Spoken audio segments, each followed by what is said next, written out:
A very delightful Wednesday afternoon, ladies and gentlemen. We welcome you again on the second day of the 12th Best Practices Meet 2020. We would like to extend a very warm welcome to all our delegates and speakers and would like to thank our sponsors and partners, Palo Alto Networks, Tenable, Target, Netscope, Trend Micro, and Classify for partnering with us in this edition of the Best Practices Meet. Thank you for your contributions. As a precursor to the meet, DSCI and Trend Micro collaborated and jointly hosted the first CTF virtual hackathon on the sidelines of the Best Practices Meet 2020. The hackathon was held on fully virtual mode on 6th July for almost half day, with over 290 plus registrations received from all over India and over 80 plus participants competed in the cybersecurity CTF hackathon. The challenge was devised on DevSecOps, cloud security, and other cybersecurity domains. Yesterday, that is July 7th, we hosted a masterclass on ransomware with Palo Alto Networks, two power-packed fireside chats, one with Professor John Kay, another one on cloud security from Netscope. We did deliberate on business resiliency and cyber risk management in the form of a panel discussion, and also witnessed very impressive and data-driven keynotes from presentations by Palo Alto Networks and Tenable. Hope you had an insightful day. We would like to add more opportunities and meaningful experiences for you in the due course. We would request you to share your feedback on your social media, please. Please share your tweets and posts using the official hashtag BPM2020 and mention @DSCI_Connect on Twitter. We'd also request you to visit the virtual lobby and experience our sponsors and partners exhibiting virtually over there. We encourage all of you to please do pay a visit and network. We shall shortly start with our first session.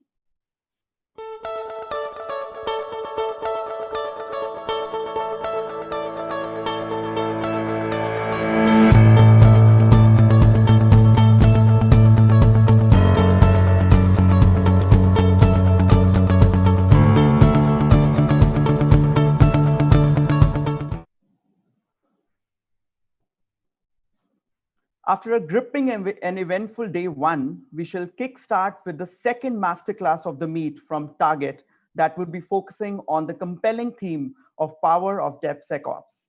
Please join me in welcoming Naveen Kumar M, Leader DevOps and Dojo, Target in India, Bhupesh Gupta, Director Information Security, Target India, Suneet Pahwa, Deputy Director, DSCI, and Aditya Bhatia, Consultant, DSCI.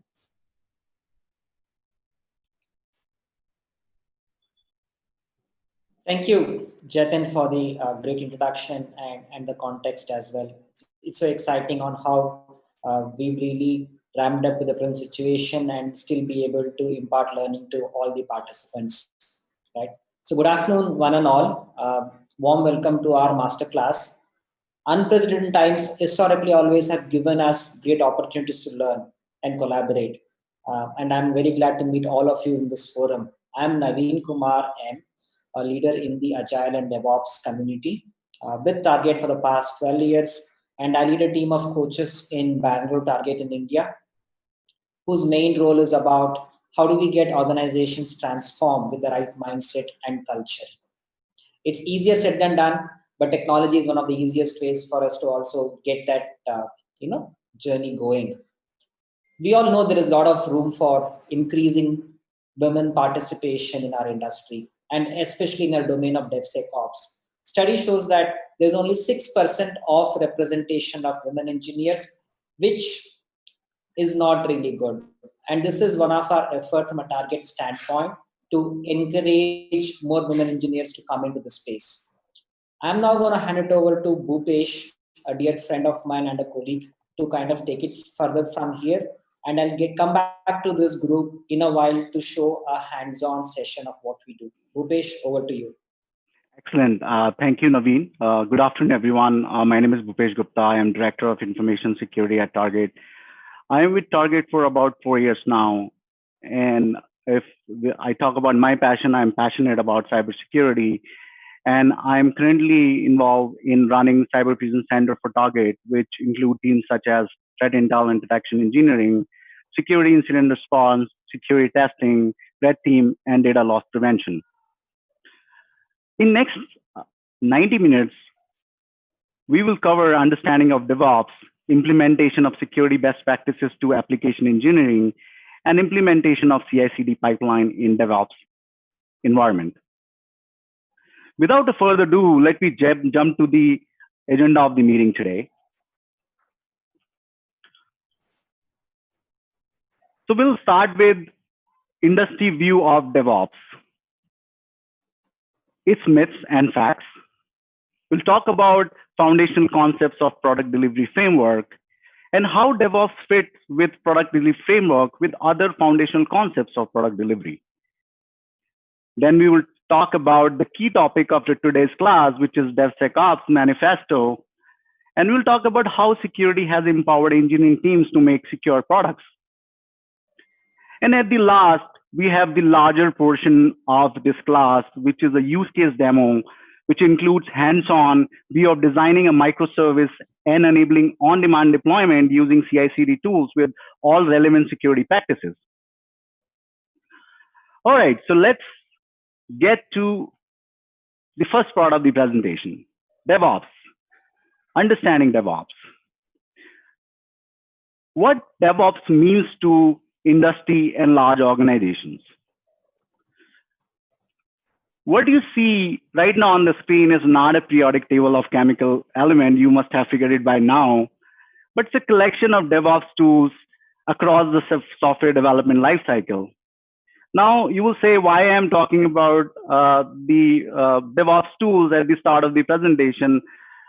The reason being is I want to talk about a myth associated with these tools.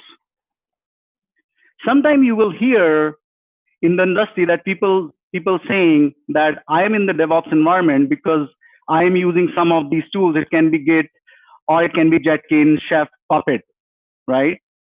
But that is not the true understanding of DevOps implementation. If I talk about the foundational meaning of DevOps, it is about what we think and what we work. It is not a tool. It is a culture. It's about bringing IT professionals together with shared responsibility and common goal. And let me talk about when I say common goal is to deliver the product faster with the changing needs of the market. So if you look at the retail industry, right, we are changing very fast. And to meet those demands, you need to be producing product faster. And if you look at the definition of the DevOps down, there is no mention of tool here. There is no tool. It's a culture and a professional movement focused on how we build and operate high velocity organization born from the experiences of its practitioners. So just the messaging of the slide about DevOps, it is not a tool, it is a practice. You can say it's a combination of practices. I will move on now. Now we know what DevOps means to industry and large organizations. And I want all of you to look at this image of product delivery framework, and we kind of follow these methods at Target right now. And you may notice that DevOps doesn't work alone. It works with other foundational concepts, and other foundational concepts here is agile, customer, product, and services. And the other important point here is customer is at the center of this entire gamut of methods and practices. When customer is at the center, there is no room for assumption, right? Because you are making decisions for your products by keeping customer in mind. Now, agile here is a delivery framework which is giving muscle to DevOps. Probably I'll take an example so you can relate in your current organization and can understand DevOps and Agile, this combination better. So if you look at all the stakeholders in your IT chain, you have your customer requirement, then you have your developers, testers, and your IT infrastructure and operations team. Agile bridges the gap between customer and developer and testers. It gives the continuous feedback so we can do rigorous testing to build better code in the entire SDLC process. Whereas DevOps bridges the gap between your developers and testing teams and your infrastructure teams and operations teams. So if you remember, I talked about bringing IT professionals together. So when we say IT professional, we are talking about developers, testers, your infrastructure and operations team. And the common goal there is to provide end-to-end product delivery. Now there is a mindset change, right? We are in the DevOps environment. Your developer has the responsibility how their products will function in the production. Now let's look at this image again. And if you look at DevOps, Agile, working together, customer is at the center. The outcome of this combination, we can expect a solid product, right? But unfortunately, that is not the case, because you will have a product, but you will have a product with security implications, because there is no security here. We have not integrated security in the entire in this entire practice. And this is if you do not have if you have a product with security implication, then what is at stake? You have a risk of a security incident, and you're putting your company's reputation at risk, and of course dollar loss. Now this was the perfect opportunity for DevOps to marry security, or you can say security marrying DevOps, right? So there is, when DevOps marry security, this is what happens. It becomes DevSecOps. Now what DevSecOps offers, DevSecOps empowers engineering team taking ownership of how the products will perform in production with security implications. It means that the developer will be responsible if there is a security incident. I will talk about some of the features that DevSecOps offers to DevOps. The first feature is, or the objective, I would say, is build security in more than bolt it on. And I want to explain it by an example. So for example, you have a house, right? And you want to go out. When you go out, you put a lock to protect your house. Now think your house as your product. Lock as bolt-on security features. Now, when I say bolt-on security features, that are encryption, authentication, things like that. And the wall of your house are your code of your product. Now think about, you have put a solid security features, encryptions and authentication, the bolt-on security features, but the walls of your house are weak. Then there are chances somebody getting in and breaking in your house and steal whatever they want. So the message here is, we are not just relying on the bolt-on security feature, rather than we are relying on building security in the code. The second objective is rely on empowered engineering teams more than security specialists. Now, this is a very good example where we are always talking about empowering the developers, empowering engineering teams, and what happens when you do that. So I'll give you an example.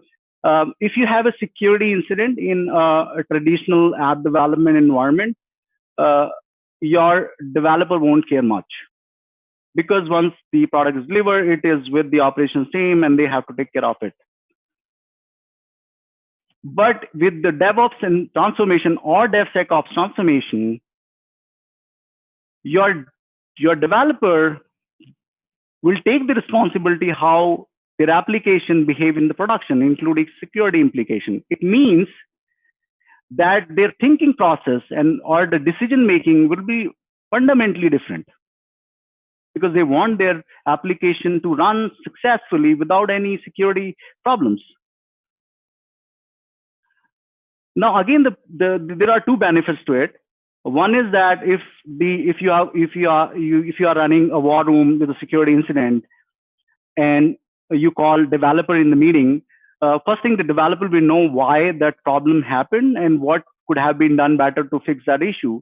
The second part is the developer will know what operations team needs tomorrow and when it happens or now to fix this problem or to contain this incident faster. The third objective is implement features securely more than security features. I've been talking about it, building in security in the code. So don't just rely on implementing bolt-on security feature. We talked about authentication and authorization, right, and encryption. But rather than we have to build security within we need to start writing secure code. All right. Now this is another interesting objective. Rely on continuous learning more than end of phase gates. So if you look at all your security testing tools today, and which is part of your different scanning activities, for example, your static code reviews, your SAST, your dynamic application security testing, or at the end of the production, you have the penetration testing running, right? But all of these security testing tools will not be able to find all the vulnerabilities in your code. And if you rely your end gate phase release in production, then you will be releasing a vulnerable product in production. However, if you take a different approach, so we have pre-production, we have production. If in pre-production, you use these tools as a feedback mechanism for developers, then they learn how to write vulnerability-free code from the planning phase itself.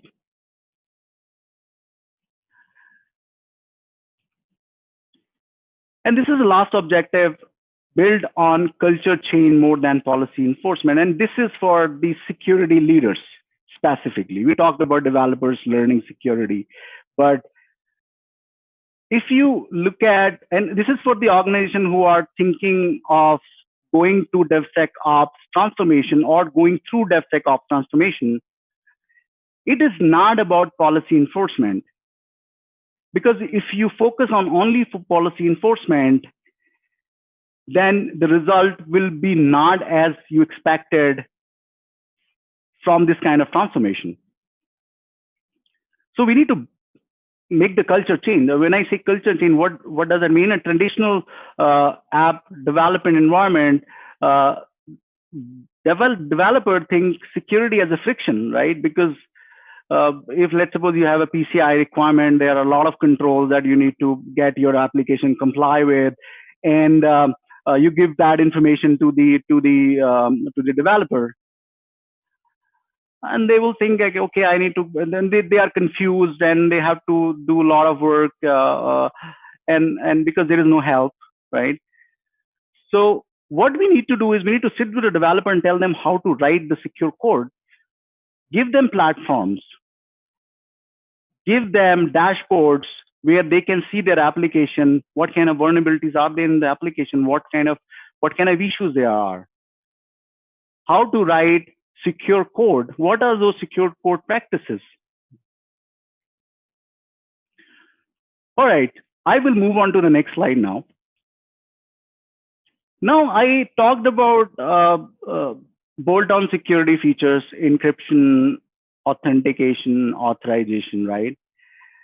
And I talked about running different vulnerability scans, right? Your SAST, DAST, pen test. But again, it boils down to the coding practices, which we are talking about, which are focusing today. And developers sometimes, right, they don't have a clue what do you mean by coding practices, right? What do you mean by secure coding? So I thought I will give some examples here to make you understand what are the coding practices. Secure coding practices, I'm sorry.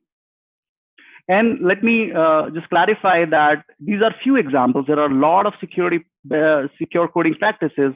If you just talk to your security teams, they can give you the entire secure coding practices. So let's talk about these 4 of them. When we talk about network security, if you have an application which talks to outside of your company's network, then the application, you have to make sure that the traffic goes through the firewall. Firewall is the gatekeeper, right? It allows or denies traffic as per your company policy. Now, if you talk about data security, data in transit is always sent over HTTP. It means you have data in transit, data as rest. If data is going on the wire, it should be sent over an encrypted channel, and you should be using encrypted protocol like HTTPS.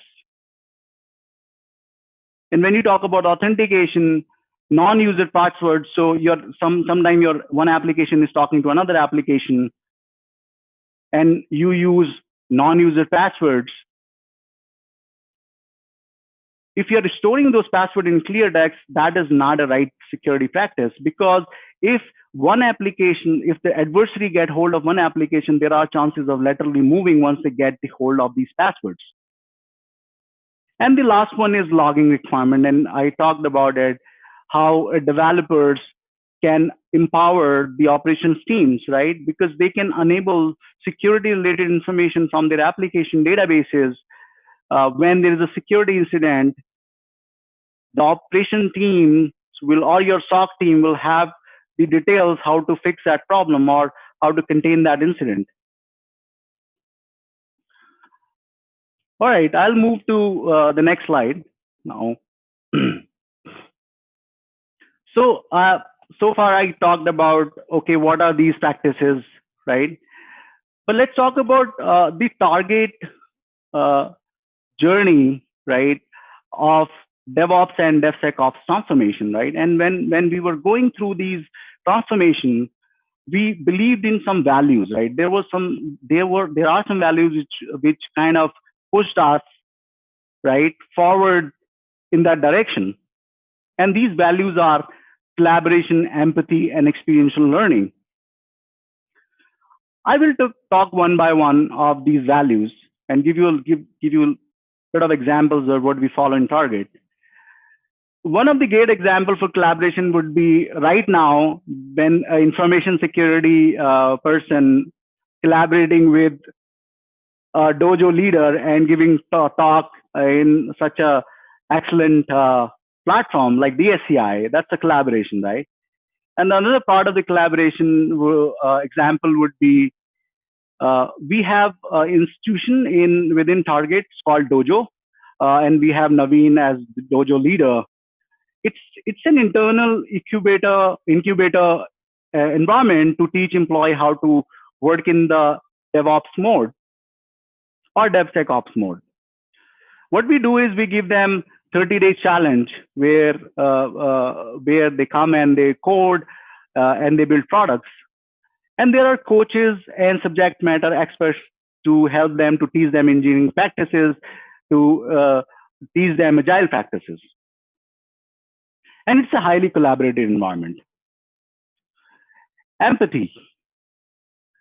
I'll give you 2 examples for empathy. One is that if I'm a developer and I'm writing the code, I have a feeling of empathy that this code is going to be consumed by somebody else. It can be a developer, it can be a tester, or somebody in operations team.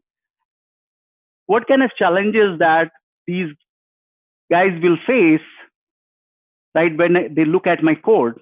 That's one example of empathy. The other example that we follow or followed in Target for empathy is we ask our senior executives to attend DevOps workshop or DevSecOps workshop, and that builds empathy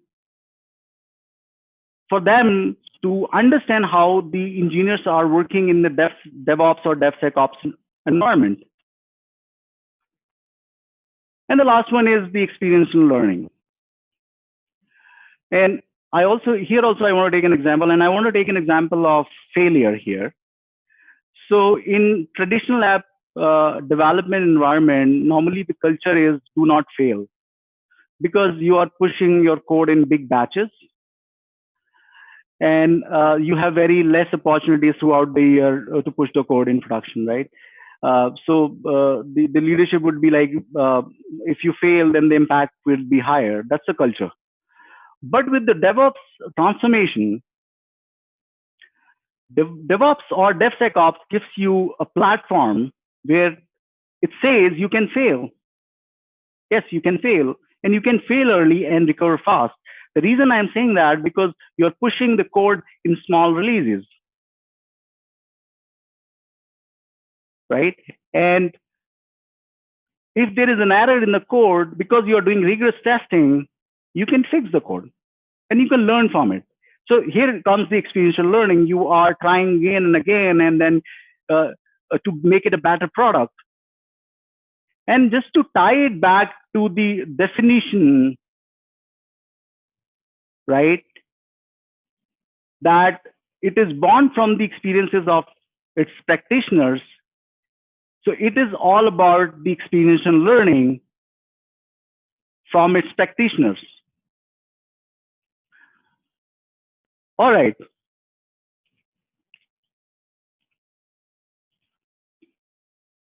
Now,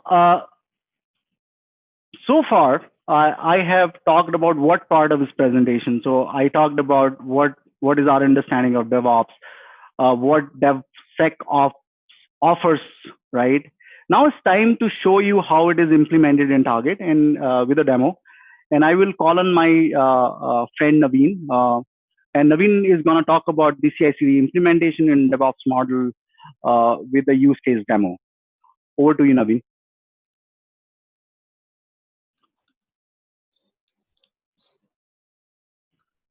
Thank you so much, Bhupesh. What was really interesting is how you got the marriage between security and DevOps, and thus creating a new paradigm called DevSecOps. I would like to again start with a couple of incidents which really opened up my mind about how this industry in a way evolved. So the entire DevOps movement kind of started like mid to late 2000s. And I was with this person who's called the father of DevOps. His name is Patrick DeBios. And this happened like a couple of years back. I met him in a World DevOps forum and I asked him, hey, Pat, there is a lot of noise about no ops now. People are saying DevOps is dead. What do you think about it? And he said, listen, I mean, I've been hearing this since the day I coined this term of DevOps. So the reason I'm telling this incident to this group is the relevance of DevOps with a married security concept is much more today than what it was a decade ago. And it's going to be much more relevant in the days ahead, because as organizations really look at churning out code faster, which to an extent, I think they've figured out with extreme automation, extreme programming practices. But the challenge is, how does it really be secure, not just for the product, but for even the information about the users of the application. Now, specifically from a target context, we are in the retail space, and we absolutely do not want any of our guest informations to be compromised. So it's doubly important that we ensure secure practices at a product level as well as at an ecosystem level before anything goes live. Yeah. So the other important facet about the first part, which it kind of ties into this pipeline slide, is we looked at DevOps and then DevSecOps from an industry standpoint. What does it mean to the industry? Then what does it mean to large organizations like Target? How does delivery happen at large organizations?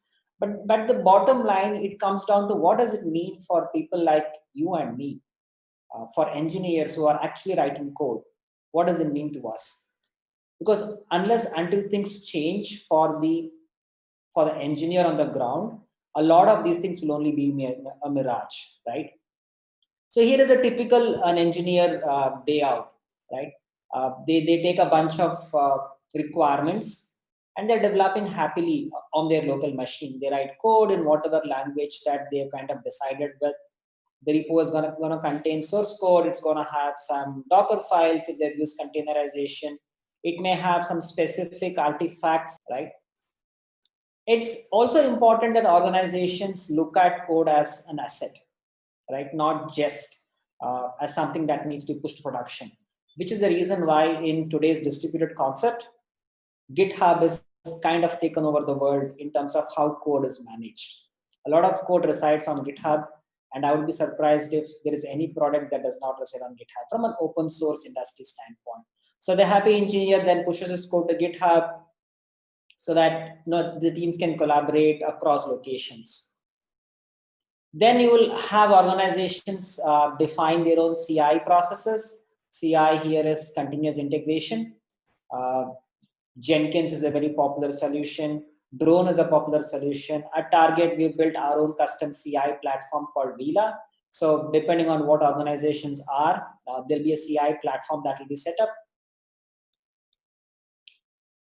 The logical outcome of a code is a binary, right? I mean, we cannot deploy the code into the environment as is. It has to be converted into a deployable artifact, a binary, which could be an exe format, which could be a DMG format, it could be a jar, war, you name it. So that is what kind of becomes an artifact. Now, it is also important that organizations look at version controlling of artifacts, not just source code, right? So therein, Artifactory is a pretty prominent solution which Target also leverages to manage our artifacts. Then the artifact is now ready for deployment.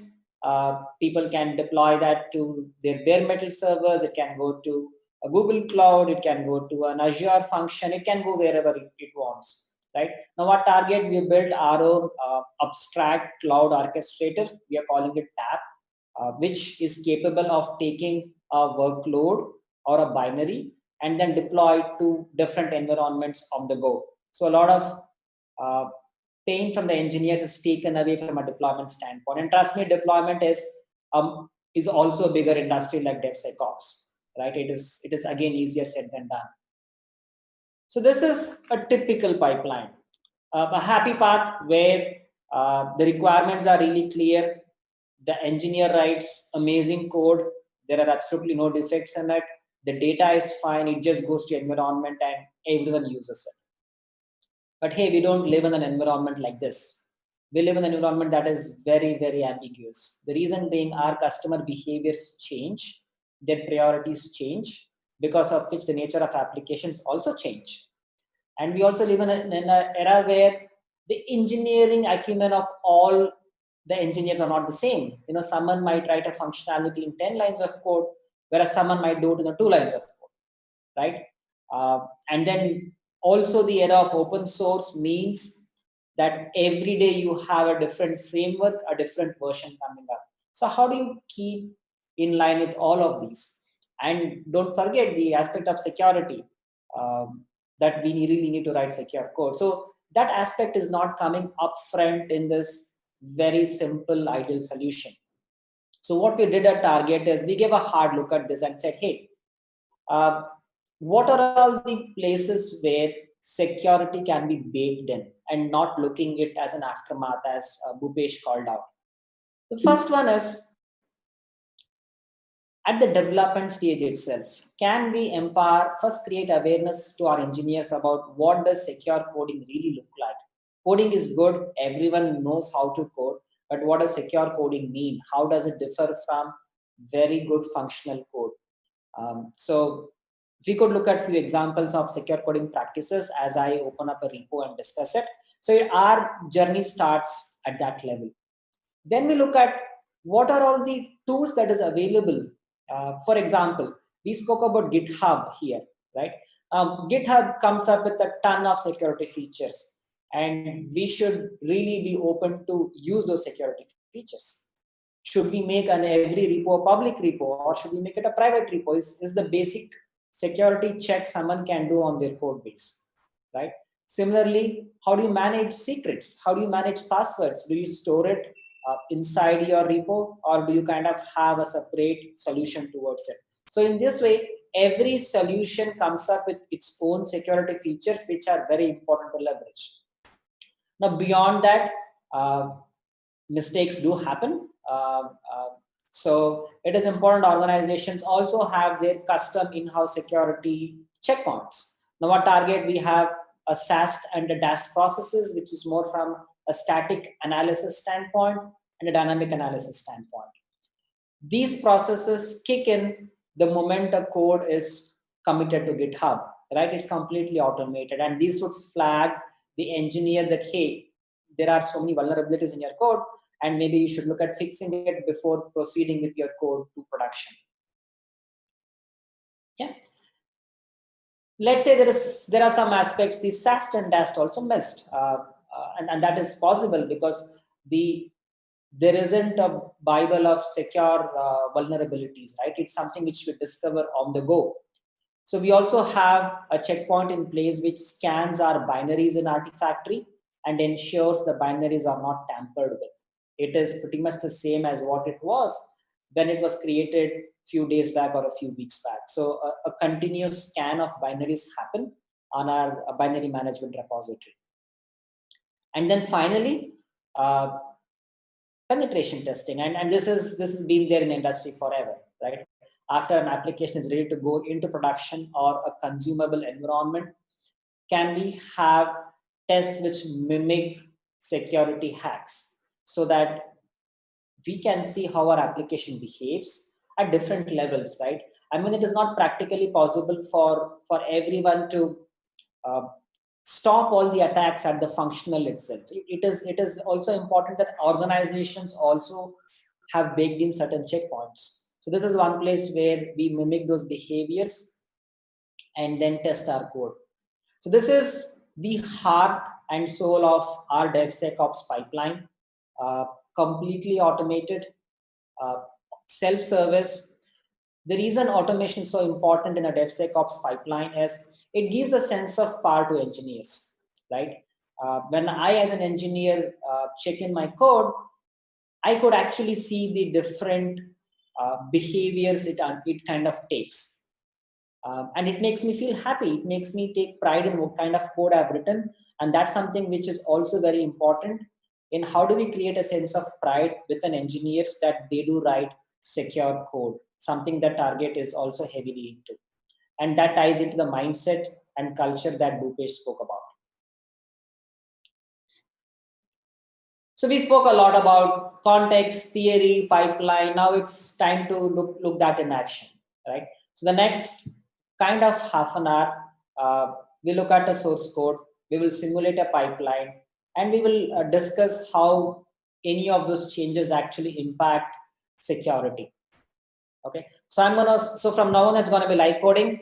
I'll be cognizant of the fact that I'll not go too fast as well, so that you could all see the code that is gonna happen in the background too.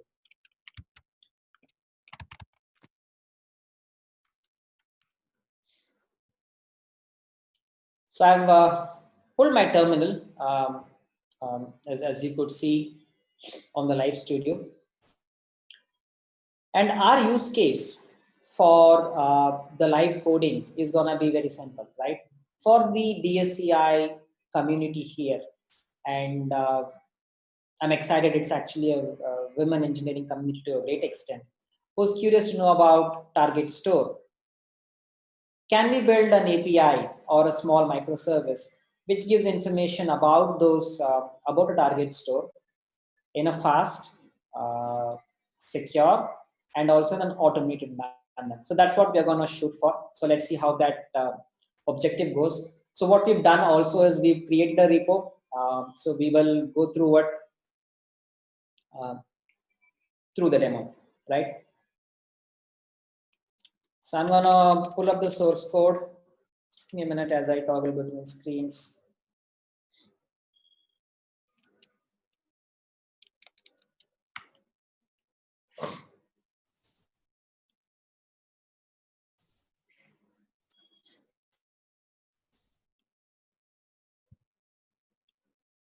Okay, I'm sure most of you would have heard of Java Spring Boot, right? And that's pretty much the framework that we are going to use to for our microservice.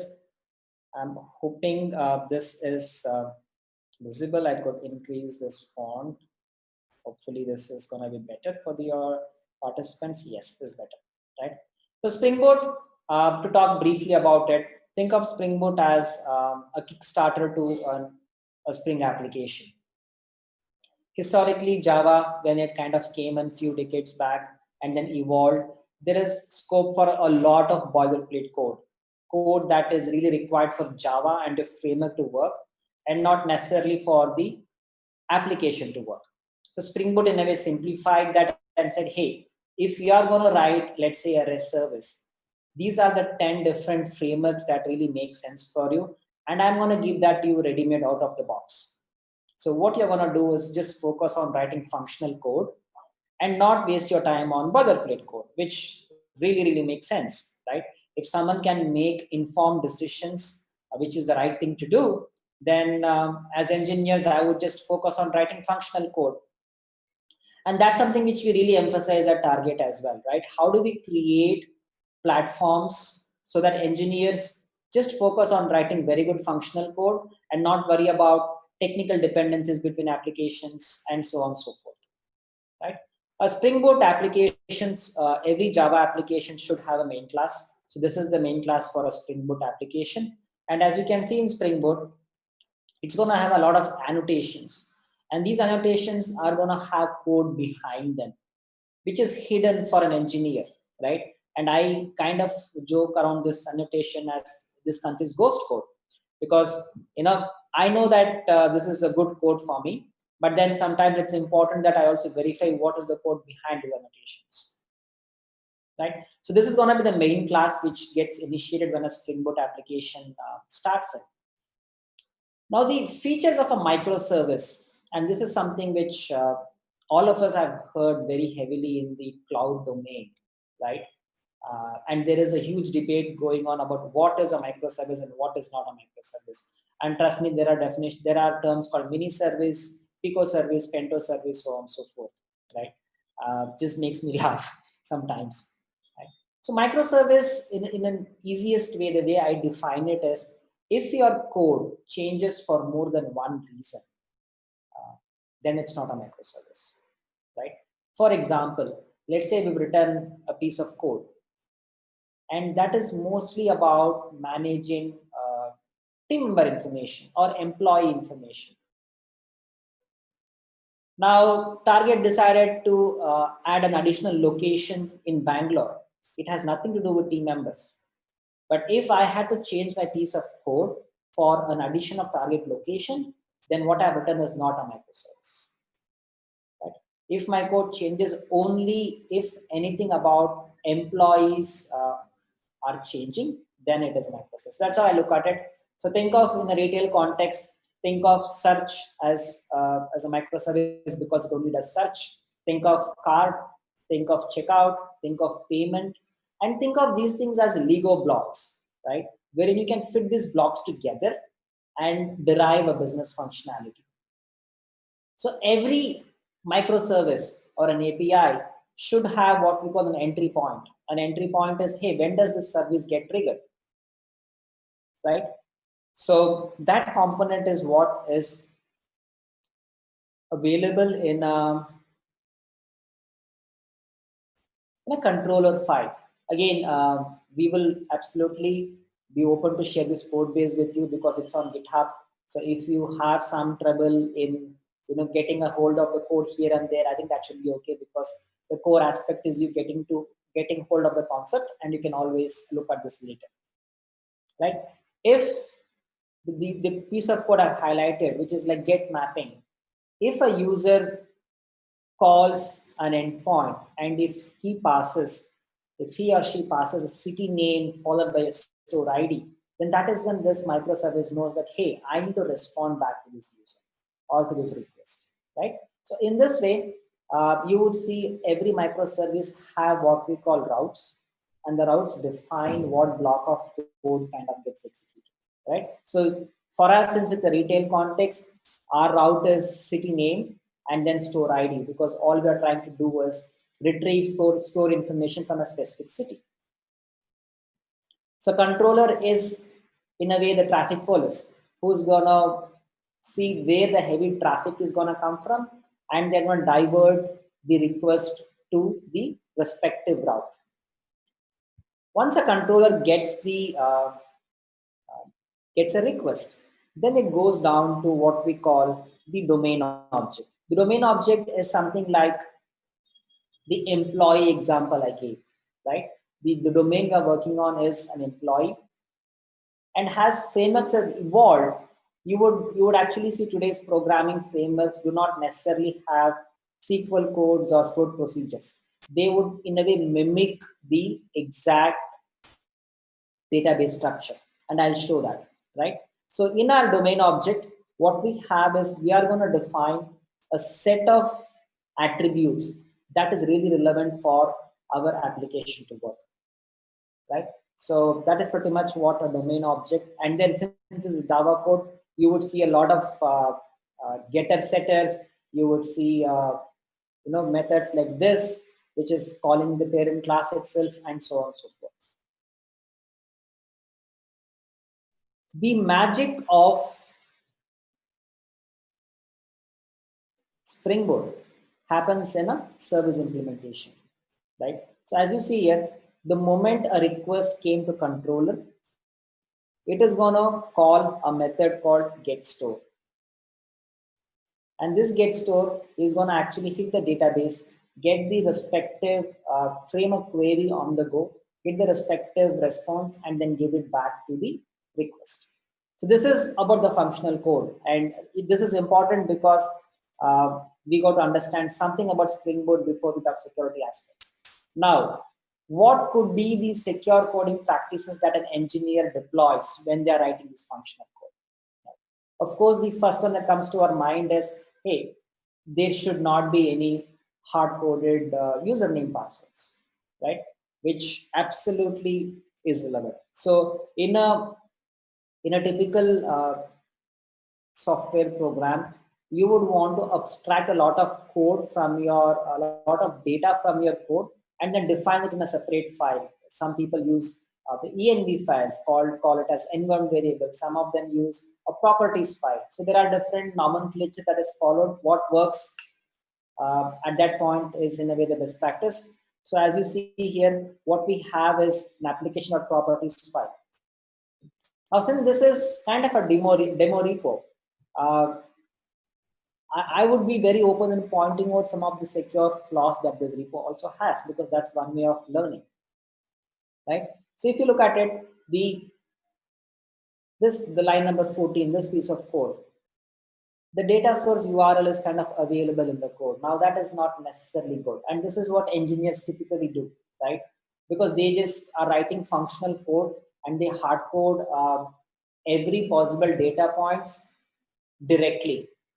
And I do not want a code like this to go into production, because this is giving someone a direct information of what is my database server. Similarly, this username and password, right? So these are absolutely anti-patterns which any engineer should not follow. And the reason I'm putting this upfront to all of you is we learn that these are anti-patterns. It's very easy for me to just encapsulate this into an env variable and talk about positively, but that doesn't solve the purpose, right? So the properties file is the first place where we create awareness to engineers and say, hey guys, do not have secure information which may in any way compromise your system, right? The other place also is when they are writing source code, it is also important that none of the deprecated libraries are being used, right? The engineer should have a point of view on what is really relevant and what is not relevant, which library, which version has been flagged off because there has been a security vulnerability. So that information is really important. So in case of a Java project, typically Maven or Gradle is used to manage dependencies. This is what I've pulled up, and it's like an XML file. So you see the structure is kind of different. So at Target, we really expect engineers to have good hold of what libraries they are borrowing, right? In today's open source world, the easiest justification someone can give is, hey, I just Googled for this library and Google showed me this, I just took it, right? But that is not valid in an enterprise context. You really need to know if this library, for example, if this Mockito is being used here for some unit testing, does this version, is it really stable? Is it the official version that's released by the organization? What are the known vulnerabilities that is there in this library? So all that should be really known before engineer decides to use this in their code. The other way of limiting this is also defining what we call scope. As you could see here, this library comes into picture only when the scope of my code is testing, right? So which means there is some good practice here. I'm not letting this library go when it is not other than testing.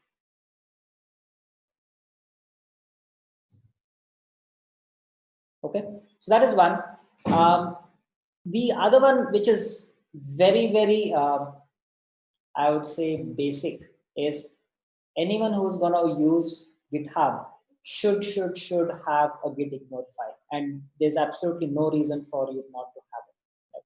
Look, think of git ignore as a file where you could define a list of extensions, folders, which you do not want to go to GitHub, which means these things only stay on your machine and they are not transported to your version control repository. Though people may come and say, hey, I'm not transporting my code to public GitHub, I'm going to transport it to, let's say, a Git inside target. But still, it is not advisable that you transport everything. Yeah, I could take examples of data science projects where people typically have their entire input data, their analytical data, and everything kind of goes into their GitHub. Now that's an anti-pattern. And it's a painful process as we kind of scan repositories and flag these schemes. But if an engineer understands the value behind it, I think half the battle is already won. Right? The other one that is also very important is as we look at building applications for cloud, because horizontal scaling is what we want, we also need to ensure that the number of entry points that is given for a cloud container is very, very less. Right? For example, now in this case, we use Docker very heavily at Target. It's our container management, container creation framework. So we recommend that engineers run the application processes with lesser privileges and not with root privileges, right? And if there is a, let's say, a Tomcat server that is being run, and you know the Tomcat is on port 8080, right? You don't need to expose any other port on that machine. It just needs to be 8080. So limit the number of ports that is being exposed to only what is really, really required. Yeah. And in a true agile way, we learn incrementally, right? We need not boil the ocean. And that's a messaging we always give to our engineers as well. So this is a typical Java Spring Boot application with a lot of opportunities for secure coding practices. If these things are missed, let's say, for example, I decided to oversee these issues that we spoke about, and I still push this code to GitHub. And that's where a static analysis comes into play. The SAST framework that we have auto triggers whenever a commit is made, and it will flag me that, hey, Naveen, you have these warnings, which you should definitely go back and fix. Right? So in a way, as much as engineers are empowered to write secure code, it is also important that tools and metrics are also there to really push that empowerment a bit more. And it's all about fixing accountability on engineers as well. Okay, so this is our source code. I think we got a good hang of this. I'm going to get quickly into just compiling it, right? So since we use Maven, I'm going to build an artifact using Maven. So Maven clean package.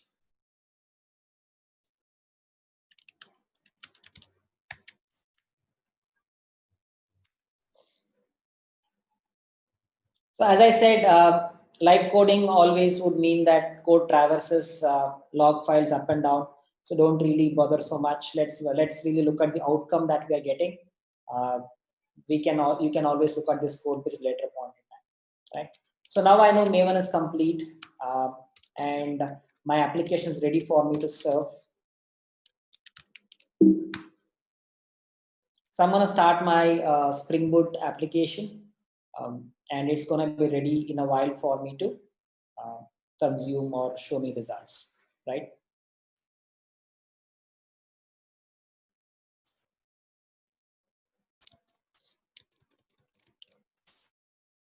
Okay.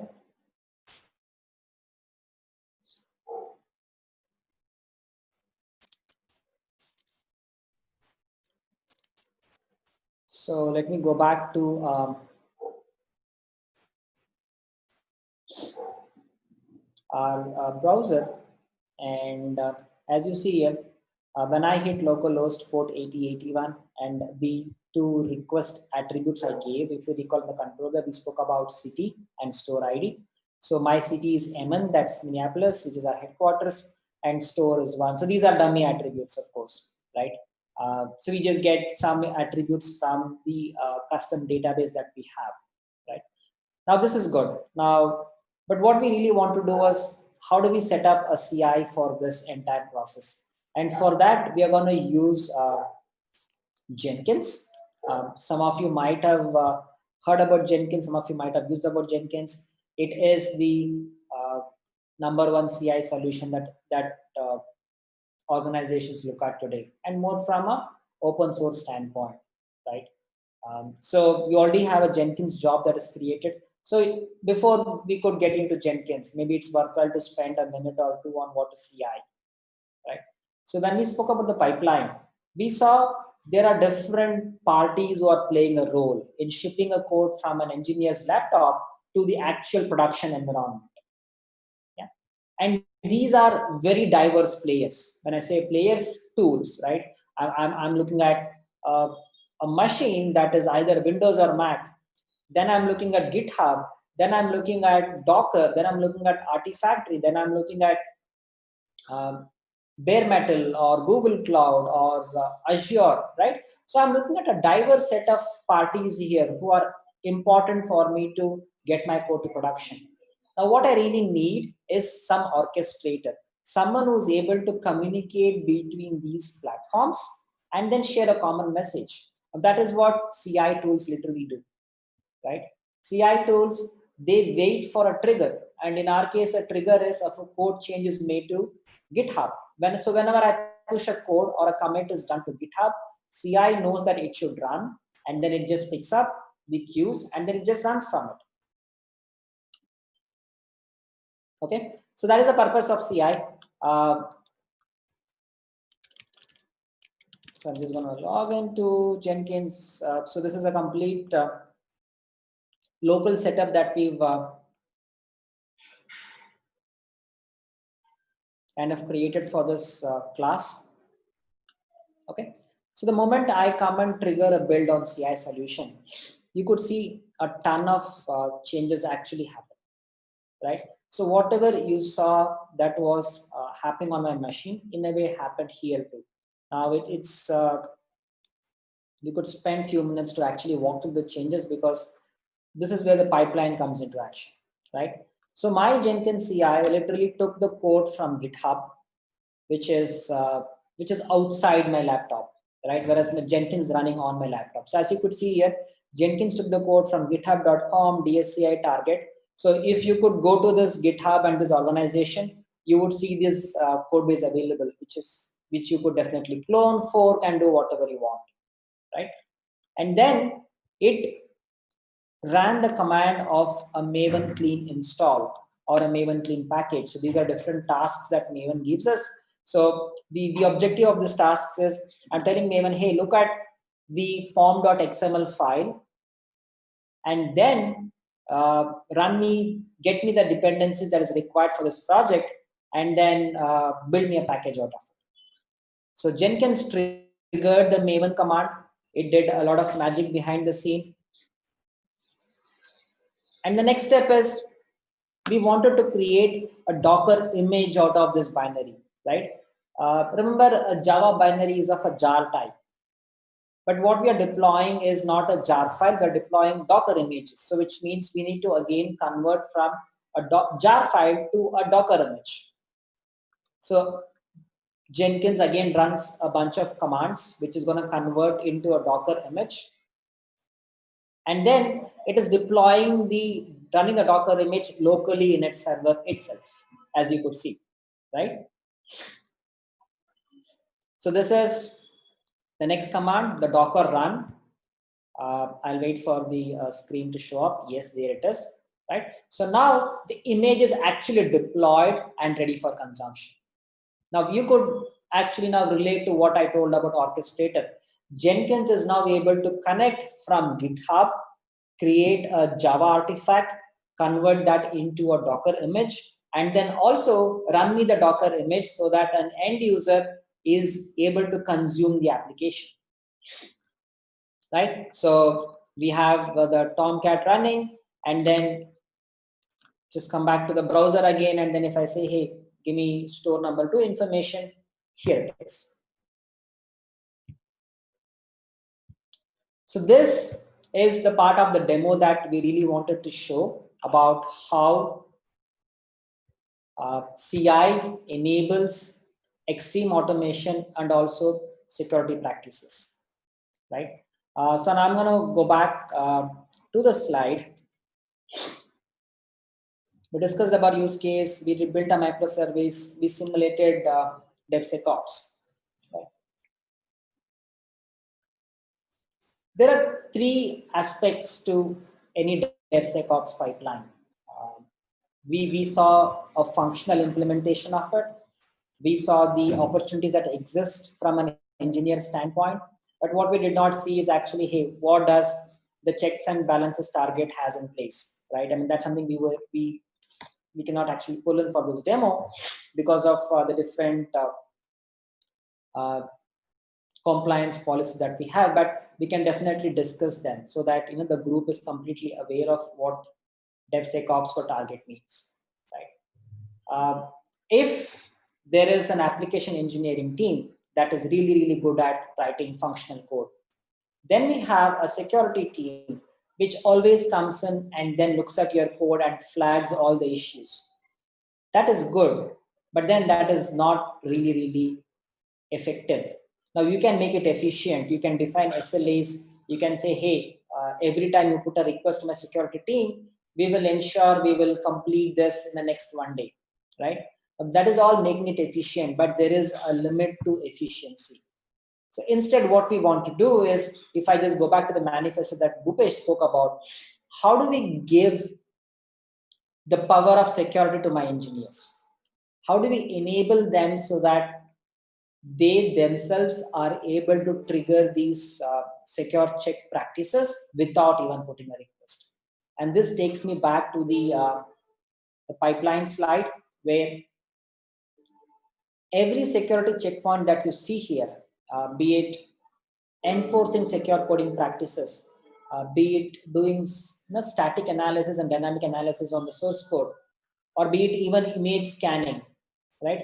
All these are completely automated. Now, when I say automated, these are self-service, which means when an engineer integrates this into their CI pipeline, all of these become a part of your pipeline.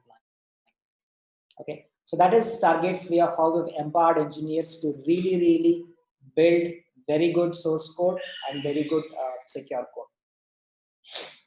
The other solution which Target has really done well, and something for me to share as well, as the concept of TAP, right?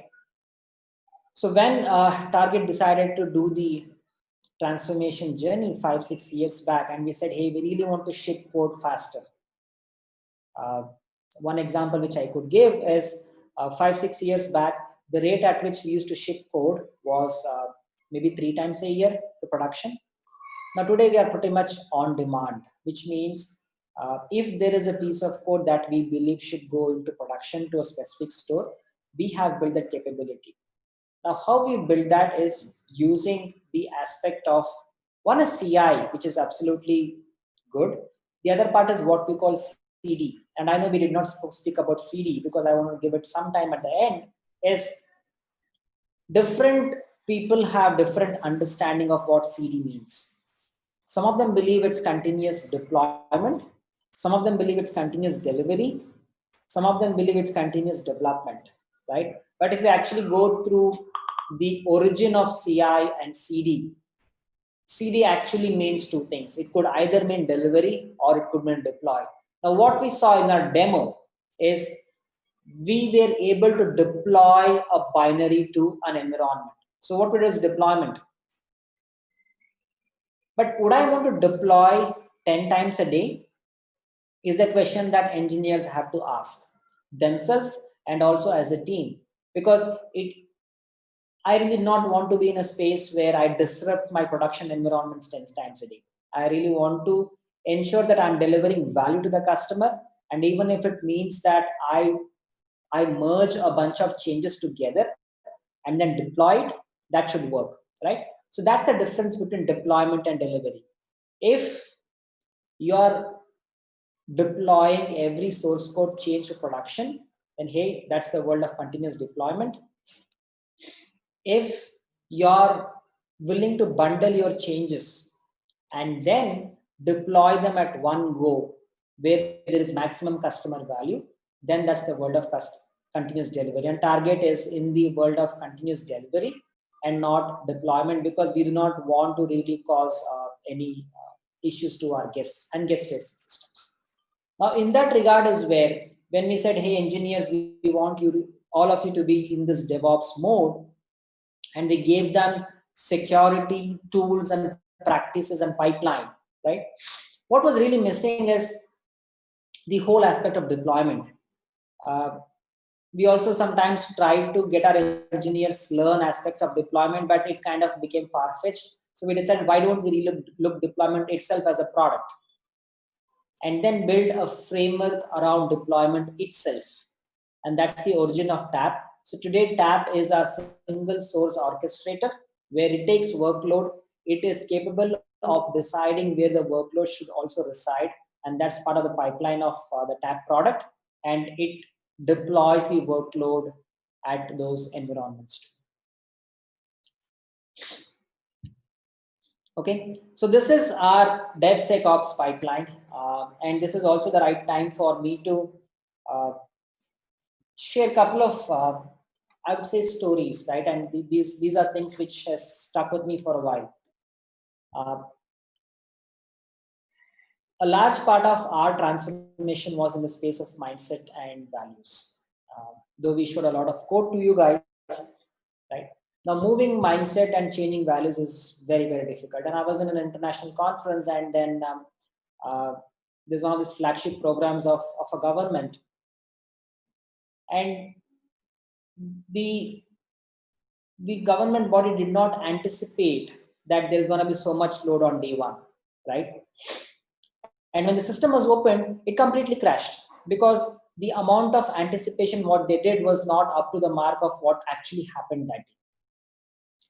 Now, when a separate entity came in to really fix the problem, they figured out the challenge is not the code. The code is good, but the process that is driving the code across teams and systems is the actual challenge, right? And trust me, in a matter of 3 to 6 months, they were able to make the process work in a government organization itself. So which means changing mindsets and influencing behaviors is not a challenge. It's something that is definitely possible, which is, and we all should leverage technology to kind of do that.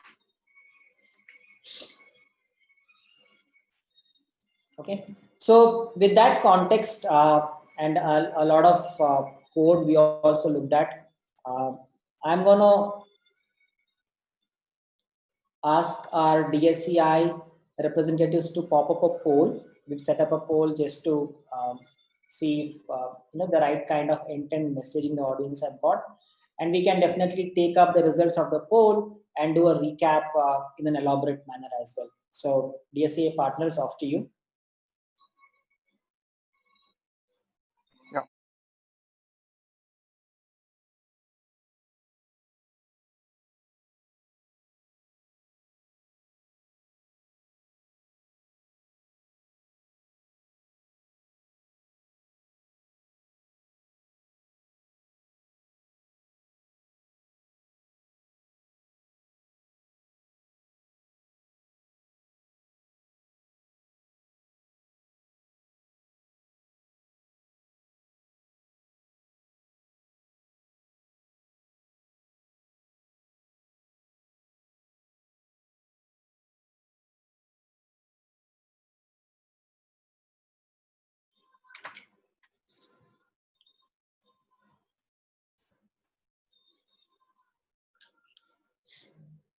And I'm going to use the poll results to again go back to some of the slides that we spoke and also to some of the demos that we saw to see how these relates actually correlate with those artifacts too.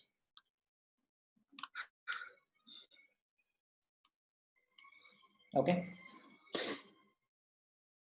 So I'm hoping the polling should be complete. The results should be available very soon.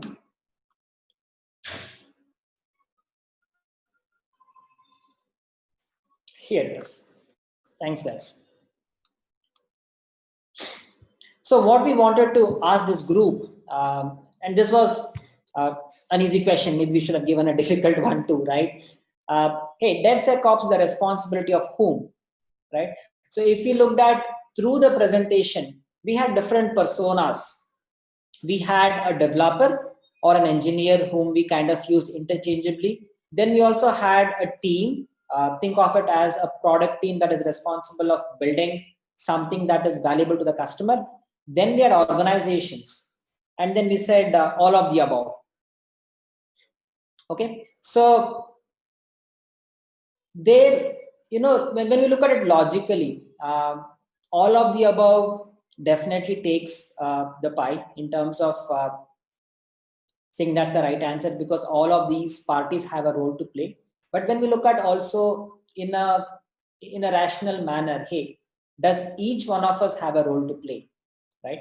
And that is where our focus for the next few minutes is gonna be. So what does engineers do? So we spoke elaborate about what engineers can do.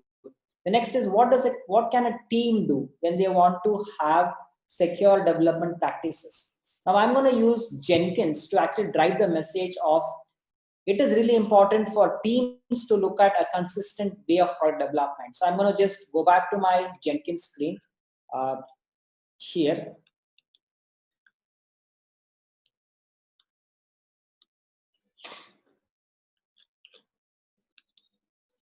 Right. So when we look at Jenkins,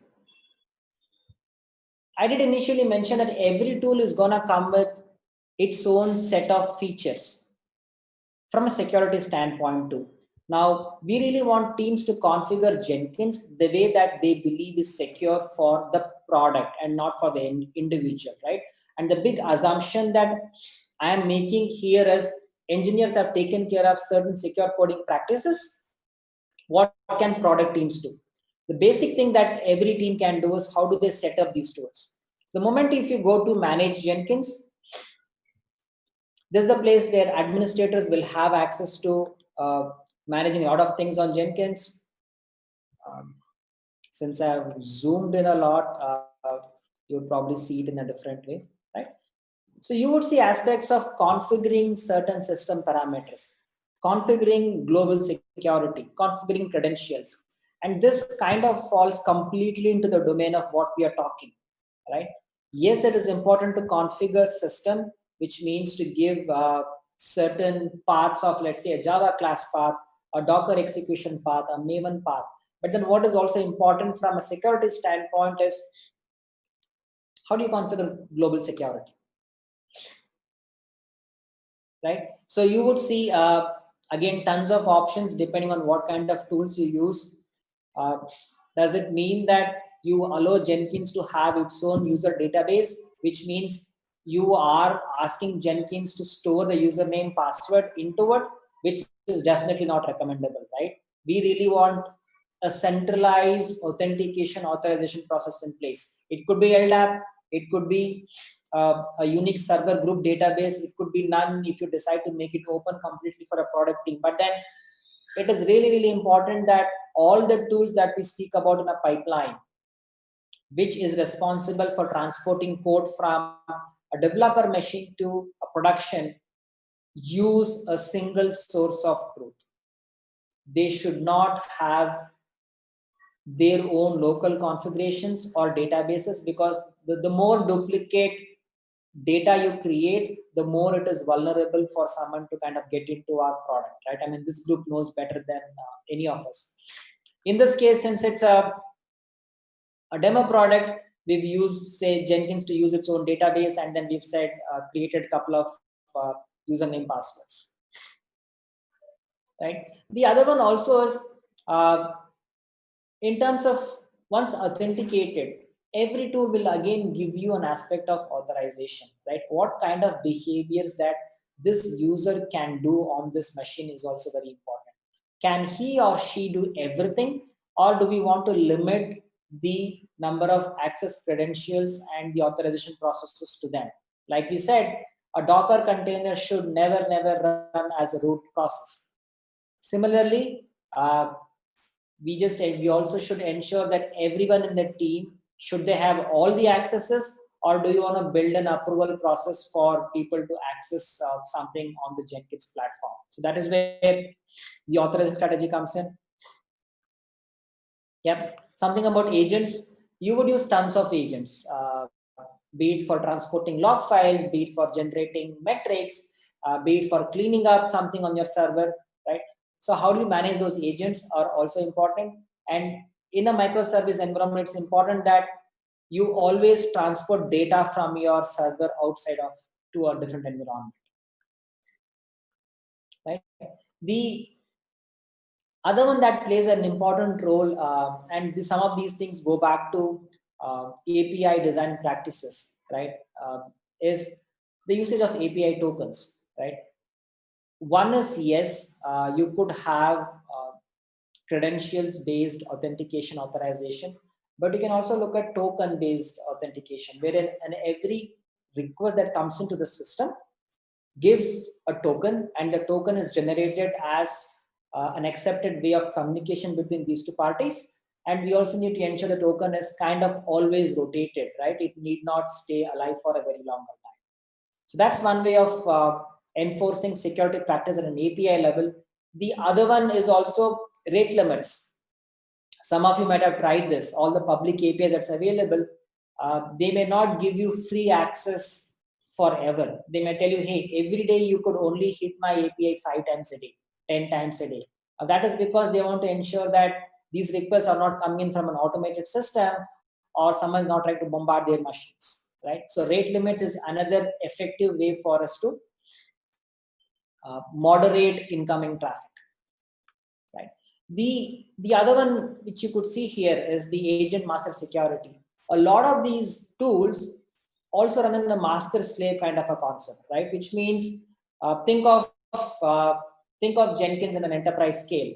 You will not have only one instance of Jenkins. You'll probably have 3, 4, 5 instances of Jenkins, and these would have a load balancer on top of it.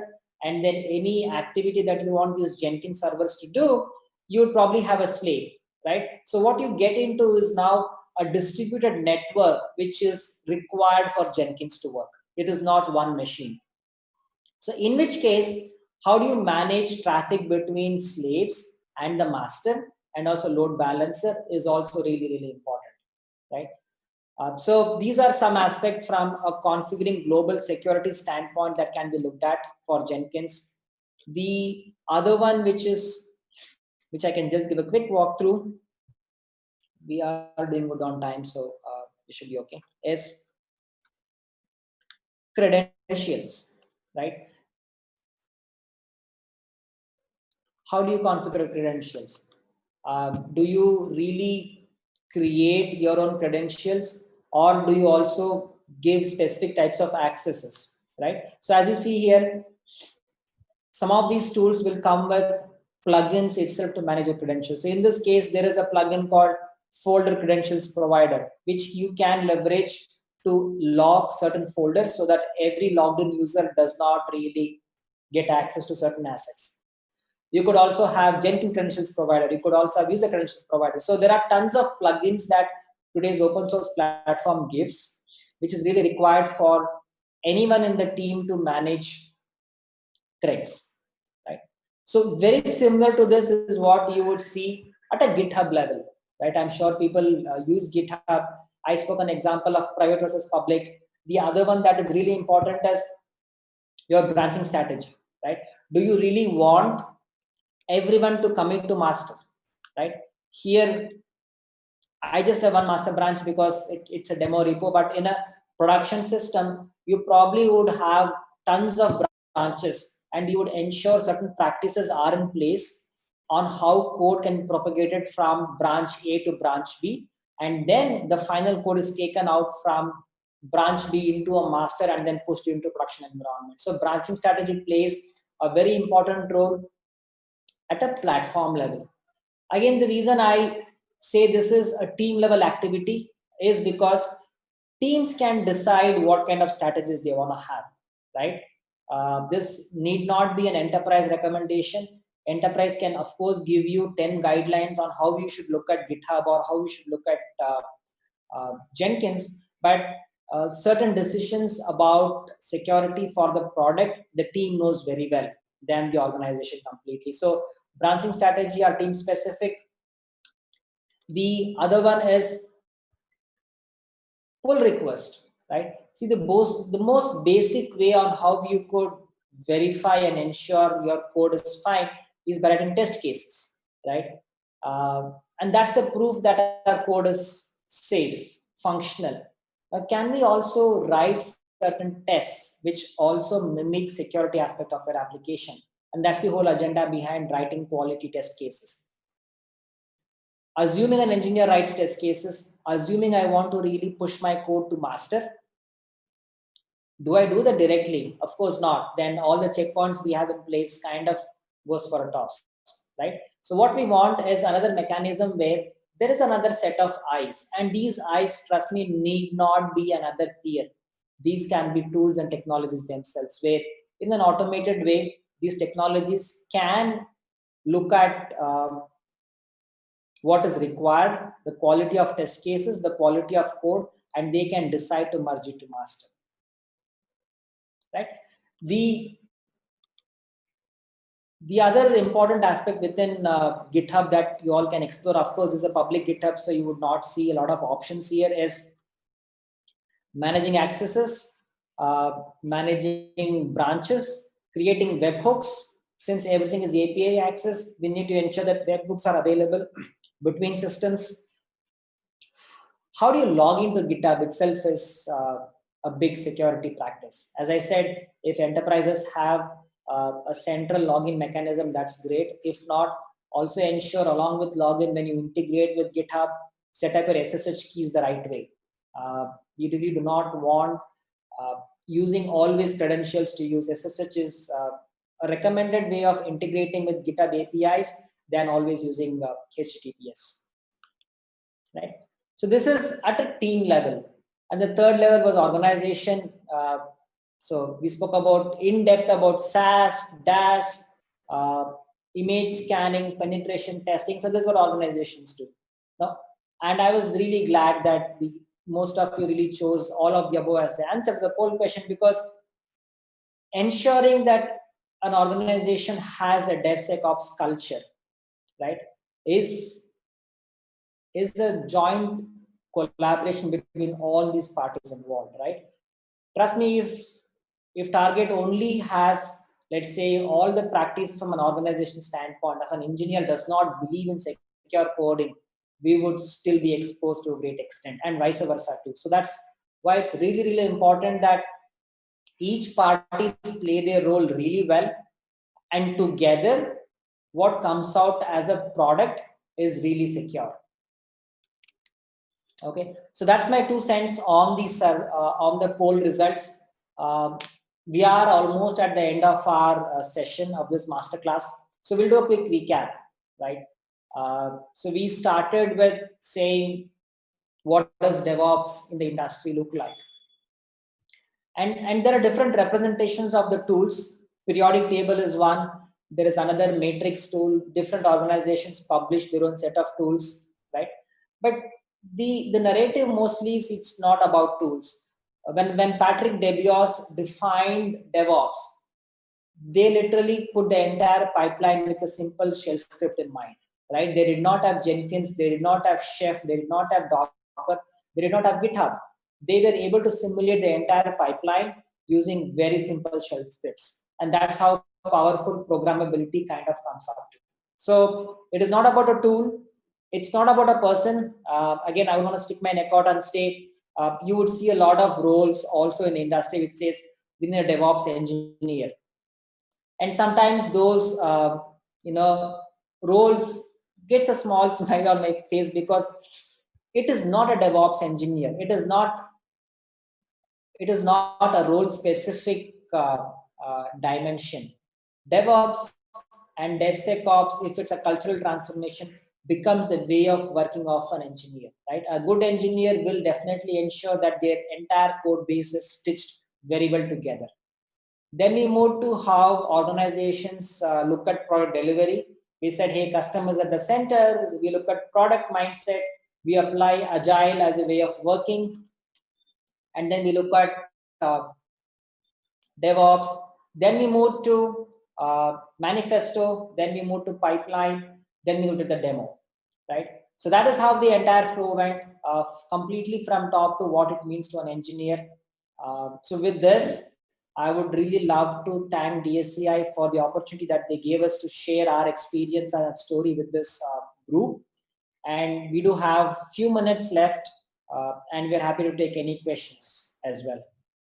Thank you, Naveen. This was really helpful, and we have been receiving positive feedback from the audience. So thank you so much for that. Now, given that we just have 4 minutes, just quick 2 questions. The first question is that we have is it really required to perform VAPT and other security practices at every release, or we can do it once for all? Naveen, you want to take it, or I will take it?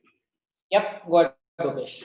All right. I think if you look at how Naveen explained about security integrating in our pipeline, right? So if you look at SAST and DAST, it's in our environment, it's kind of automated, right? So it is actually happening with every release, right?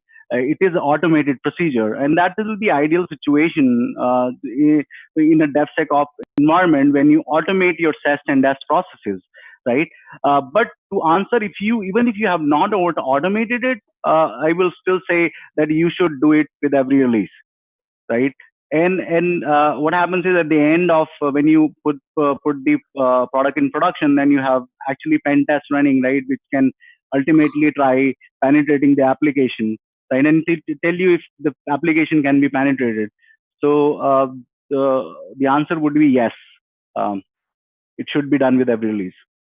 Okay, so the next question which we have is DAST done before the CD stage? So Naveen or Bhupesh, anybody of you feel free to take that. Is DAST done before CD stage? Okay. So see each of these checkpoints have their role to play, right? We cannot say that we'll only do pen testing and then everything is going to be completely fine. So we really have to ensure that do we really fix engineering practices problem at the starting by using SAST, and then the next evolution for this dynamic scanning, right? Then we should do really the DAST scan post that.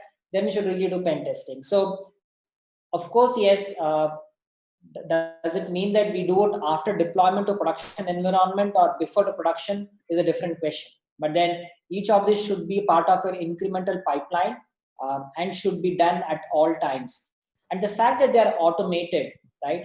There's no time lost, guys. I mean, trust me, it's going to happen just quickly as well. So the more you do, the better your code gets. And the whole idea of DevOps is you do it again and again and again so that the code actually improves, right? So don't keep everything till the last. Okay, thank you. Yeah, this was really helpful, Naveen and Bhupesh. Thank you so much for your time. And since we are left with less than 60 seconds, I'll just hand it over to Jatin. Jatin, over to you.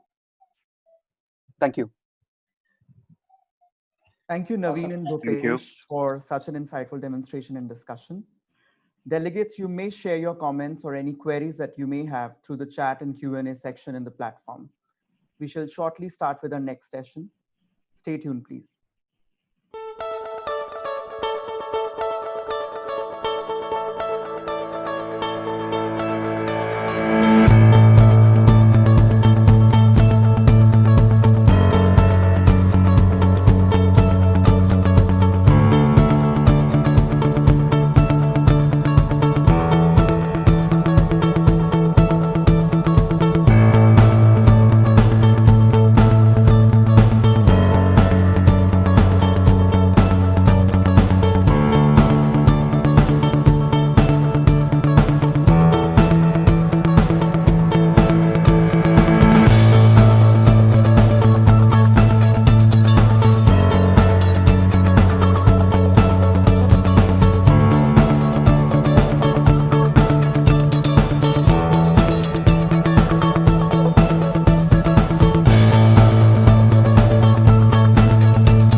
Shraddha, you may come. We now move forward with our next session in the row with an eclectic line of speakers deliberating on end-to-end security. Would like to invite Yashasvi Mudumbai, Solution Architect, Tenable India SARC, Sharda Tiku, Technical Director, India and SARC Trend Micro, and Jackson Fernandez, VP and Group CISO, Adani Enterprise, to take the discussion ahead. Hello, everybody, and good afternoon, and good morning, and good evening, wherever you are around the world. I want to thank DSCI for giving us this opportunity and this wonderful forum to have this discussion. I want to welcome both of my panelists, both Yash and Shraddha. Welcome to the forum. Hello, Jackson. Thank you. Thank you for having us. Thank you. The topic of today's forum discussion is around end-to-end security, specifically around what are we doing about protecting our assets and managing our exposures. So for the delegates, I will start off with Yash from your side. When we talk about protecting assets, what kind of protection can industry leaders like yourself recommend to organizations across? And how do we go about identifying these assets that we need to protect? What are we looking at? It's a pretty broad question, if you ask me. So when we talk about protecting assets, which needs to be covered, which does not need to be covered, it's actually identifying a needle in the haystack. So given the current situation, right, the new normal, where a lot of people are, of course, most of us are working from home, and there are a lot of borderless assets that are coming up, right? So first of all, there are a lot of organizations which go with, say, an approach where they look at only at traditional assets, and they look at protecting their crown jewels. Say probably it could be the data servers, it could be the web servers. So identifying what is really important from an asset perspective, is definitely a key. But more than that, taking a risk-based approach in identifying the assets and fixing these issues is really, really important. So when I look from from the ever-growing threat landscape, so it's just not about your servers, your desktops, your endpoints. So you can see there's a lot of burst in the cloud environments. There's a lot of burst in the nhost. There are a lot of burst in the BYOL as well, BYOD as well. So in that case, so what is really important is everything is important. So you can't pinpoint and say that I'll fix only my servers, I'll fix only my network devices or my security equipments. It's not going to be it's not going to be enough, because the threat landscape is really, really huge now. Thank you, Yash, and basically the whole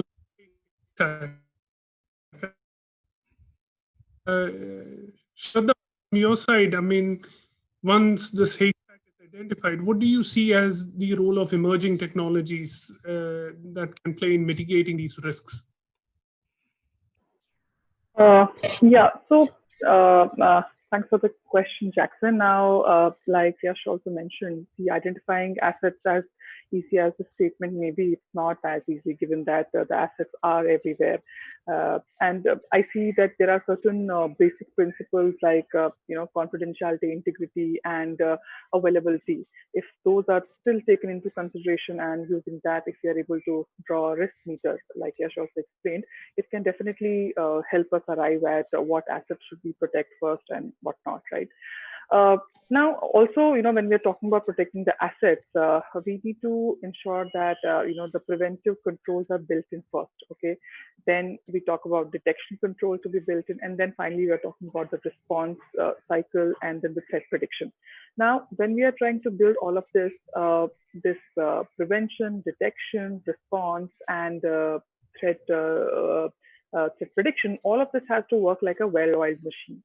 If we talk about prevention, and industry, I would say, has spent too much time and too much budget and too much money on preventive technologies, right? I mean, we've all been using preventive controls like your traditional firewall, anti-malware, and etc. Having said that, I still feel that preventive controls are not futile. Okay, prevention still continues to be the key thing.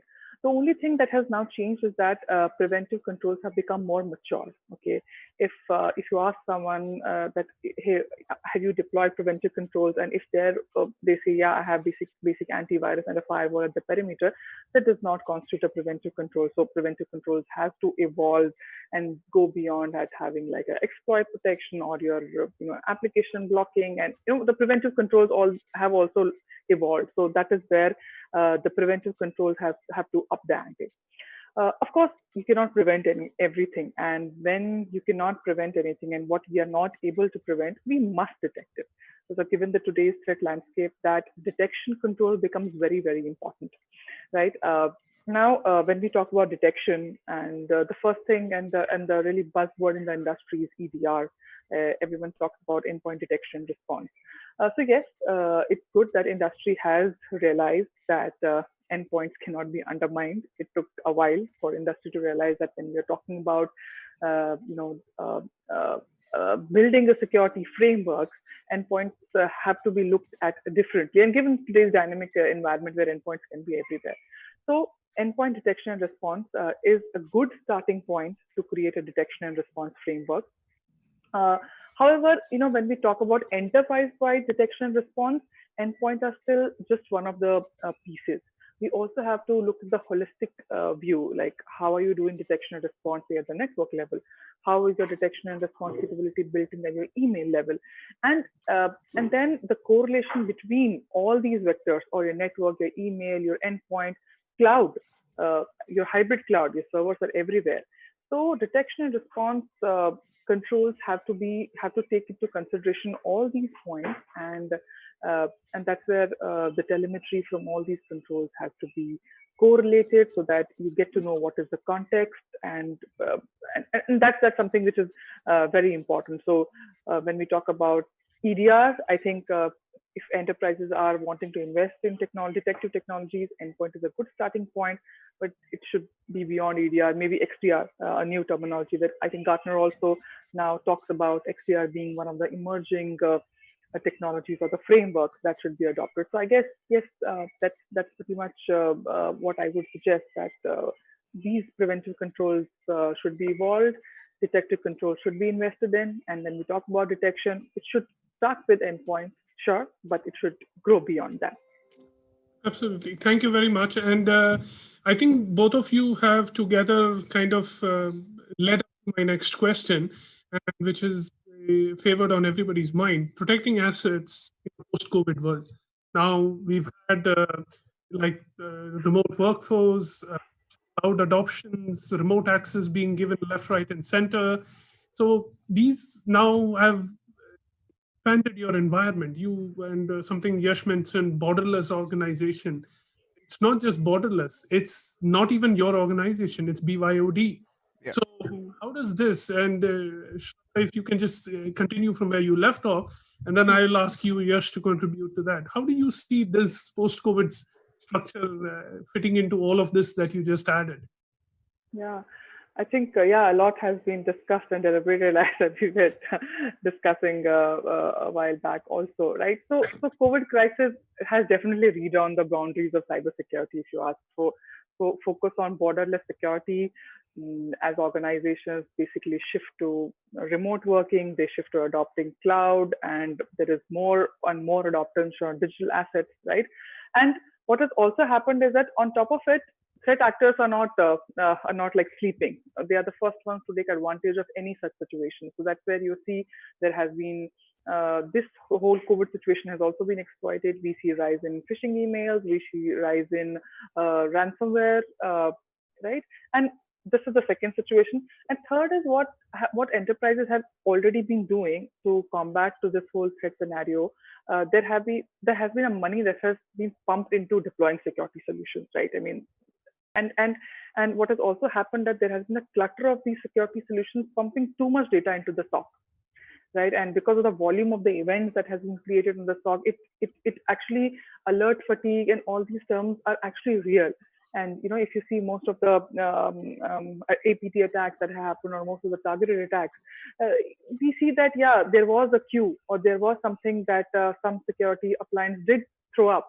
But then because there were like 100 more events along with it, it just got lost, right? So what I would say in this borderless environment, we can actually focus on maybe a few things. One is definitely a layered defense. So as your perimeter defenses become less effective, so organizations basically need to layer on additional solution, including say behavior-based networks and endpoint controls that are designed to ensure that all your users, your internal or externals, they don't open up network to attack. So that is first.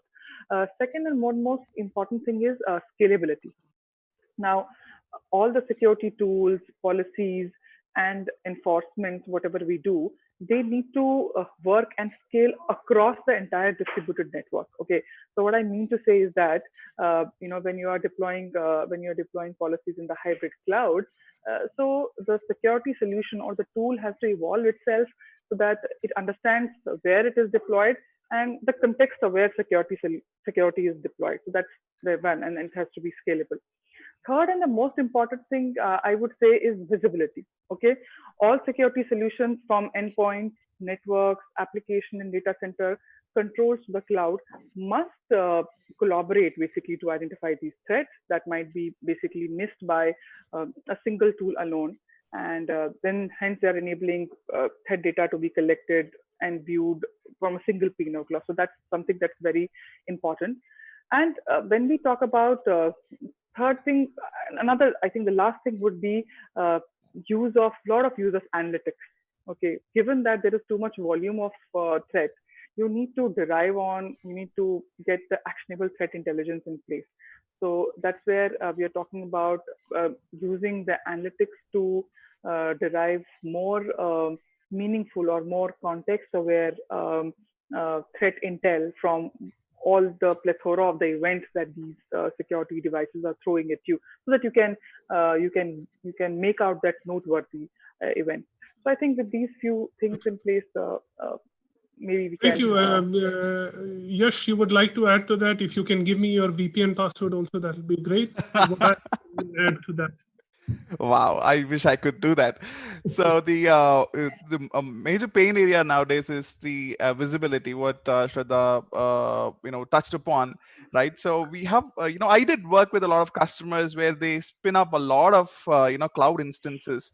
So is there a possibility of getting a visibility of what all my cloud instances which are coming up? That's one. The second thing is most of the CISOs have asked me this question. I really don't want another agent on my endpoints. I can't do that. But now, given the situation, I don't think that's anymore a reality, right? So given that stance, understanding and building I would say an image from a vulnerability standpoint, building a golden image and even before deploying a golden image and performing a risk-based vulnerability scanning, just not from a vulnerability angle, but also and identifying what are the security risks that I am going to create when I'm going to deploy the server or this machine.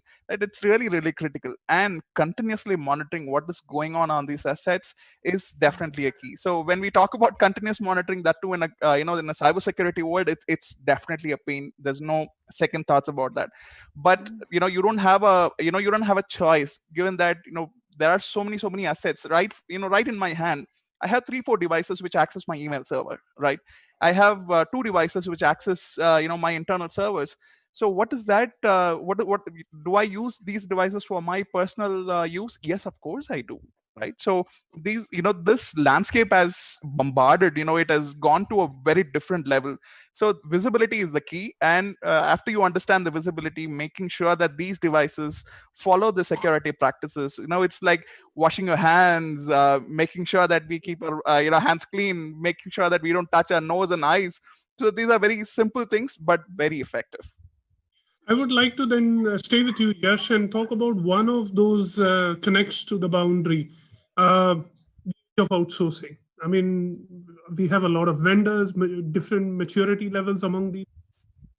How do we ensure that we are getting the right security that our baselines, and how do we know that they are not compromising? How do you see, what would be your advice to organizations to handle third-party vendor risk?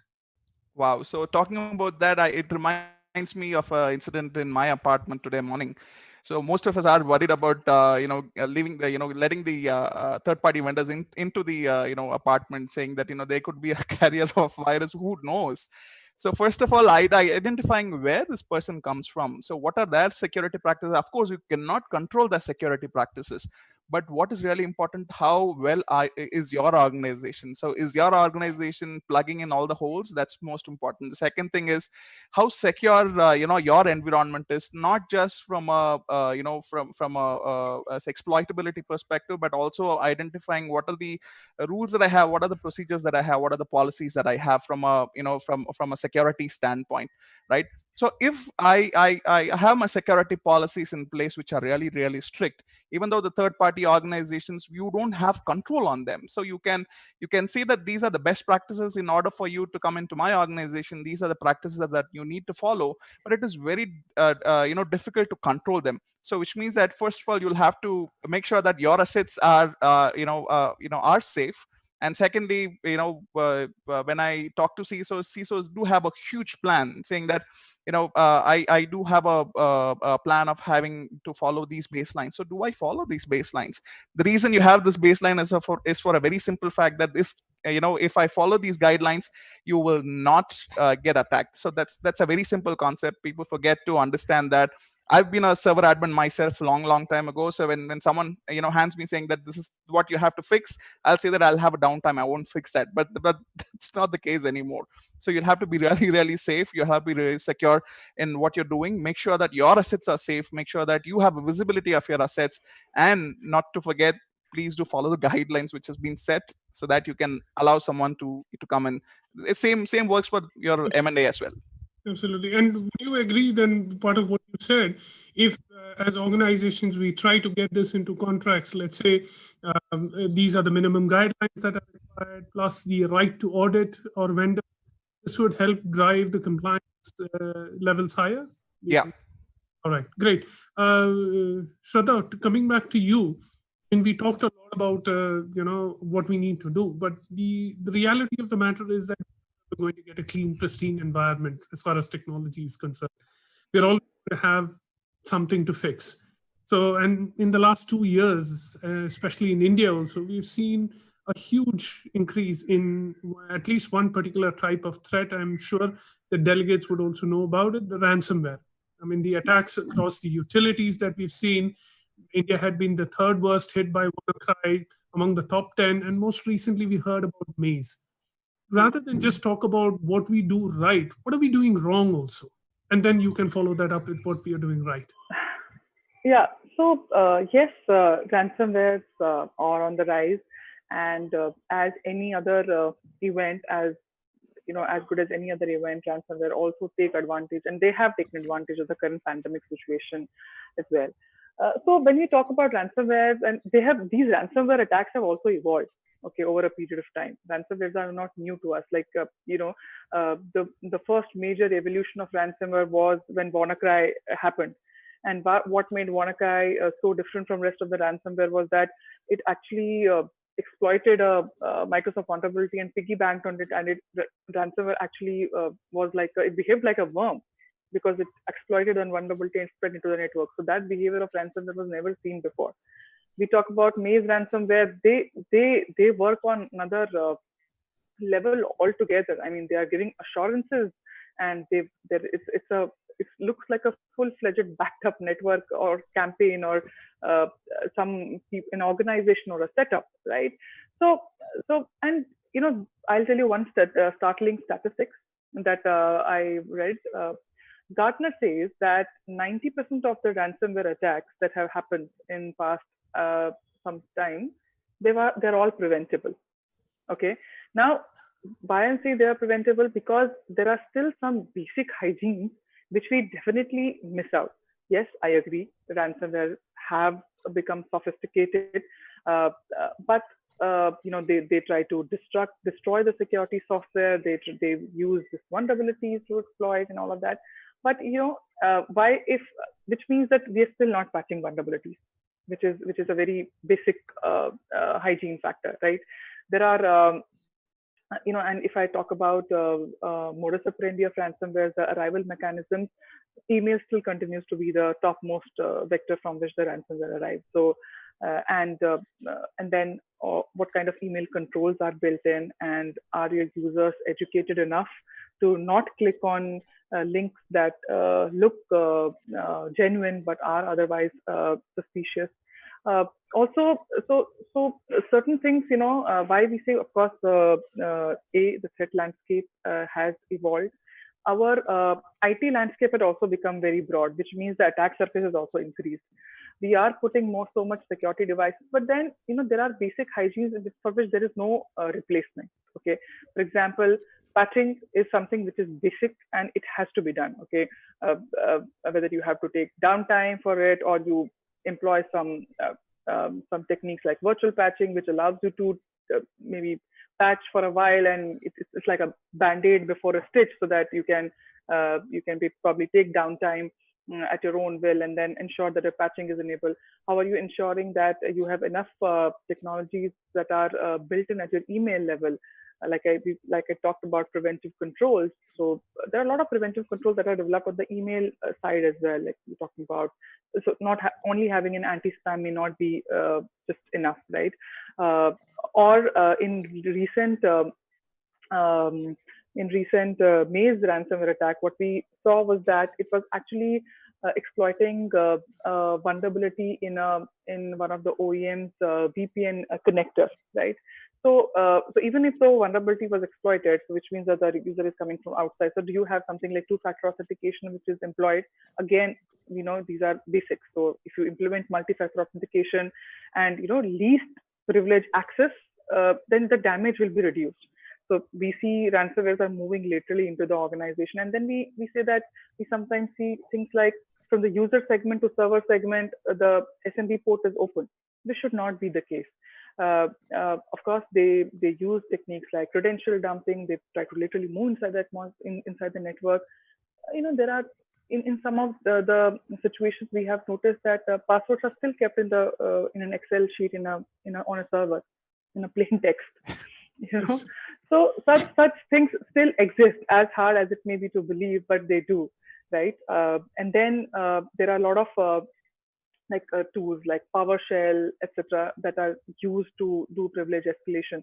But these tools are also used by admins. But we do not see an application or an implementation of how you will restrict user level people from accessing these administration tools. So you have the application whitelisting tool in place, which will reduce the attack surface for a regular user, right? And so I would say that if you follow these basic things on the same backup of 3-2-1 backup formula that we usually say, so I think if these basics are in place, we should be able to combat ransomware to quite an extent. Yeah, that's what I will say. No, thank you very much. And I don't think you will get Shraddha's bank ATM PIN by sending her an email to click on something. Hopefully not. Yash, in fact, recently DSCI actually released a report on cyber insurance in India. So my question leading up towards the end is, what role does cyber insurance play in managing these cyber exposures that we have? What's your view on the maturity? I mean, of course, we have the report from DSCI. It's an amazing report. Delegates, if you have an opportunity, please do download and have a look at that.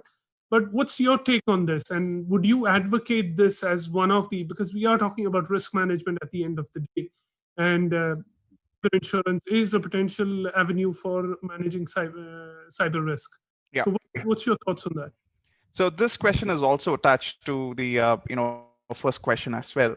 So from a cyber insurance play, how do I manage my cyber exposure? So when we go one step behind, so it's all about reinventing the guideline which has been set, right?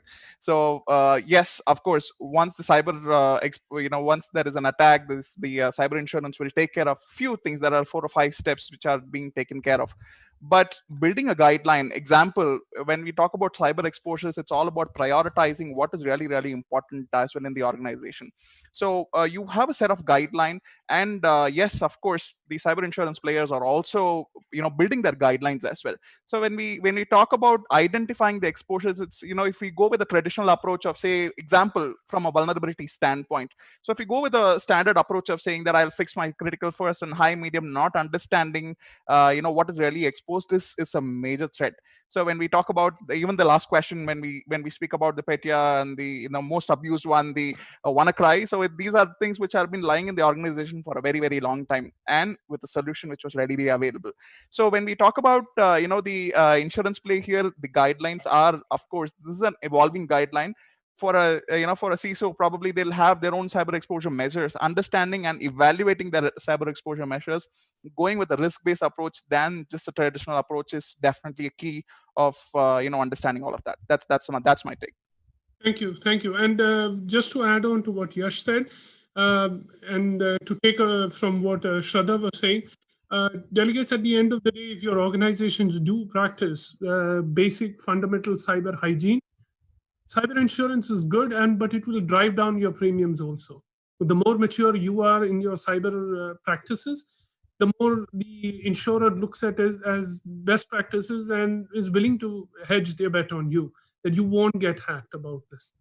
Thank you, both of you, for your wonderful insight, and thank you, DSCI.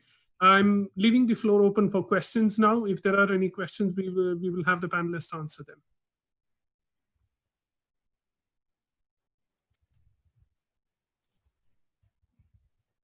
All right. In the interest of coming up, I have one of the questions that has come through us is about another buzzword in the market, and both of you can take a minute on it and try and answer it. Zero trust. Is that the way to go ahead, and what should we do? Who wants to take it off? Take it first. All right, so I'll take it. I'll give a very quick thing. So zero trust is not something new. It's been there for a while. It depends on the organization, how they go with the zero trust. But if you ask me, should I go, with the zero trust policy, might not be the right thing to do, because you don't trust anything. So you become a rigorous tester. You become a very security driven organization, that too in a devastating level. So I don't think that'd be the right approach to go. Okay. What about you, Shraddha? So what I will say is, like you said, zero trust is not nothing. It's not new, okay. But I think that in zero trust, essentially, we're trying to say that we are talking about things like microsegmentation, which means that the security you don't trust anyone, and just the security has to be very much tied up with the host. So while zero trust model does give you some, I should say, it gives you some very good idea in terms of how you can secure. It is also something that is not new. I would say you can employ other techniques, like, for example, you can have preventive controls in place. You can have your security tied around with your host or with your assets itself, so that you ensure that it is tied up. So wherever the asset goes, the security moves around with it, right? So I would say that it's a variation of like a knack that we used to have earlier. So something which is more evolved from that standpoint. But yes, I think zero trust model full implementation of zero trust model may be too idealistic, but yes, in certain pieces we can adopt this. All right. Thank you very much, both of you. And with that, our session time has arrived. Thank you, Yash and Shraddha, for your wonderful insight. I hope the delegates enjoyed as much as I enjoyed moderating it. And back to you, Rishi. Thank you, Jackson. Thank you, Shraddha. Thank you, DSCI. Thank you. Thank you, panelists, for the insights. With changing dynamics, mantra for end-to-end security is careful due diligence, situational awareness, and defense in depth. We shall start with our next session shortly. Stay tuned, please.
Taking our discussions ahead, we have an insightful keynote presentation by Target. The topic of the presentation is Back to Future, Reaching into the Past to Securely Run Business in the Post-COVID World. To deliver this presentation, we have with us Mr. Visagan Suburayalu, Director, Technology Target India. I would encourage the audience to keep letting us know about our sessions and experience at the Best Practices Meet through your social media using the official hashtag BPM 2020. I would now request Visagan to take the stage, please.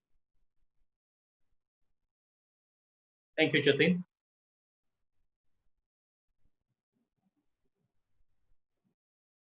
Good evening, everyone. I'm Visagan. I work for Target in the information security team. 2020 has been quite an interesting year for all of us. Most of us are no longer working in office spaces, and the way we work is changing, and the way we shop is evolving every minute.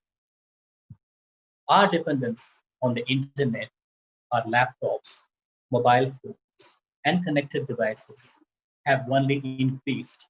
We need them just not to be able to work, but to shop, invest, pay bills, and much more, which means that we literally use it every day, every hour.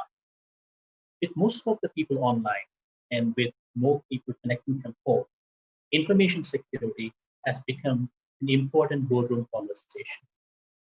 This has been true for us at Target as well. If you can move to the next slide, team.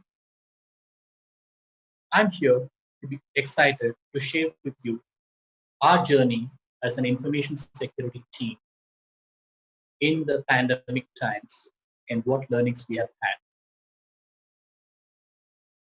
We can go to the next slide. Before I begin, I hope you're all seeing the Target slide. Before I begin, I want to do a quick introduction about Target.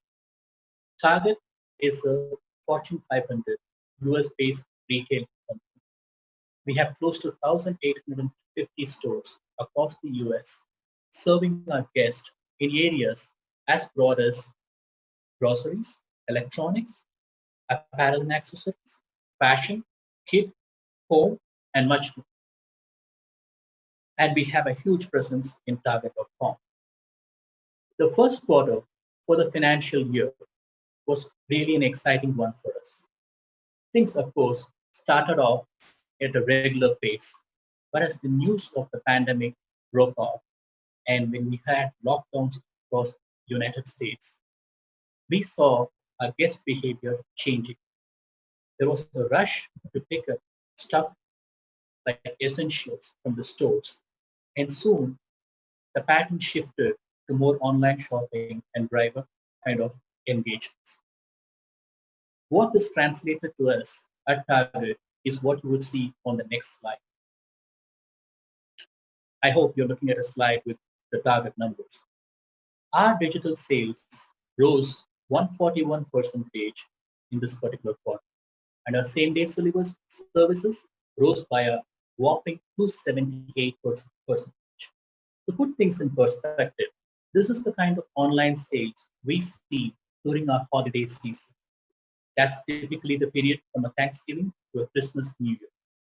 This now has become the new normal for us. But for a business like ours, who have both physical and digital presence, you can imagine the amount of stress this puts on our business. Primarily, if we can move to the next slide, primarily there are three aspects that I want to talk about in terms of stress: the business, the infrastructure, and most importantly, our security framework. If we can move to the next slide. While I spoke about the risks and the stress it puts on a business, infrastructure, and security, I want to give a quick stats around what's happening in the security industry. As you can see on the slide, cloud-based cyber attacks rose by 630% between January to April this year. Phishing attempts went up by 600% since the end of February. Visit to hacker websites and forums went up by 66% this year. Now, if you compare the stress that I spoke about, in addition to the threat landscape, we kind of knew our priorities. That is, being able to deliver our guests the convenience that they always look from us, despite the large volume. Secondly, our engagements with our guests has to be a secure engagement in ensuring frictionless guest experience. So, what made us succeed? How did we manage this unprecedented growth in online traffic while still keeping our guests safe? The short answer is we were ready. Honestly, we may not have predicted the circumstances surrounding this pandemic and the associated online search, but as a business, we were ready because we have invested in a secure retail technology, which we laid out much, much earlier. If we can move to the next slide. Let me talk to you about three things that has helped us come this far. Firstly, guest centricity. 3 years ago, we laid out a unique strategy centered on our guest. As a multi-assortment retailer, we've been focusing on bringing joy to our guests by enabling them to shop wherever they wanted to, be it our stores, be it online, on their way to work, on their mobile, and so on. We invested in our stores to stay relevant with our guests. We used our stores as hubs for our online fulfillment and delivery. We built a strategy to expand our fulfillment options like driver, same-day delivery, and help reach out to our guests in the most convenient way for them. As a security team, we've been focused during these times to heavily invest on our cybersecurity capabilities. We also have amplified our network security to ensure, again, a frictionless shopping experience. We laid these foundations of building a durable digital business centered on the wide coverage of our stores and fulfillment centers across the United States. If we can move to the slide that talks about our technology. Technology has been at the center of our strategy in our entire journey. We use technology to advance our strategy. With the best technology in retail, Target is nimbler and agile as a company. I want to give you a few examples of our technology-based strategy that has helped us come this far. Firstly, we have built a guest order management system which selects stores or fulfillment centers and also the most cost-effective carrier to ship ground up. This has enabled us to provide seamless same-day free guest services.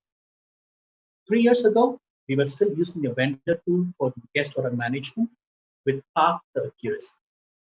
Secondly, we have built a capability called Enterprise Checkout, which uses a common checkout experience, or in fact provides a common checkout experience, irrespective of the channel our guest chooses to operate, be it digital, store, or a mobile app. We also revamped our search capability on target.com using latest technology to improve relevancy to our guests. Most importantly, on the security side, we have built cybersecurity capabilities on top of capabilities like adaptive risk engine, which ensures that our guest transactions are always secure. And we do that by leveraging data points like threat analytics, device fingerprinting, user behavior, and so on. Moving on to the next slide. None of what we have achieved in the last 3 years would have been possible without the team that we have built. We understand the importance of a team that is continuously invested in learning and development. And we also understand the importance of investing in our team members. That's why our leadership committed to a program which ensures our technology and data science team members have an opportunity to learn. To put it in perspective, that's one day every week. These learnings could include a demo day where you go and demonstrate a work, a hackathon where you learn, put your skills to use, or an online conference like this, you can network and learn. These forums also help us do online courses or even get outside of our buildings to explore new technologies. As a security team, we have invested in ensuring we leverage our in-house subject expertise, technology teams, analysts up to date in the latest trends. We've also built a diverse workforce.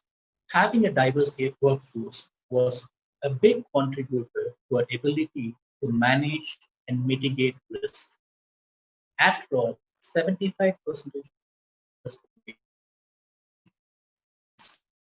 lives within 10-mile radius of a target store, which means we want to reflect the guests that we serve in a way that can provide the right experiences, right products, right services in a form and shape that they like to see and need. We also have been investing heavily in grooming leadership within our technology teams. In Target, we have programs like Email, Swati, and Ignite, which focuses on helping improve our diverse workforce skill set and readiness to move on to the next level. Email, for example, is a program for engineering, which is a 12-month curated learning experience for women in engineering who aspire to embark on a journey of leadership. They get trained on latest technologies, and they're also provided an opportunity to apply for future engineering manager roles within the technology organization. Swati stands for Security Women at Target India, and TWINE, it stands for Technology Women in Engineering, or groups formed by our team members focusing on improving the diversity and inclusion within this organization. These groups focus on building network within the industry, within the organization, and also participate in a lot of community activities. If I can go to the next slide, please. As I get closer to concluding my keynote here, I often get asked by my peers what the pandemic has taught me.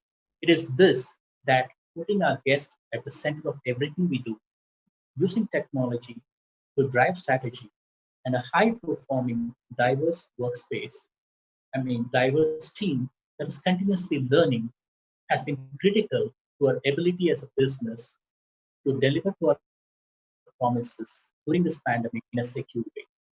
In the past, foresight has always been pivotal in ensuring business resiliency, and it will be even more pivotal starting now, because given this year's pandemic, hindsight will always be 2020. For this opportunity with this keynote, I'll be happy to answer any questions on our digital board. Thanks for listening in.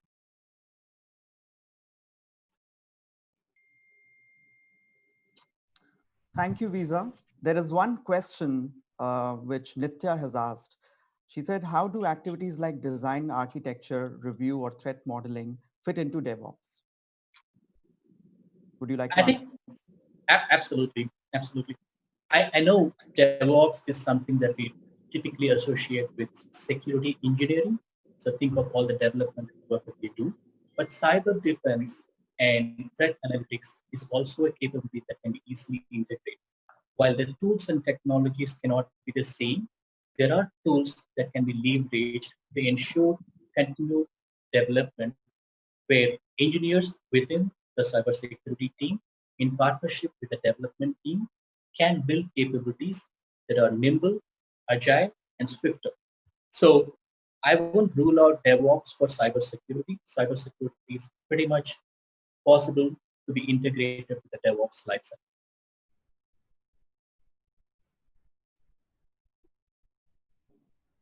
Thank you, Visagan, for the insightful presentation. We will see you shortly with our next session. Stay here.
To make the meet even more enriching, we are pleased to have Lieutenant General Dr. Rajesh Pant, National Cybersecurity Coordinator, India, for a special address.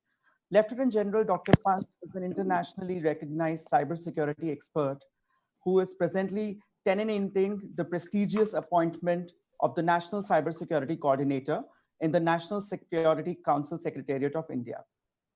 In his capacity, he's responsible for coordinating all activities across multiple sectors to ensure a secure and resilient cyberspace within the nation.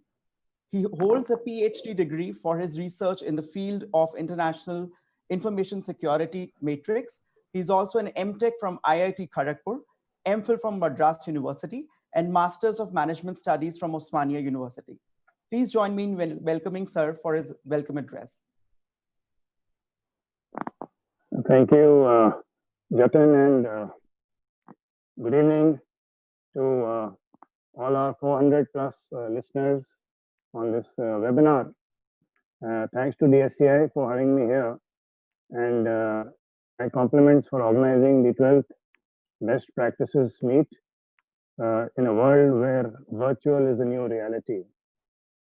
I must compliment the DSCI team for selecting this year's theme as radical uncertainty.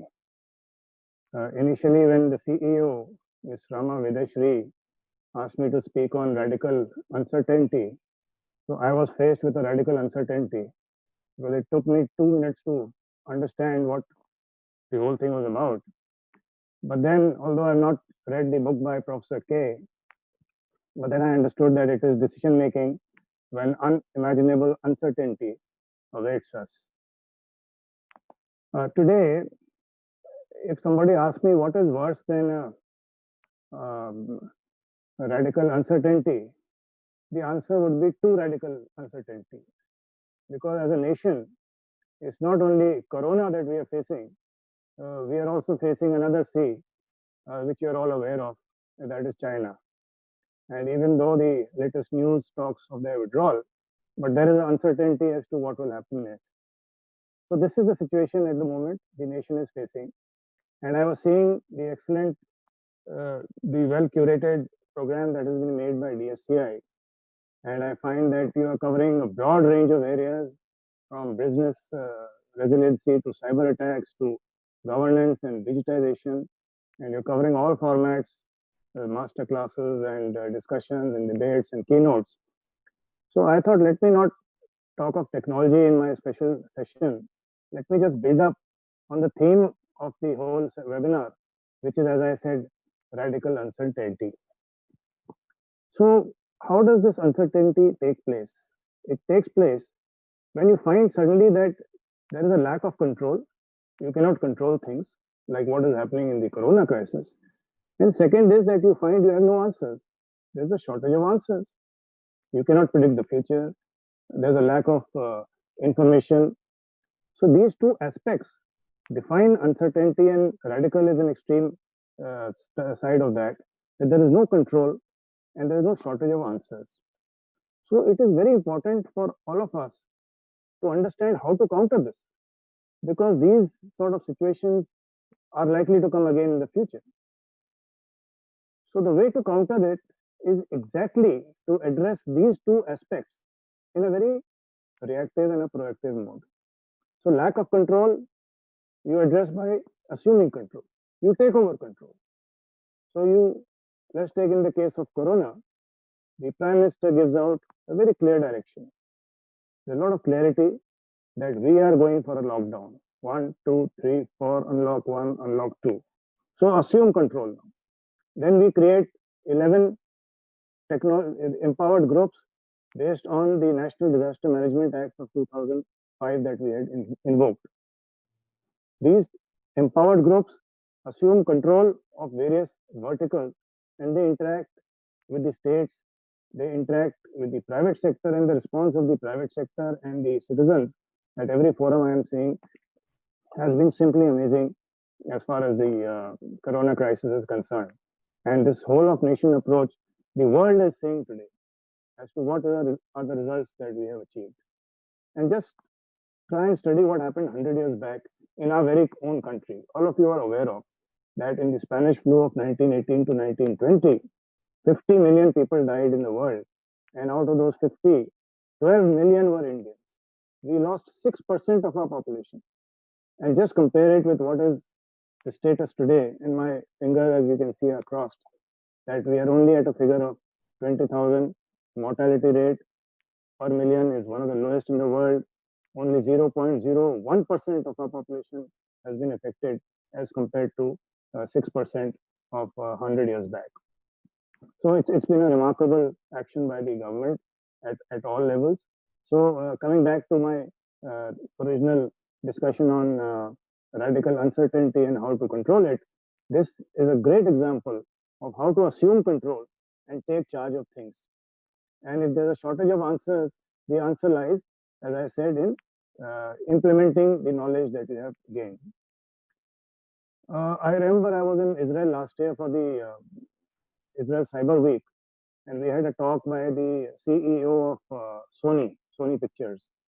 And he was telling us that Sony, you may recall, had produced a movie on the North Korean dictator. It was something like a caricature sort of a movie, which naturally the North Koreans did not like, and they hacked their Sony systems, and the system went down. So at that point of time, he says, we took a decision. We just pulled out the plug. We decided to go dark. And Sony, as he said, I mean, he said there are thousands of employees spread across 50 countries. He said for that 1 month, we worked on a manual mode. The employees got pay, but every pay was calculated manually. He says, we will not go to the internet. So that was a decision they took, and they stuck to that decision. So this is how you take over control. Whenever there is a radical uncertainty, you take a decision, you take a bold decision, and you resolve to do that decision with all your employees and all the staff that you have. So this is a great lesson actually which is coming out, and I want all these 400 people in the webinar to try and understand that the theme of this webinar is telling us a very important lesson as to how to convert a crisis into an opportunity. So the issues that come out are, firstly, and this is across the board, this is for the enterprises to know that in such a situation, what should be done? Firstly, the leadership has to be calm and focused. That is very important. And you've seen it at the national level, and you've seen some great industrial leaders that we have got. You have to accept what you cannot control. You have to accept this. That if it is spreading, we don't know whether it's spreading through the air, whether it's spreading through contact, etc. Then the decisions taken, as I said, must be implemented with full resolve, and don't hesitate to take decisions that you have not taken earlier, because it is an event that you had not planned for, which has happened. So let us take a decision which we had not practiced earlier. Although, as they say in the defense service also, they say the more you train in peace, the less you bleed in war. But then there are situations in war, after you make a plan, actually something else happens. So you have to take decisions that you have not taken earlier and resolve to do them. And then, of course, we must cater for disaster recovery. So that is a part where, from a cyber point of view, there are technicalities, and you know what happened in 9/11, how quickly they came back, and I'm talking of their IT systems, etc. So this is the larger lesson that I wanted to convey. But since now I'm in a mode of giving out slices of personal philosophy, let me talk of one more aspect, and that is the aspect of asymmetry. In cyber warfare, all these years, we used to say that it is asymmetric. So that one person with a laptop can attack an enterprise, can attack a nation for that matter. He can get inside some system. So it was like David versus Goliath. But today, what I'm going to say is, what about Goliath versus David? And what I'm trying to say is that because a private enterprise today is also part of a strategic sector. You take power, you take telecom, you take water or whatever, oil. These are all strategic sectors, and private players are very much part of it. Now, in the work from home environment, the firewall and the enterprise-wide protection that we had given to these private enterprises, which are part of the strategic sector, has now become distributed. That means Now, that person sitting in the home is also part of an enterprise which is part of a strategic sector. So, what is the nation state? What is the adversarial state wanting? Adversarial state is wanting to attack your strategic sector, carry out cyber attack. And now that work from home with all his vulnerabilities is part of the attack vector. So, is that person who's sitting in his home expected to protect himself from the cybersecurity point of view from an attack by a nation state-based actor? That is the point I'm trying to pass on to you, that how things have changed. That it's not that that person with a laptop attacking the nation state, it is now a nation state which is now going to attack that person who's working from home. So this is where all the lessons of cyber security come in, and in all forums every day we are having 2 to 3 webinars. And my last point is that there are two things which we have to follow in today's environment. Number one is personal hygiene, because you have to stay alive for anything else to happen. And number two is cyber hygiene.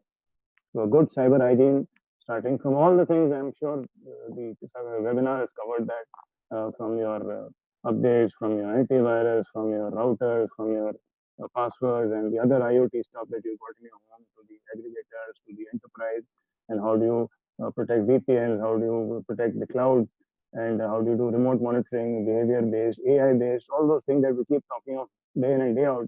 I thought, let me not go into that, but give you just share some slices of personal philosophy. First, of course, as I said, was how to deal with radical uncertainty. And second is how the nation state is now going to target the work from home.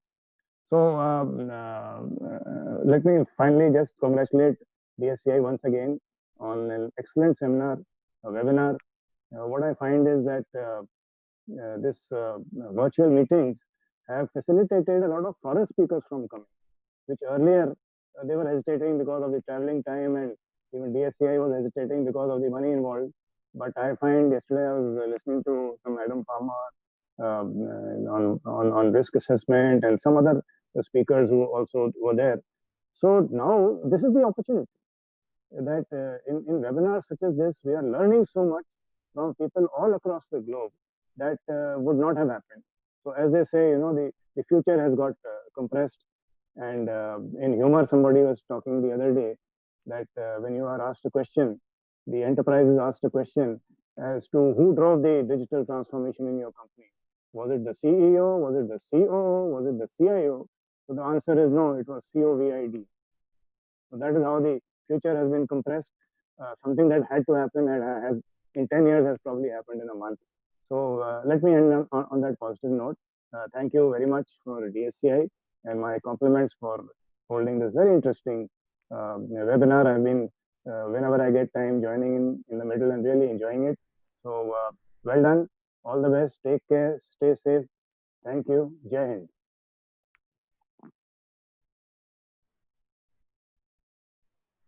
Jai Hind, sir. Thank you for your insightful thoughts. We are kind to have your presence here at the Best Practices Meet.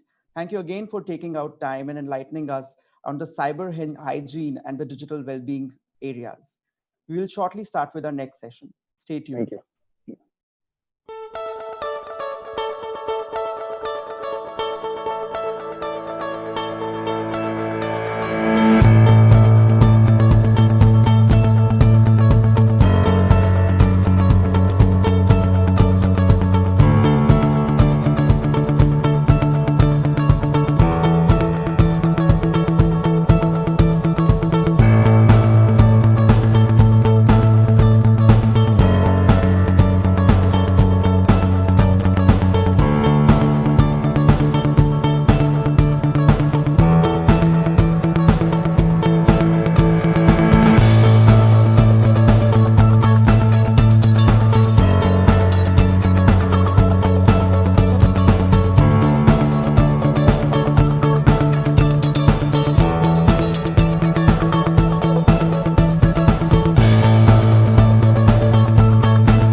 now welcome our esteemed speakers for the panel discussion on frauds in the time of COVID-19.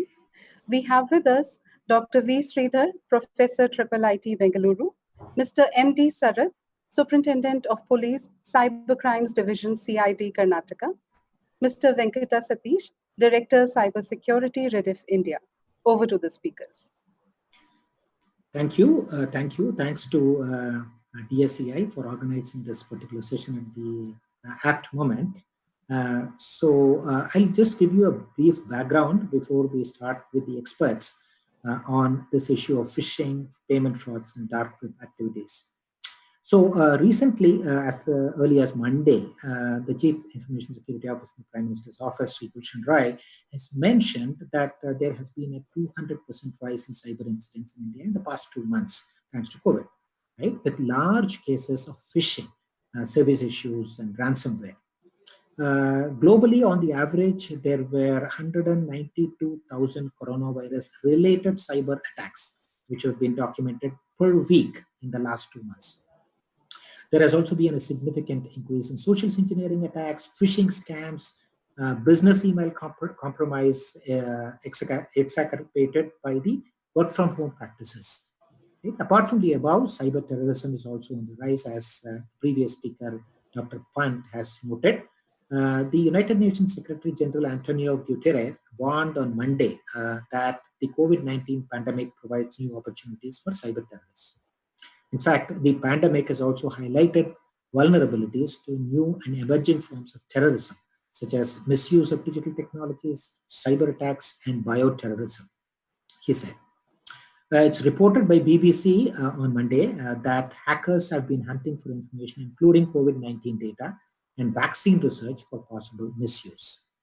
Further, the recent UN report indicates that there is a notable increase in the worldwide demand for cannabis, with sales surges in the dark web as people are resorting to such things to mitigate depression. So it is apt that we discuss about these important topics with two of our experts. So I welcome Mr. M.D. Sarath, Superintendent of Police, Cybercrime Division, Criminal Investigation Department, Karnataka. Karnataka Police conceptualized and set up the country's first exclusive police station to handle cybercrime cases way back in 2001. Much ahead of all the other states at CID headquarters in Bengaluru. Mr. Sarath, who heads the Cybercrime Division, was the winner of DSCI's India CyberCop Award for Excellence in Cybercrime Investigation in the year 2015. The other panelist is Mr. Venkata Satish, Director of Cybersecurity at Rediff, India. With more than 14 years of tenure at Rediff, Mr. Satish is a certified data protection professional, certified ISO 27001 ISMS lead auditor. He is a winner of many awards, including CISO of the Year, InfoSec Mastros Award, to name a few. So I welcome both the panelists to provide their expert opinions and advise all of us during this COVID times. So first, I would invite the panelists for a discussion. This is the first round. The question to Mr. Sarath. Sir, do you think that the current COVID-19 outbreak has resulted in rise of number of crimes committed using information technology? Now, if so, what types of crimes are committed more often? And you can tell us briefly about the modus operandi of the perpetrators. Over to you, Mr. Sarath. Yeah, thank you, Mr. Sridhar, and thank you all the panelists and DSCI for having this webinar. Yeah, you're very right that a lot of cases are coming up every day with respect to this COVID-related issues. So everybody has been suddenly pushed into the technology front, and whoever was not using technology, like for example, schools, colleges, they have got online now, and now everybody is facing this issues. Like suddenly their credentials are being used by somebody else. So when they are online, when online classes are going on, the student passes his credentials to somebody else. So somebody else joins into the session. There's a lot of abusing. There's a lot of offensive content, a lot of pornographic content coming up. And I hope everybody knows that how Zoom was compromised in between, and somebody came in between, and a lot of things of those stuff are coming up in a big way. And what I foresee is that in future, probably in coming 3 or 4 months time, job frauds will be skyrocketing like anything. because people have been searching for jobs now. The freshers are there; they are in search of jobs. Some people who have been terminated, they will be in search of jobs, and people will be doing an online campaign where they will be trying to recruit people, because since COVID, we have lost jobs. Those kind of modus operandi will be on the rise. Now, here I request all the industry to do a small favor by putting up a web page in their websites, telling the people as to what is the real scenario in their company, whether they are hiring, whether they are not hiring, or if there is any contact details to come and get in touch with them. So those kind of things will go in a very will be very helpful to the job seekers in case if that is happening. Now, very unfortunately, a lot of things are coming up in case of COVID times, like fake PPE kits are being dispersed, donations kind of frauds which are coming up. They put up some number in WhatsApp groups. They put up some numbers in some websites saying that this is a donation for COVID patients to supply essential goods and services to them. Those kind of frauds are coming up like anything. And this is also a very worrisome factor. See, you look at all the frauds and come to a basic conclusion that's only the names are changing, and the fundamental aspect of frauds remains the same. Whatever frauds it may be, the bottom line is you are parting your money, you are parting your OTP number, you are parting your CVV number, you are parting your banking credentials, everything is going out. But the nomenclature of the fraud keeps changing as and when the new type of scenario arises. May it be Olympics, may it be World Cup, may it be COVID, may it be something else.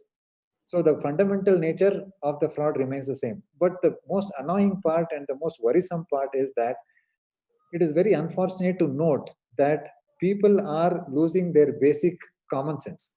Like, you part with, for example, I'll give you small examples. Like, now you are getting plethora of cases where in online marketplaces, people are trying to sell goods, saying that I don't have money to take care of myself, so I'm selling this car, that car, so and so. So people, without seeing the goods, seeing the vehicles, they tend to deposit money. Now, I don't know what to term this as. So why are we so foolish in sending out the money without seeing the goods? So the basic common sense is getting lost here somewhere. So even in case of OTP frauds, like you say that there is some phishing email coming to you, you are parting your details there. So people everybody who's educated now. The basic challenge here is that, do we want to educate the educated is the question. Now, who is getting cheated the most? All the educated guys. Now, that is the biggest problem. Where do you convey the message? Look, boss, this is the phishing email. You don't part your personal credentials anywhere online. Now, somebody's WhatsApp gets hacked. They ask for money and they deposit money to the different accounts sent by the hacker. And I can't just pick up my phone and give a call to the other person saying, boss, have you asked for money? No, we are losing that basic things somewhere. That's what, see, the modus operandi, the basic fundamentals of crime remains the same, but the nomenclature keeps changing. They come up with different modus every time. Okay, so these are the kinds of things what we are seeing every day. And online pornography, not to say they are on the rise. So people accessing pornographic contents, sending pornographic materials to transmitting in electronic form. So those kind of things are also on the rise. So every now and then we need to upgrade ourselves, at least apply our basic faculties and see what is really happening. So phishing scam is not new. For example, fraudulent transfers of money, seeking fraudulent transfers of money is not new. But the nomenclature is changing, but people are not applying their minds. So that is the basic issue what we are finding everywhere. So thank you, sir. So definitely you have pointed out that educated should be really re-educated because of the social engineering attacks that are being performed. And also, I think Most of the regular users are not aware of the IT Act, Section 66DE, where pornographic material, transmission of pornographic material is actually a crime. So we'll come back and discuss about some of these things later on. Also, the audience, if you have any questions, you can type your questions in the Q&A so that we can pick it up at the later. So this question is to Mr. Venkata Satish. We have seen a lot of work from home policies incorporated by the industry. So what type of crimes have hit the Indian IT industry and associated businesses as we speak about COVID? Also, please tell us some of the high impact crimes that have hit the industry with WFH policies being pursued by most of the firms. Over to you, Mr. Satish. Yeah, thank you, Mr. Sridhar. Thank you for that kind introduction and setting up the context of the session. And thank you, Mr. Sharad, by telling what kind of frauds are happening. And I also want to thank DSCI for allowing me to be part of this 12th edition of Best Practices Meet and part of this fantastic panel along with you. So now let us go back in time to the first half of March 2020, when we saw some isolated cases of COVID-19 in India. Barring a handful of companies who prepared and implemented work from home, the majority of companies have not thought about the impact of COVID-19 is going to have and not prepared for work from home scenarios. And when they have to provide laptops and desktops to employees for work from home, they did not have enough time to secure the machines, update and apply patches. Some of these machines were old, standby with outdated operating systems like Windows 7 and Windows XP. And some companies could not even procure laptops and desktops on time for the employees to use, and they asked their employees to use their home machines for work. So they do not have proper mechanism of patching. So what we have is we have users working on machines that are apparently not secured, not patched, and many could not be patched at home because of reduced bandwidth and less data internet plans what employees have. So this insecure work environment became a hunting ground for hackers to deploy ransomware. And you know what? Indian firms saw a 6-fold rise in the ransomware attacks, 6-fold rise. And they have to spend an average of 8 crore rupees for rectifying the impact of the attack. And we saw recently, right, the Maze ransomware attack happened on Cognizant. Cognizant was hit by Maze ransomware. And Maze ransomware is the dangerous of them all, as it not only encrypts data, but also steals the data before the encryption. And this data is sold in the dark web. So dark web has become a hub for all the stolen data, and there are lots of data dumps which are being sent, which are being sold in the dark web. And you know, India Bulls became a victim of the Plop ransomware, and hackers dumped close to 5 GB of sensitive data like customer identity documents, financial transaction statements, and employee details. So this Plop ransomware demands generally range from 50,000 to over $1 million, and it depends on the target and the negotiation. So if the target is more, is a big company, they ask for the more amount, and you have to negotiate to bring that down. But if you don't pay, and now these guys, what they are doing, they are not just encrypting your data, but they are making it public and causing more harm to the people and whose data is there over there. And I think India Bulls, we precisely don't know how this breach took place, but I read somewhere that they had vulnerabilities in their virtual private networks. And you know, VPN is extensively used for the work from home, and many administrators made errors in the configuration to tackle the massive load on the bandwidth by the employees accessing the critical systems which are behind the firewall. So these are this is one of the major issue. You know, VPN is getting choked, and the admins want to unchoke that thing by taking some of the systems offline or on the internet and thereby not making sufficient patches or not making sufficient security arrangements to the systems, thereby making it vulnerable. Okay, and also we saw COVID-19 related phishing attacks increase by whooping 667%. I repeat the number, it is 667%. Okay, and just recently CERT-In has released a warning about COVID-19 team phishing campaign using the email such as ncov2019@gov.in. I will also give you some more examples of COVID-19 related phishing emails. There was a phishing email sent to a financial controller of a company impersonating as the CEO of that company. And the email asked the financial controller to buy Amazon gift vouchers for a certain amount under the company's CSR activity and send back the vouchers. This financial controller obliged and bought the vouchers and promptly replied with the vouchers to the hacker. Now, what is astonishing here is that the phishing mail has a warning saying on the top band that the email is sent from an external sender and you have to observe caution while taking action on the mail. And when we asked why didn't he notice the warning, he replied that he got used to it. So why? Because 90% of the emails what he received are from external domains, and it became a blind spot. That spot became a blind to him, and he is not noticing to that spot. So as Mr. Sharath was telling, okay, we need to educate those users. So education is there. Those people know that there is an issue over there, but what is happening is we are putting too much on the users and asking them to take notice and to not to fall prey, but it is not happening. Yes, because blind spots like this are happening. They are used to that warning, seeing daily, and they are not taking action on that thing.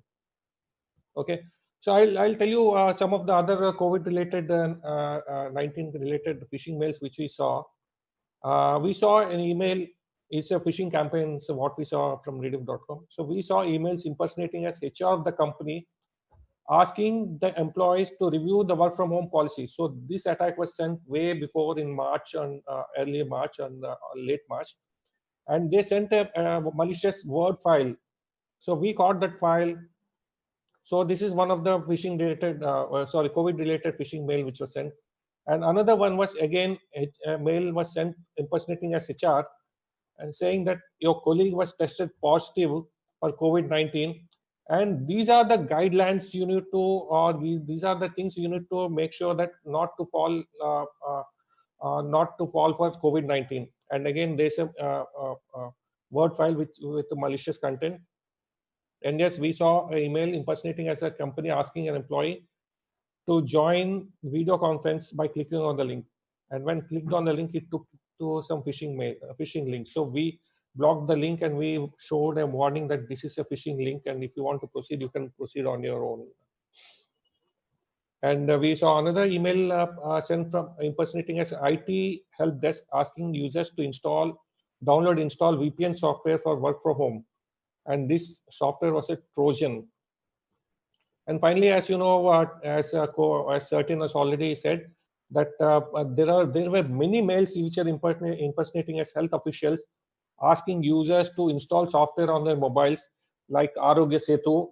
But this software was actually a Trojan. What it was doing is taking all the information and sending it back to the CNC servers. So these are some of the attacks what we saw in recently in this COVID. And there are a lot of loss was happened. Data was put on public, like the India Bulls data and Cognizant data was there, and I think they lost some huge money. And yes, people lost money on this Amazon gift voucher example what I said. And these were some of the examples. So over to you, Mr. Sridhar. So thank you, Mr. Venkata Satish, so for giving that insights into how, for example, the work from home users are getting affected, especially because of phishing and ransomware. So we'll come back and discuss some of these things later on. So now to Mr. Sharath. So we have mentioned that most of the attacks require common sense, to detect. So this is the social engineering type of attacks which are perpetrated. So are there any thumb rules? As we know, 90% of the cyber incidents, even in the state of Karnataka, are phishing related. So people are succumbing to phishing, even though they have to take precautions. They are not taking precautions. It seems to be a common sense for us, but it doesn't seem to be a common sense for them. So can you suggest some simple precautions that netizens, whoever is handling the internet and cyberspace should take? I mean, the minimum precautions that we need to take. See, every sphere of fraud requires its own precautions to be taken.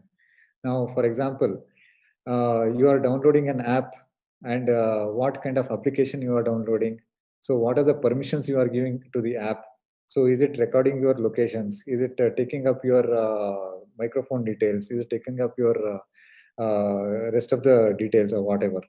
So it's very tough to say to an educated person that as to what you need to do. To an uneducated fellow, we can guide him, we can handhold him and tell him, boss, see, this is what you need to do, and they will diligently follow that. But here it's very difficult, and as I told you, you get an account number, and people ask in the way of donation, for example, COVID donations, saying that we are feeding the starving people. So the basic sense of researching for that number is absent. So you don't check with somebody else saying that, boss, is this the right account which I have to deposit the money? Or am I paying the money to the right cause, whether to the right account? So we have lost that sense of inquiry. So this basic sense of inquiry is lost. Now what happens, for example, in case of job frauds, for example, now they can call the company back saying that, boss, are you hiring? Or are you taking money for these kind of hiring activities, what you are doing? So they, unfortunately for everybody, they go to Google and search for the customer care numbers, company numbers. 70-80% of the mobile numbers in Google is false. So a lot of banks have taken up this with Google. A lot of companies have taken up this matter with Google. Still, the matter is not getting resolved. So anybody can create an ID, edit the number which is available in Google. Now, this is the common factor which you see, that everybody goes to Google. They don't want to go to the website and search for the number. They go to the Google and search for the number. Ultimately, you end up calling the fraudster, where you ultimately part your banking credentials, right? Like OTP, card number, or CV number, or whatever it is. Okay. So even when you want to procure a PPE kit, or when you want to donate to somebody for procuring a PPE kit, the basic sense of inquiry is required. So if I don't have that basic sense of inquiry, I'm not heading anywhere. Definitely it is going to be a dubious effort for me, right? So somebody's WhatsApp has been hacked. We have seen a lot of cases where in case of COVID times, we have seen a lot of cases where the person calls, for example, when what do you call, which happened in West Bengal, the heavy rains were there, a lot of this thing was cut off, and somebody called, somebody's WhatsApp was hacked, and they sent a message to another person saying that, boss, I'm stuck in this particular storm and I don't have money to eat and something, just send me some money. So the last thing what he could have done is just pick up the phone and ask, boss, is this your account number? Should I send money to you? So we are not doing that. We are blindly believing the screen. So believing the screen is going to take you nowhere. So whom are you believing, right? So the screen can be hacked. The screen, whatever you are seeing on the screen is not the ultimate truth, right? So how do I convey this message to the educated fellow?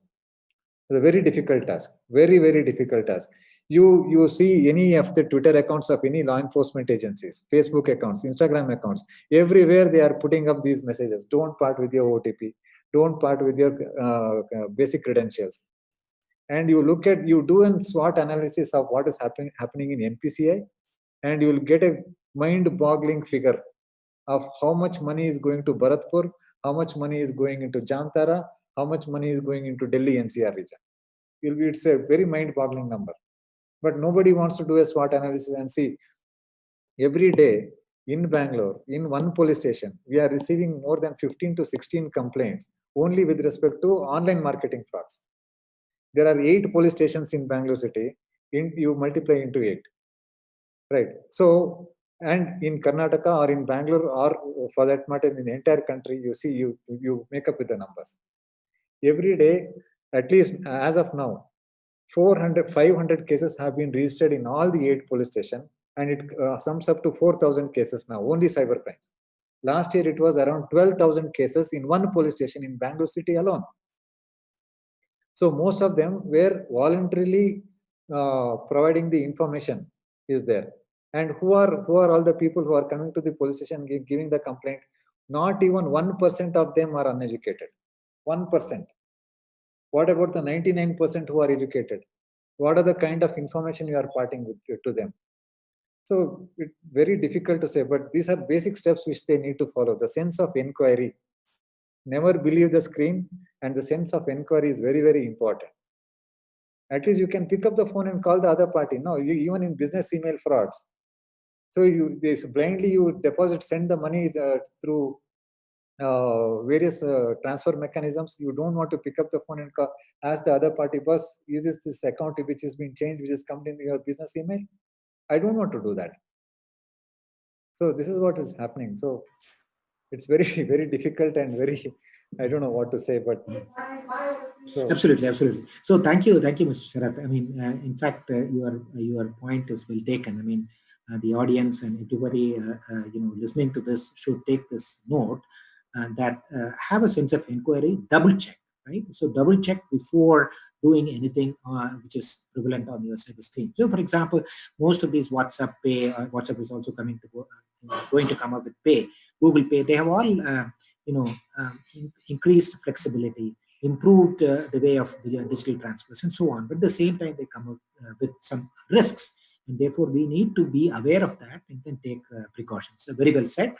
We'll come back with question answers session later on. So now over to Mr. Venkata Satish. So today also it is there in the newspaper that TCS is looking at 75% of the employees to be working from home, until 2025. Microsoft has also, announced some number in the range of about 50%. So most of the employees, especially in the IT, ITES sector, is going to be working from home. And as you have correctly pointed out, phishing mails, emails are on the rise. Ransomware is becoming very prevalent. So are the enterprises taking enough precautions? For example, secure VPNs. Are these things being taken seriously both by the employers as well as employees so that we have a safe working from home environment? What is your view on this? Yes, Mr. Sridhar. Yes, organizations are taking care of using secure VPN. And as I told, the load on their VPN servers has increased a lot because of the bandwidth issues. And now what organizations are doing is they are decoupling their critical applications from on-prem and bringing it out to the cloud.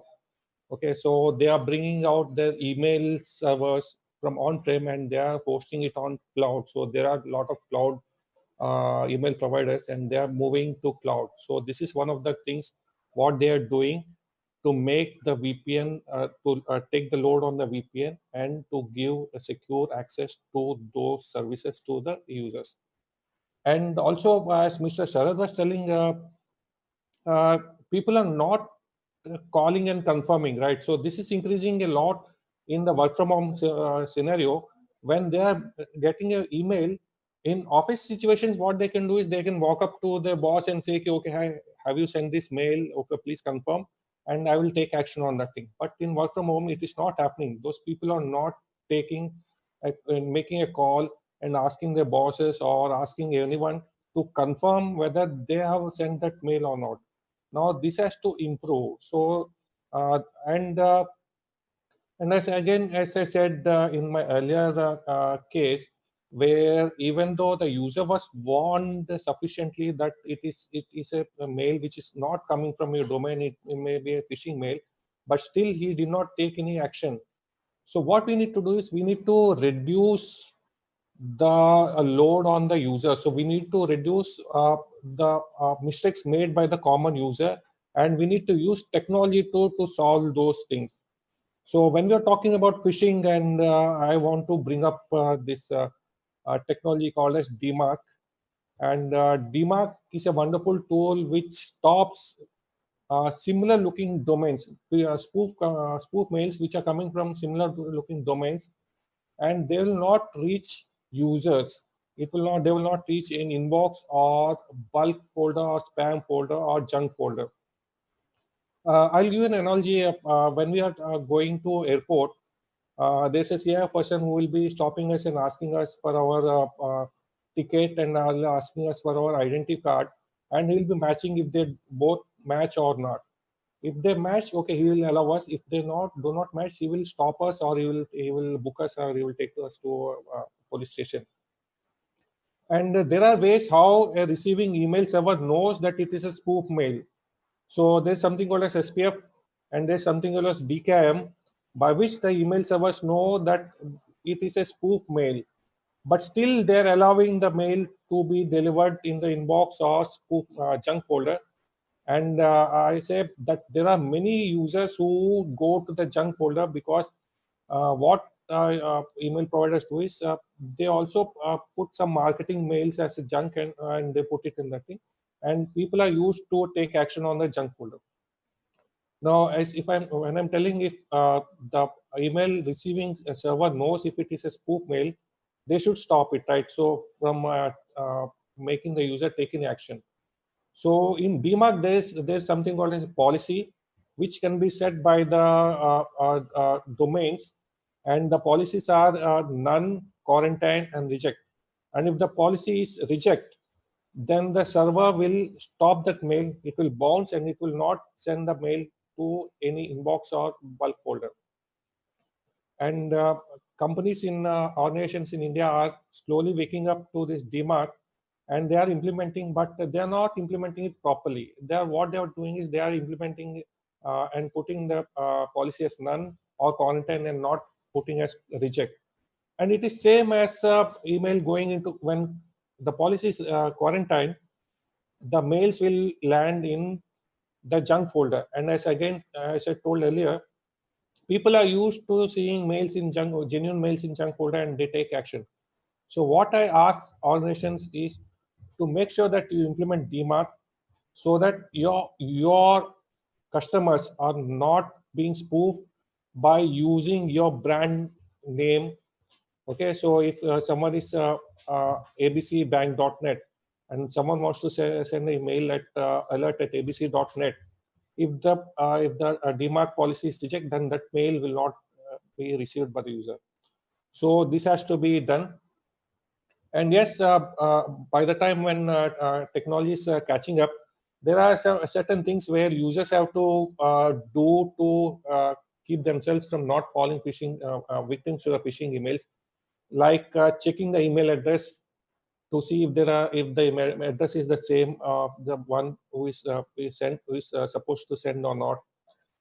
Check for the external sender warning. As I told, it became a blind spot for that person, but still you need to check.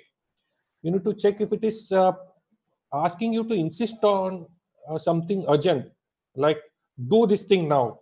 Okay, if you don't log in, then your account will be locked. Or if you don't send this email, then I will send it to boss. If something such kind of emails are being sent, then you need to be very careful. You please first confirm it is a genuine mail, and then act.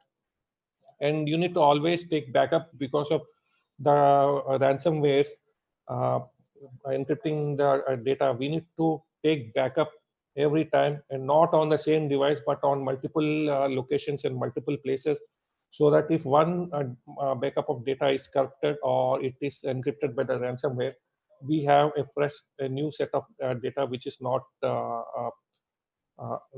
corrupted. So these are some things what I want to say, Mr. Sridhar. Thank you. Thank you. So audience, you can put your questions in Q&A box, and we will take it up from now onwards. So there are some couple of questions which have come in. The first one is, may I ask Venkata Satish to answer this. This Balabhaskar, he is saying that is there any way to stop the usage of apps like AnyDesk?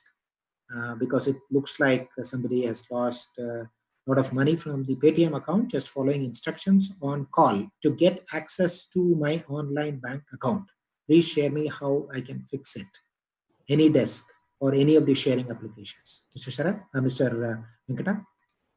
Yeah, so as I was telling, in work from home related work from home environment, what people are doing is they are asking employees to install remote sharing applications, and they are doing this. And if anyone is impersonating as a bank employee, first of all, bank employees don't ask for any sensitive information like OTPs or CVV numbers or any other such stuff, passwords. So we need to make sure that we should not share all those details. And if anyone is asking us to install any desk, we have to use our common sense, because there is no way where we can stop usage of these apps. So these apps are there for the exact purpose to remotely log in and to troubleshoot the customers. And if you don't know if it is coming from a genuine source, then you should not install these apps. So you need to make sure doubly sure that it is coming from the genuine person. Okay, so the next question is to Mr. Sharat. There is a question from Manoj who asks, how can cyber crimes be notified to the police? What are the methods by which these cyber crimes can be reported? Can you throw some light on this? Yeah, before that, Mr. Sridhar, I would like to add to what Venkata had said. Basically, AnyDesk is an application which has been barred by agencies like RBI, which has come out with a notification that the applications like AnyDesk shouldn't be used. Okay, so that's one thing. And once you use a application like AnyDesk, what happens is your mobile is being controlled by the person who is on the other side. So whatever actions you do and whatever instructions you follow is basically taking over your device. So it is, but see, the basic difference between remote applications like TeamViewer and AnyDesk is that in TeamViewer, for every second login, you need to have a password keyed in there. So in AnyDesk, it is not like that. So it's open every time. So that is one thing which they have to take care of. And to the second question with respect to online reporting, MHA has come up with this unique model where a website has been created, cybercrime.gov.in. So anybody can go and report there with respect to the grievances, whatever they have, if they have lost money or whatever, with respect to cyber crimes. But in spite of that, his physical presence would be required to register an FIR in the local police station where the said complaint will be transferred. So because in the signature, his signature is mandatory in the FIR, and a copy of FIR as per 154 CRPC has to be given to him. So because of that particular issue, even if he registers a complaint online, it will reach the concerned local police station within a day or two, and they will act upon. But however, his presence would be required. I'm not hearing. I'm not able to hear. So this, thanks very much for the clarification. But this also, provides another kind of a challenge, especially for cyber police officers. For example, how do they? I mean, in the COVID-19 times, when face-to-face and physical contact is to be reduced, how is the police corps coping up with cyber forensics, for example? One is the FIR to be filed, and after that, following it up with cyber forensics. So, what are the challenges, and how are they coping up with this?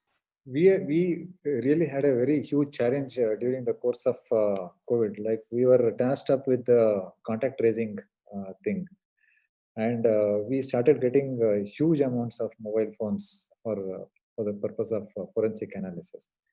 Now we also have to do our own mechanisms in preventing ourselves. So we started using the PPE kits, we started using the sanitizers and everything. That's one part from our side.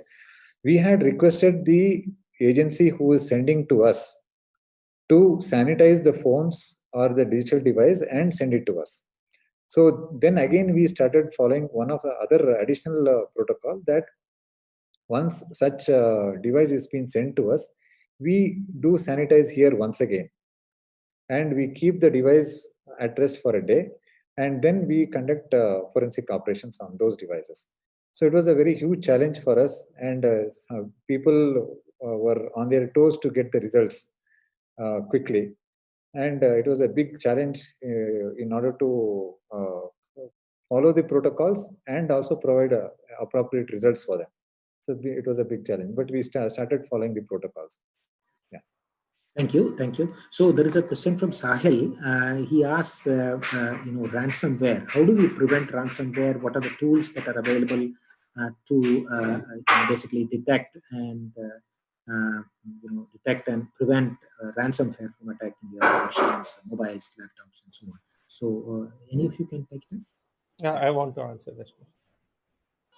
So, as I said earlier, first thing what you need to do is you need to take backup of your important data, so that if there is a ransomware attack, you have your data and you don't lose your data.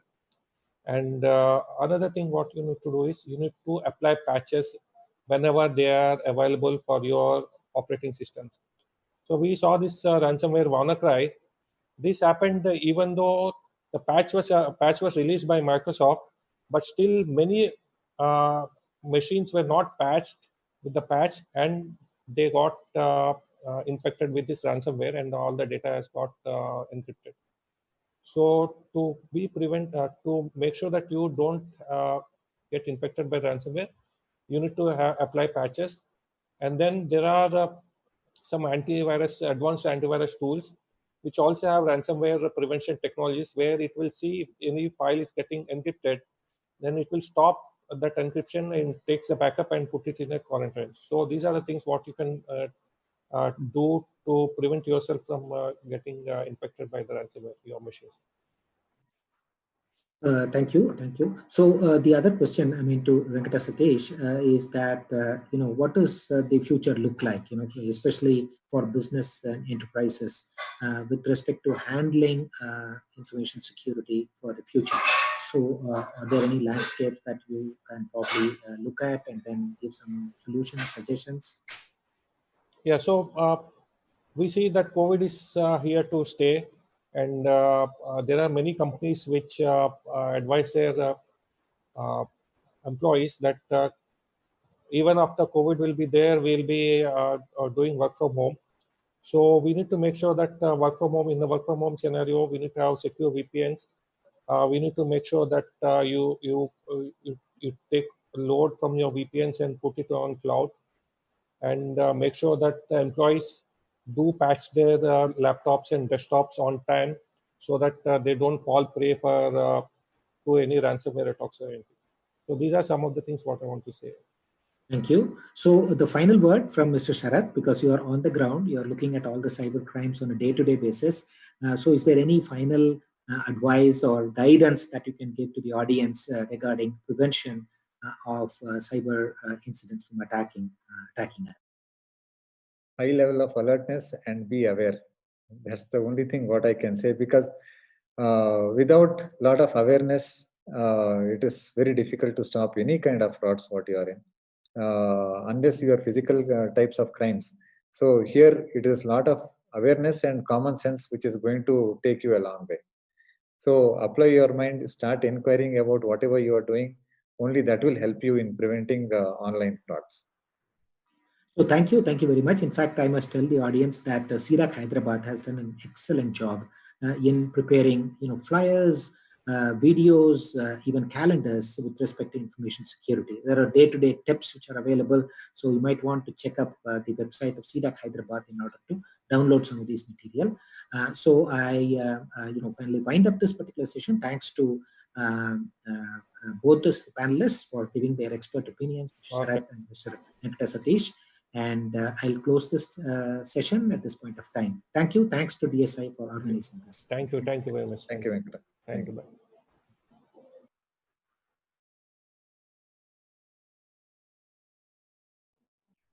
On behalf of DSCI and our attendees, we thank our respected speakers for the insightful deliberation today. I request delegates to stay tuned, please, as we move to another session in few seconds.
Hello to the audience once again. We are back with a panel discussion resonating with the current times. The theme of the discussion is data dilemma, and we have with us Mr. Rahul Mathan, partner Trilegal, Mr. Nikhil Pahawa, founder Medianama, Mr. Derek Ho, Senior Vice President, Assistant General Counsel, Privacy and Data Protection Mastercard, Mr. Vinay Kesri, General Counsel, Setu, Ms. Neha Chaudhary, Director, Public Policy, Ikigai Law. Request the speakers to kindly take the session forward. Great. Thank you so much, Mohita. Good evening, everyone. I know that we're running a little bit behind schedule, so I will keep the introduction very brief and we'll go straight into the panel. So the title of this panel is, when digitization is the means to coexist and thrive with the virus. So, clearly, COVID is something that that all of us are dealing with in every aspect of our life and work. It's changed all kinds of things, and one trend that it's definitely set off or accelerated greatly in certain cases is digitizing a lot of things that used to happen offline. Now, this could include something like payments. It could include just the way in which we work every day. All of these have been affected substantially by COVID.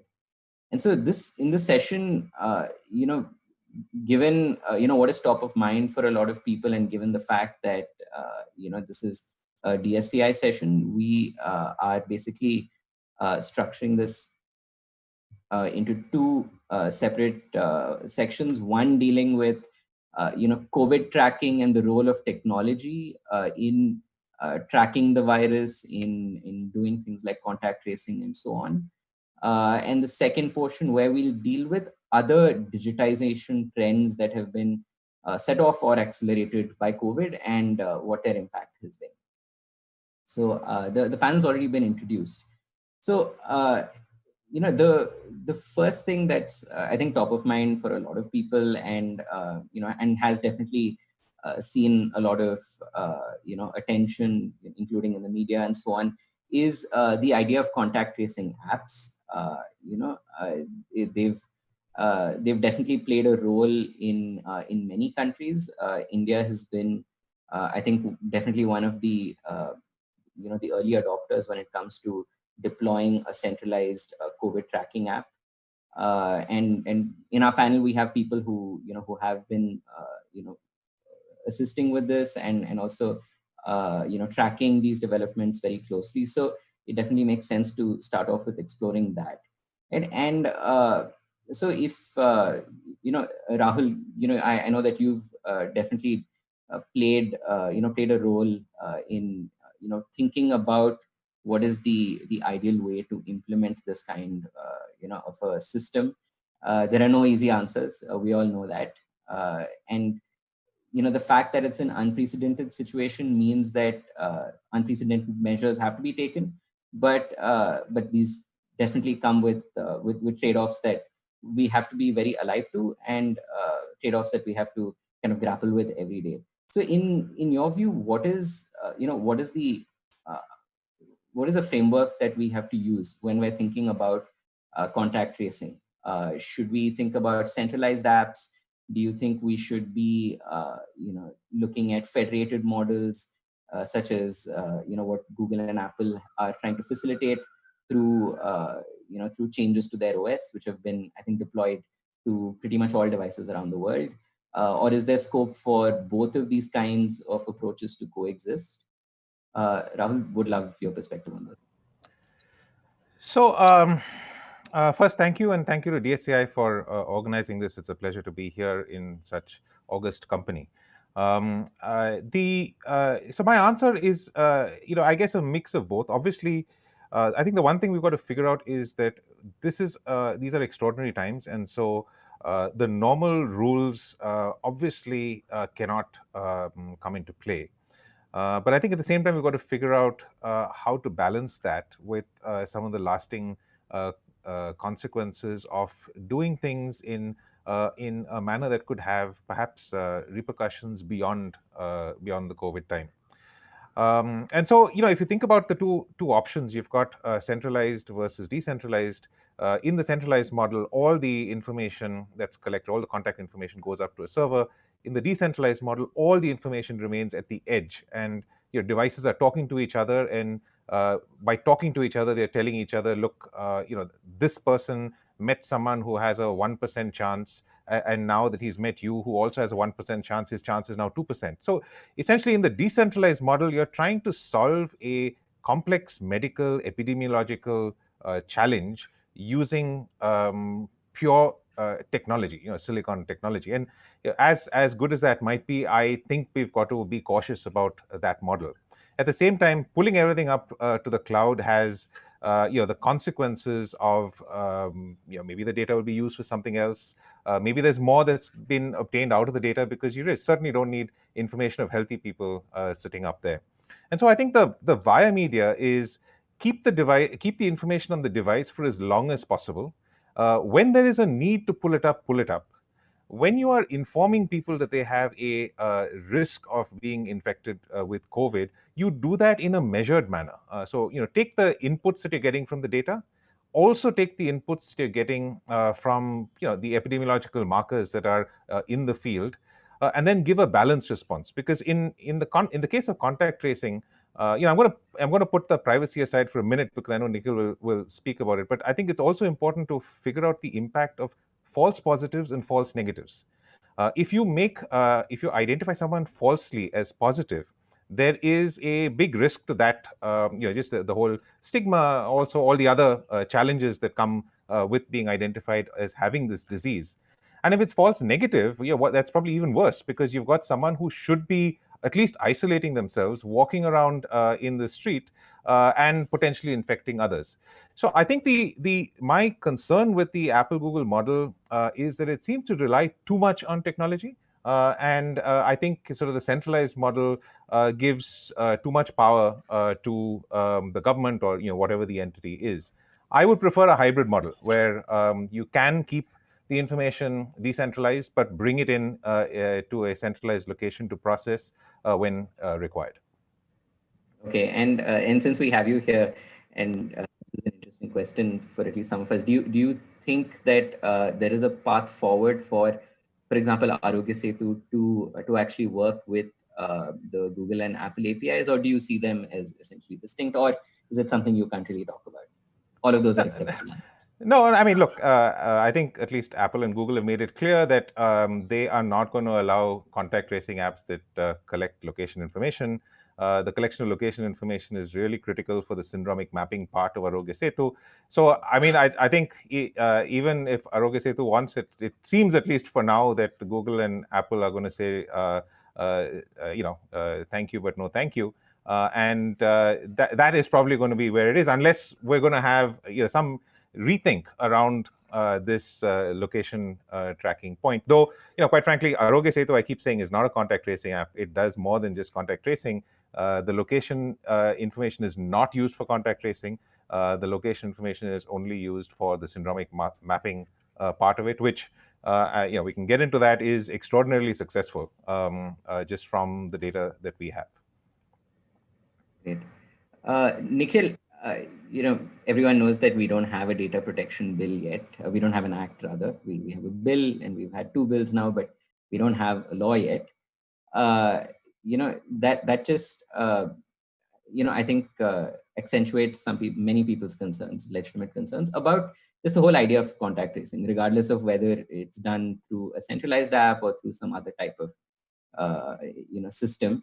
I know you've been tracking this quite carefully, in India, and also been looking at, other examples around the world. So how do you think we're doing as a country?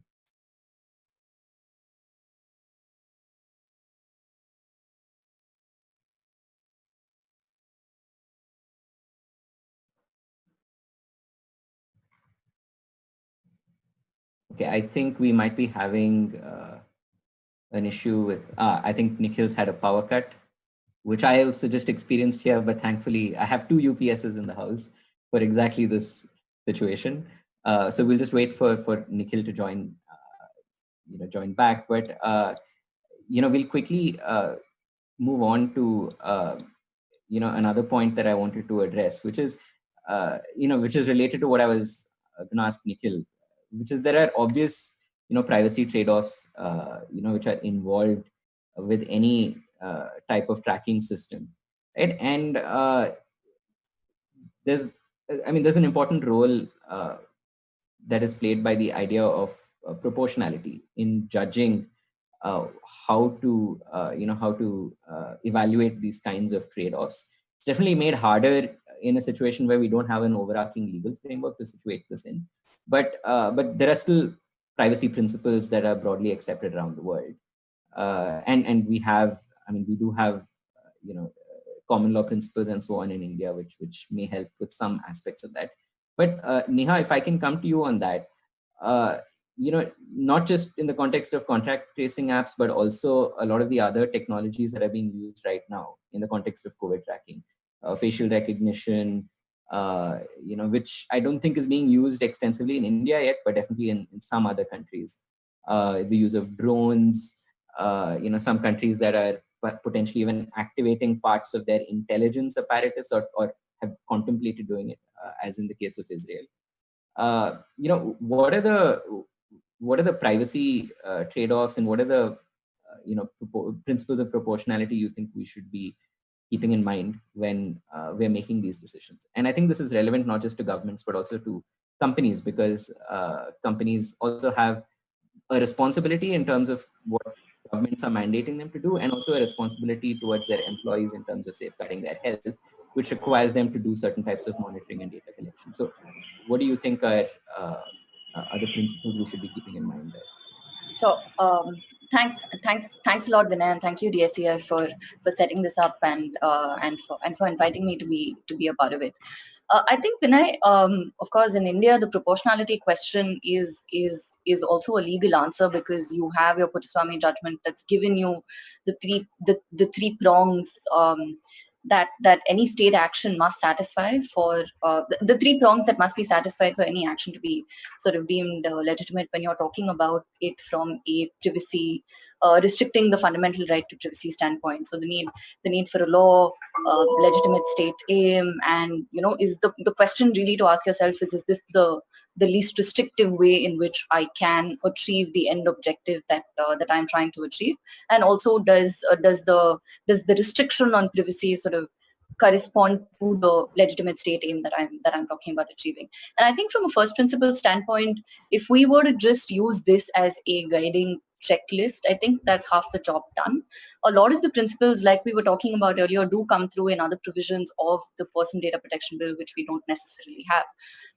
Are we to the maximum extent possible able to collect informed consent? If that, considering in a pandemic that's not necessarily an option, do we have other kinds of sufficient guardrails in place that do protect the privacy of individuals who stand to get affected by a lot of these measures?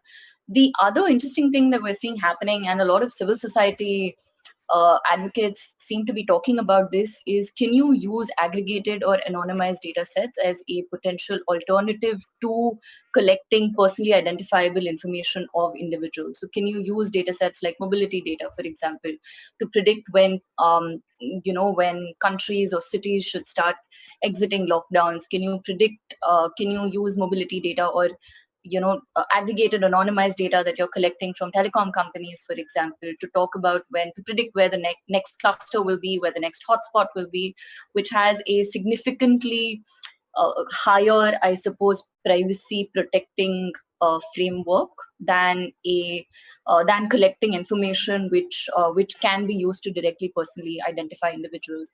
And I know that in some European countries we've been exploring, this is already happening in some European countries where telecom data particularly is being collected. I'm not so sure if that's happening in India at an aggregated anonymized level, but I'm happy to hear from the panel if that's happening. The other example that's interesting is from the US, right? Which is, I think, if I'm getting this right, the COVID-19 network, which is a whole bunch of epidemiologists and other university researchers that have gotten together to act as sort of a via media between the private companies whose data is to be passed on to the government and the government itself, to be able to answer some of these questions and to make privacy informed choices, including things like privacy impact assessments, so on and so forth.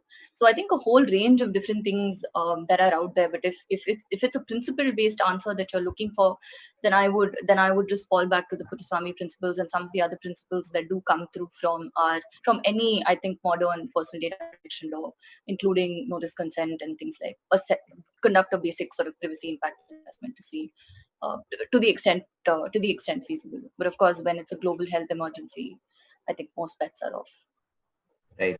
Yeah, I mean, that was going to be my follow-up question, which is that, the first test is there a law? And I mean, that argument is, I mean, the answer to that is debatable depending on who you ask. Of course, we do have overarching legislation which applies in the case of epidemic diseases.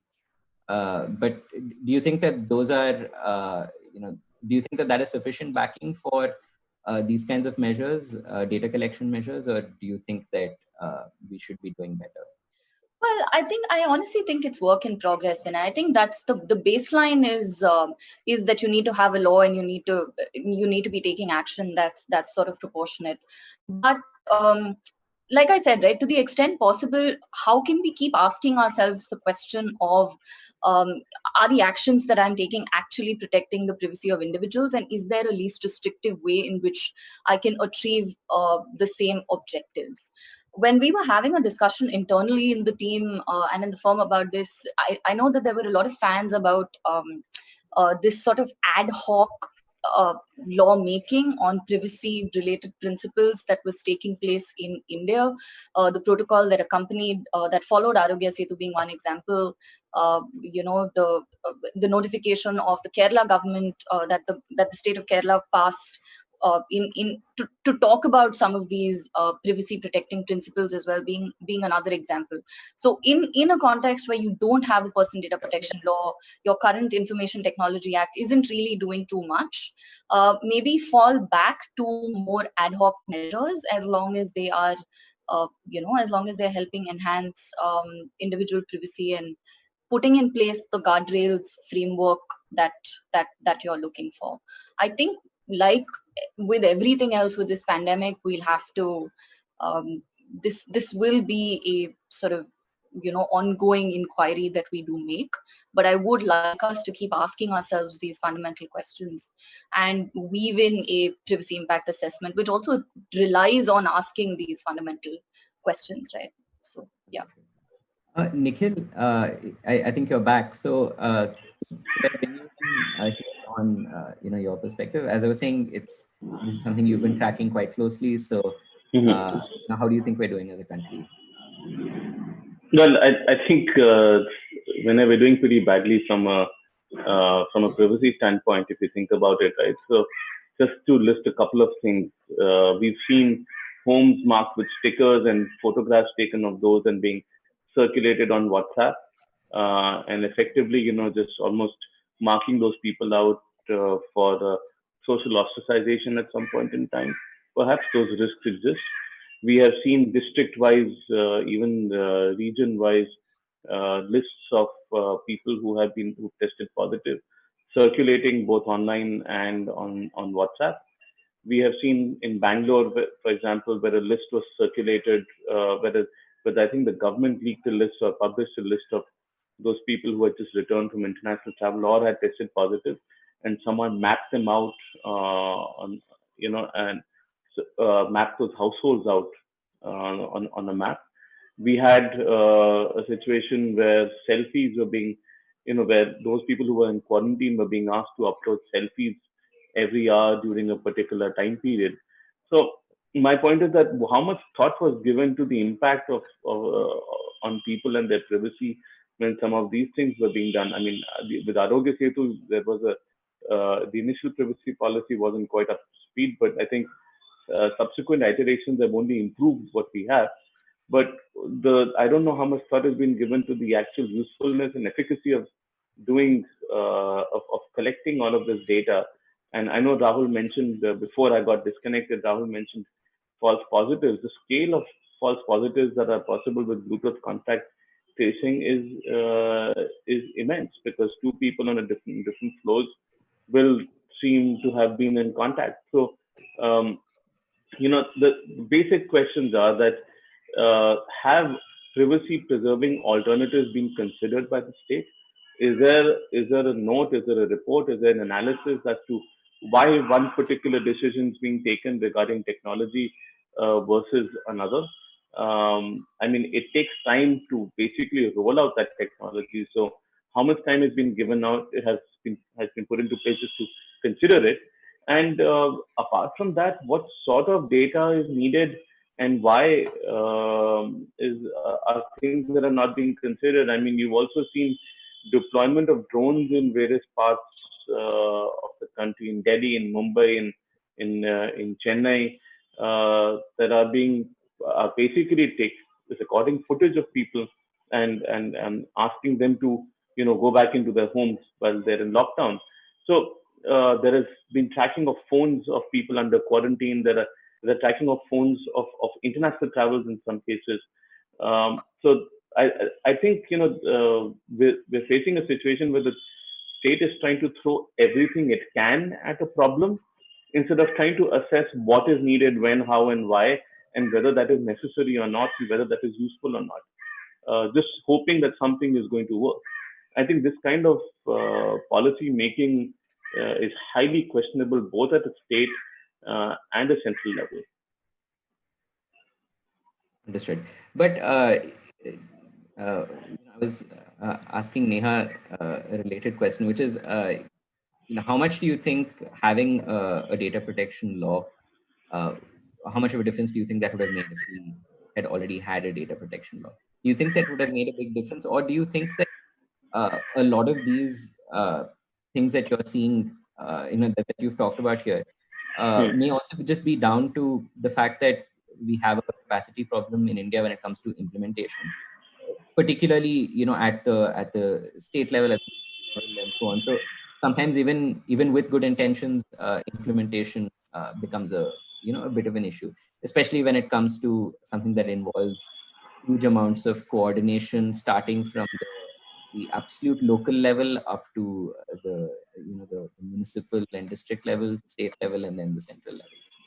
Well, I think there's a certain level of lawlessness or lack of thinking about whether it's legal or not to do certain things that was in play over here. But the lack of a data protection law is probably, I'm not sure whether how much that would have helped, given that there are exemptions for the government. You lawyers are better at answering those questions than I am. For me, I think the question is about uh, whether if someone wants to take on the government for certain measures or certain leakages of data have happened, or certain measures have been implemented, can you under what law can you go and challenge them regarding this? I mean, even the lockdowns that happened, like I was fully supportive of lockdown, and to my mind I think we should probably still be in a lockdown. But what under law just is there anything in law that allows them to impose a lockdown? I mean, you guys should answer that, not me. My basic thing is that I wish, and I understand that these were emergency measures, but how much thought has been given to this post implementation of measures, or is it been that now that's happened, it's fait accompli, and now we'll just go through with whatever we're doing? Let's also not forget that the scope of Arogya Setu keeps changing all the time. It seems to, I mean, we've heard of the Arogya Setu Mitra was attached to it, even though there was no data sharing there. But I mean, are you trying to, is there a move to try and create a new industry or a new business opportunity there, or is there, or is this meant largely to tackle the disease? Because I really think that this is more of, if you even if you go back to the Sri Krishna committee report, they kept trying to weigh privacy versus economy, and at some level it looks like both the privacy went out the window with Arogya Setu, except for the fantastic privacy policy and some of the measures that were taken there. But alongside that, all sorts of economic considerations also came in. Yeah, Rahul, I just want to give you an opportunity if you wanted to, talk about any of some of the issues that Nikhil mentioned.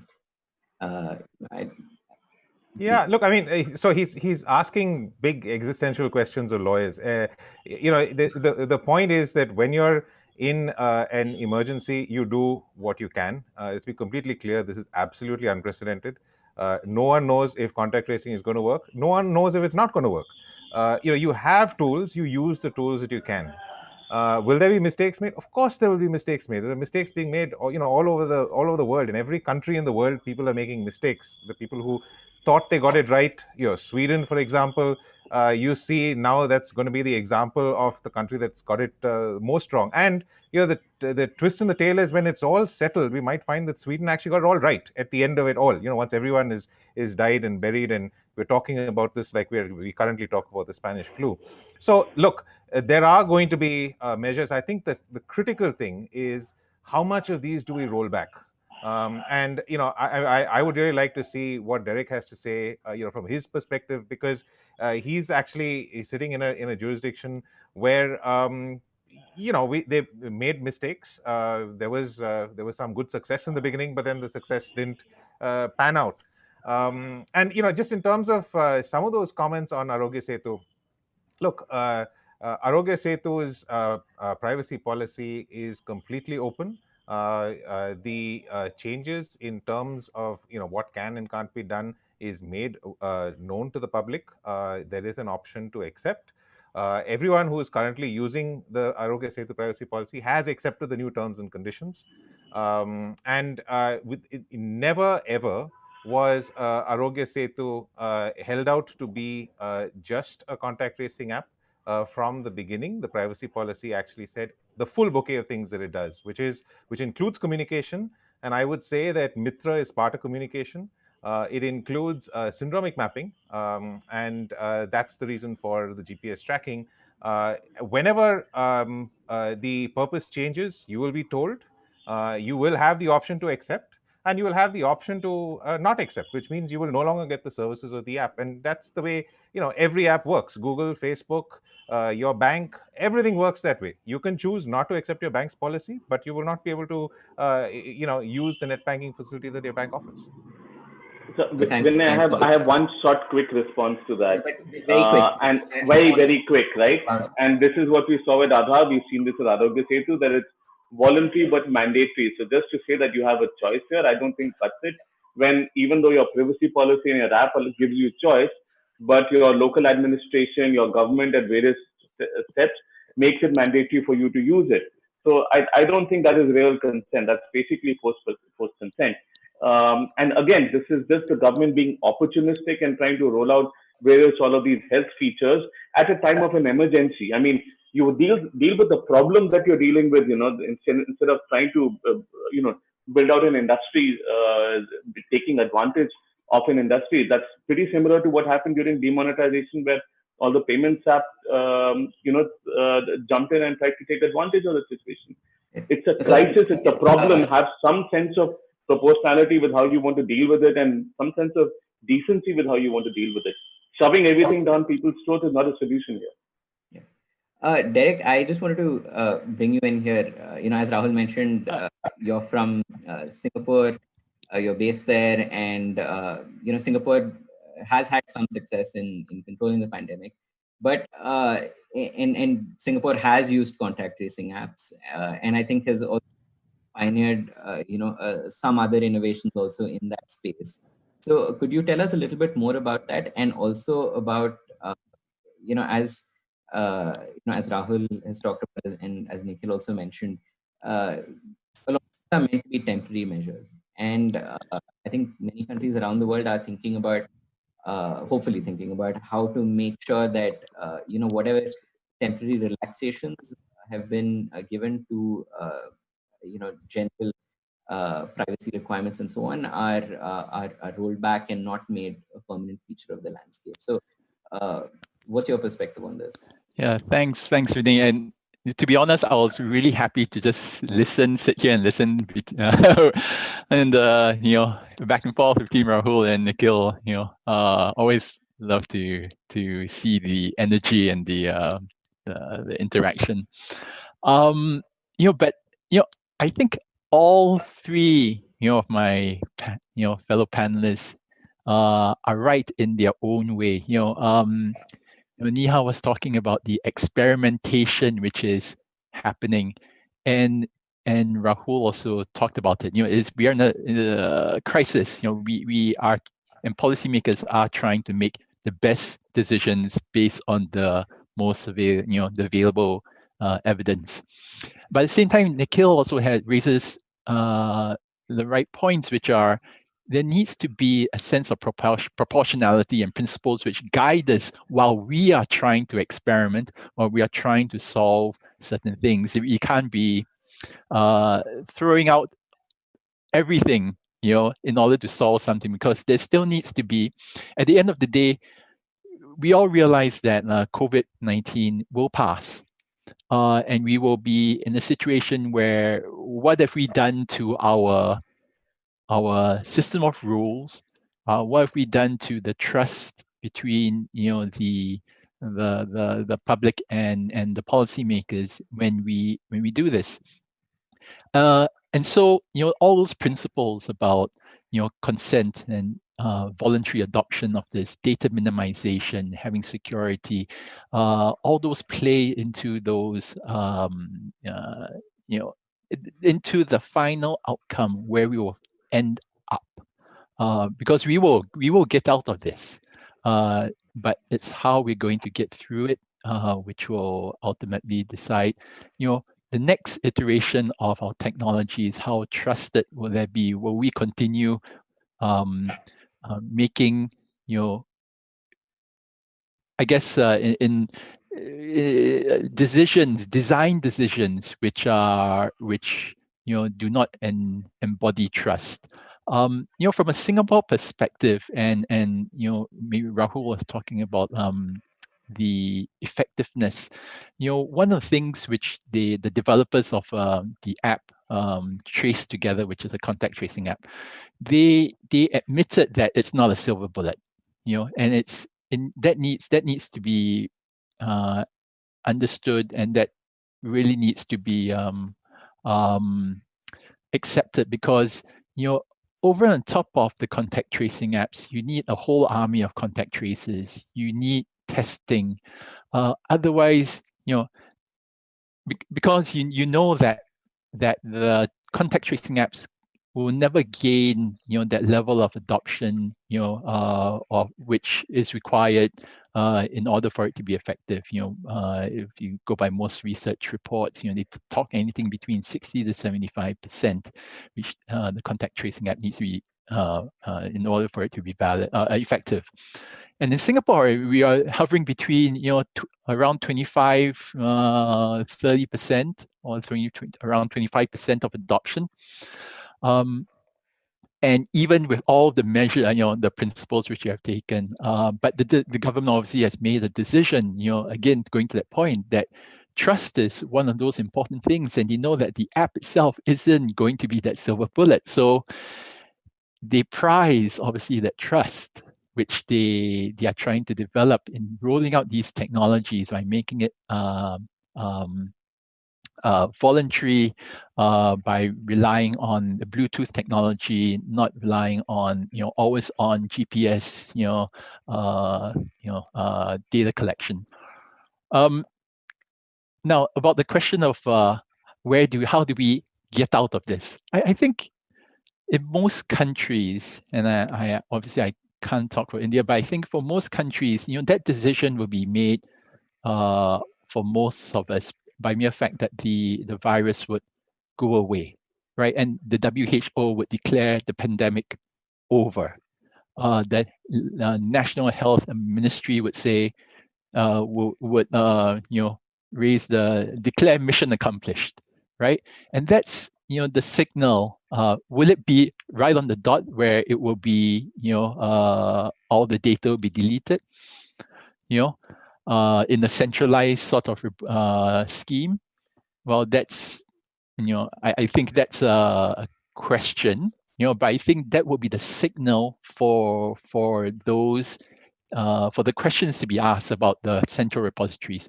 The other way to think about it is, for example, in Singapore's implementation, the data is held for a period of 25 days, I believe, and so it's never kept forever. At least that's the assurance which they have provided us.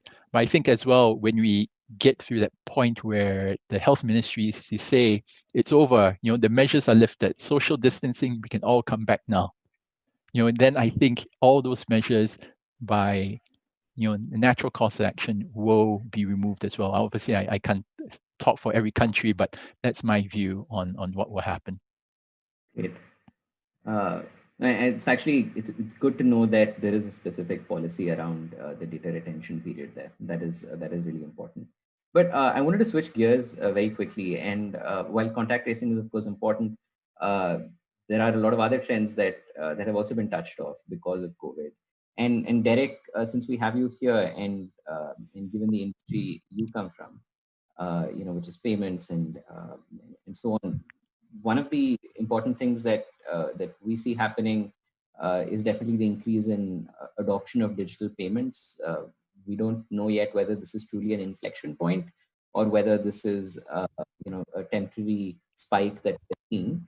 But definitely, I can, from personal experience, say that adoption of, for example, UPI QR in India is huge. I'm using it way more myself. It's now my default way of making payments everywhere because contactless card payments, NFC payments are not as common in India. So UPI QR is huge now. And I'm sure that in many other jurisdictions, other forms of contactless payments are becoming more and more popular. I think that's happening in the US as well, which has generally lagged a little bit when it comes to contactless payments. But what are the trends you're seeing? And do you think that this is something that will last? Yeah, that's a great question, and COVID has obviously. I remember very early on in the pandemic, reading reports of central banks disinfecting cash, and the WHO actually saying people should use contactless technology where possible, just because we know that cash is in a way a store other than of money, also of bacteria and viruses. And to the point about whether people actually will continue this behavior, of using QR, of using contactless, of going and buying stuff through e-commerce. I think when we look at it, and we've looked at it from a contactless perspective, we see that people have made the swap, during this period, and they view it as a cleaner way to pay. The statistics that we did a survey on this, and 80% of people in the Asia Pacific region viewed contactless as a cleaner way to pay. And in the Asia Pacific as well, 75% of them said they would continue to use contactless after the pandemic is over. So you already have this indications of future behavior. Now, whether or not that will actually turn out to be turn out into real transactions after 1 year from now, 2 years from now, in contactless transactions, remains to be seen. But obviously, they have indicated that they are going to continue to use contactless after the pandemic is over. And anecdotally, for myself, I am now very used to e-commerce, buying stuff for my food, my lunch, my dinner, almost everything, and not stepping out of the house. Very comfortable doing that. And I think it will be, it's just breaking the barriers. If anything, it has broken the barriers to a lot of people who up to now, have been resisting. Yeah, absolutely. The virus is definitely making hermits out of a lot of us. But the other big trend that we're seeing. Sorry, Nikhil, did you want to make a point there? Yeah, I think just in these situations, we've seen the deployment of technology increase. In India, initially we saw a sharp dip in UPI payments, and now they're back with a bang. It's almost like, as someone was saying, there's a transaction per capita in India now with 1.3 billion transactions taking place. But I think there is other technology which is also being deployed. For example, drones, facial recognition, and as per the Puttaswamy judgment, from what I understand, those had to be backed by law. If I can just ask you to make this point short, because I'm done. So it's just that I don't think I think we've seen the deployment of surveillance tech, and I'm not talking about payments. Digital payments are fantastic, but we've seen the deployment of surveillance tech which isn't backed by law, and I think we need to address that in India. Yeah. So the other trend that we've seen obviously is the rise in remote work, and I mean you can see that in the format in which we're doing this particular session as well. So Neha, given that you work with a lot of clients, who I'm sure will have concerns about the implications of the rise of remote work. What are the kinds of issues that you see companies grappling with, in this context? There's obviously issues of employee surveillance and data collection, from basic things like just taking people's temperature if they're coming into work, and also, perhaps monitoring remote work systems.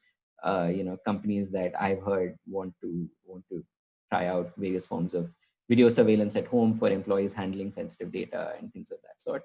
So what are these, what are the concerns that you see companies, dealing with right now in this context? Yeah, I think that the kind of queries that we've been getting are largely the ones that you outline, Vinay. I think if I were to have two broad buckets, I'd say one, of course, is the whole cybersecurity bucket, which is now you are in charge of making sure how are you going to make sure that all of your remote work systems, etc., secure, because you have, depending on the kind of industry in which you are, actually industries around the world, you have commitments to your clients, you have commitments to your vendors. Organizations are on the hook to ensure data security, cyber security. So that's been a bit of a challenge as a lot of companies try to transition into remote work. And the second thing has been, the second bucket has been the bucket of privacy considerations, right? To what extent can I, as what are my rights as an employer when it comes to collecting personal information of my employees?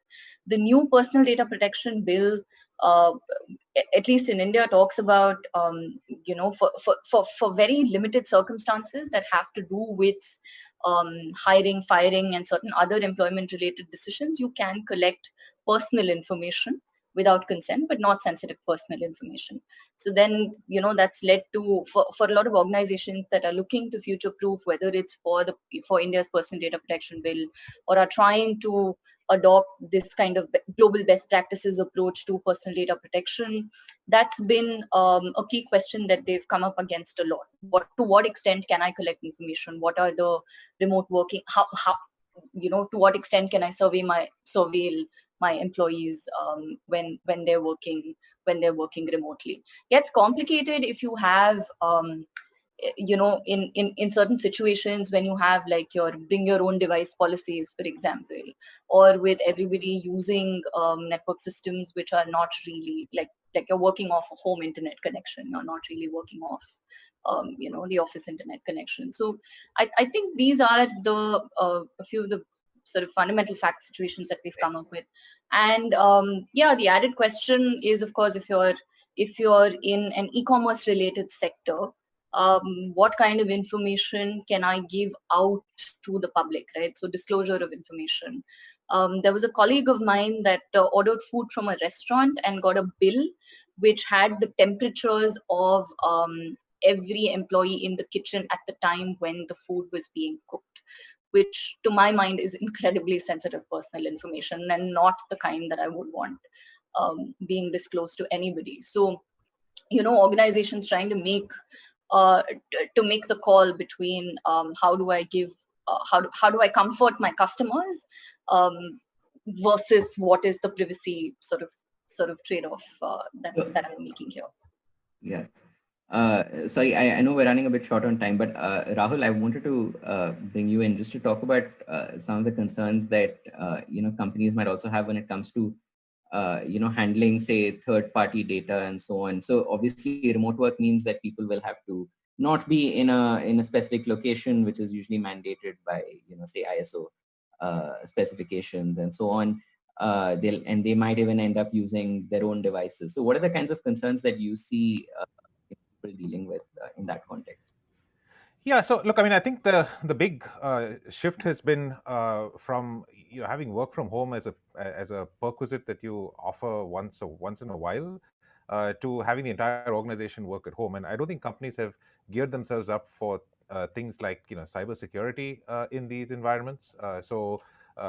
Every company is designed to manage the cybersecurity from within the office environment, and they've got some band-aid on your devices to ensure that it sort of works when you're at home. But when everyone's at home, there's just this big exposure to cybersecurity. And I think, in India, there are many of the people listening will know about the OSP regulations. OSP, if you're registered as an OSP, then there are work from home restrictions that would apply to you. And those work from home restrictions required static IP addresses. And at the beginning of the lockdown, clients came to me and said every ISP has run out of all the static IPs that they have. And so what do we do? And so there was this elaborate pooling of static IPs, and then eventually the government came back and I guess decided to look the other way. So there are these sorts of challenges that essentially you're dumped in a world that is that no one ever thought you would be dumped in. So a lot of us have had to think on our feet to try and find solutions for companies that are just trying to do the right thing by their employees, trying to do the responsible thing by society, and at the same time adhere to the law. And unfortunately, in almost all cases, we've been making it up as we go along because, quite frankly, not the regulator, not us, not the lawmaker, no one knew that we would be in the situation or have any sort of answer for this. Yeah, will you let me add one more example to that? I don't want to take up time.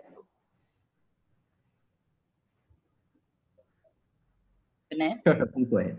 Yeah, so just the point that Al was making, right, on unprecedented circumstances. I think I still remember this for a lot of organizations in Karnataka. The government of Karnataka issued a circular at some point, one of the very many that they did, that said the managing director or the CEO of the organization was on the hook to make sure and had to certify that every employee had downloaded the Arogya Setu app.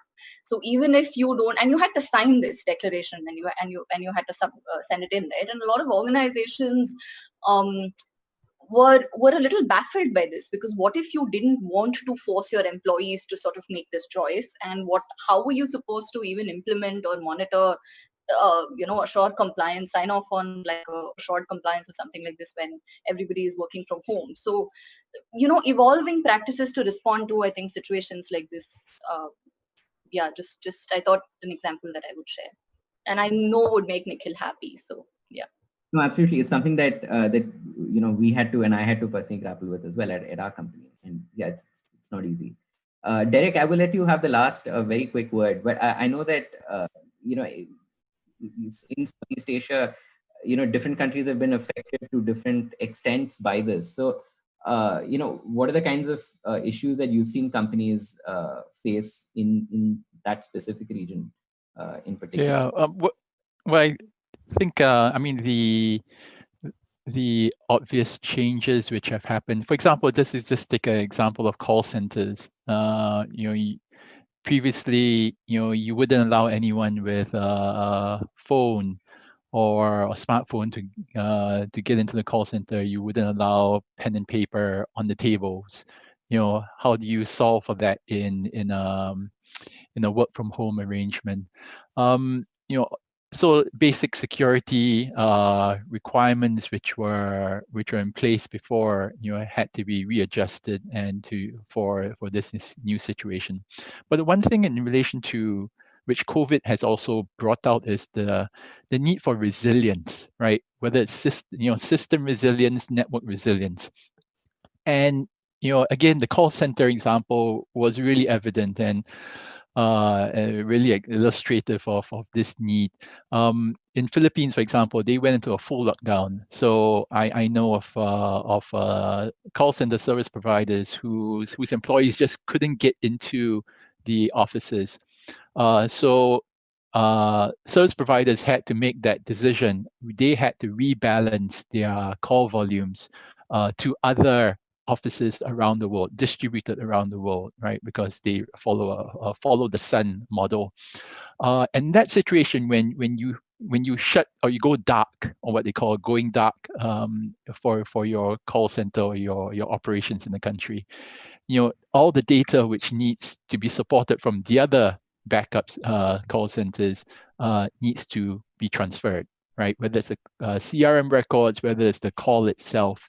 And that therefore, COVID has really, one of the things which COVID has illustrated is the need for that ability to transfer that data, obviously in a safe way, to another country. And incidentally, the example which I saw, it's public information because you can find it on the web as well.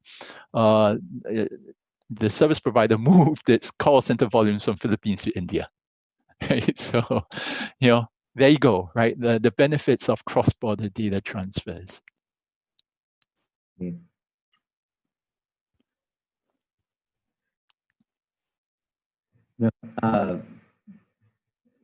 That's a good note to end on. We're unfortunately out of time. But thank you all so much for taking the time.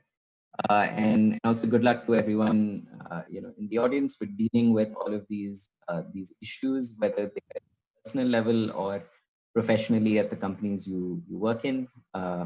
Just know that everyone is grappling with these issues, and they're not easy issues to deal with. And stay safe, everyone.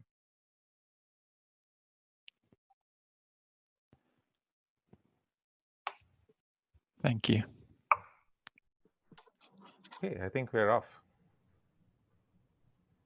We thank our respected speakers for the insightful deliberation.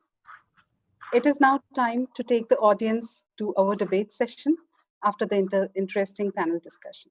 Be with us, we'll be back soon.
A little more louder. Thank you, Amber. Is this good? Little more louder again. We welcome the speakers of the debate session on contact tracing. We have with us Mr. Karthik M, Data Protection Consultant, Lempeya, Mr. Amber Sinha, Executive Director, Center for Internet and Society, and Mr. Sriram, Founder, Technical Director, Prime4 Private Limited. Request the speakers to kindly take the session forward.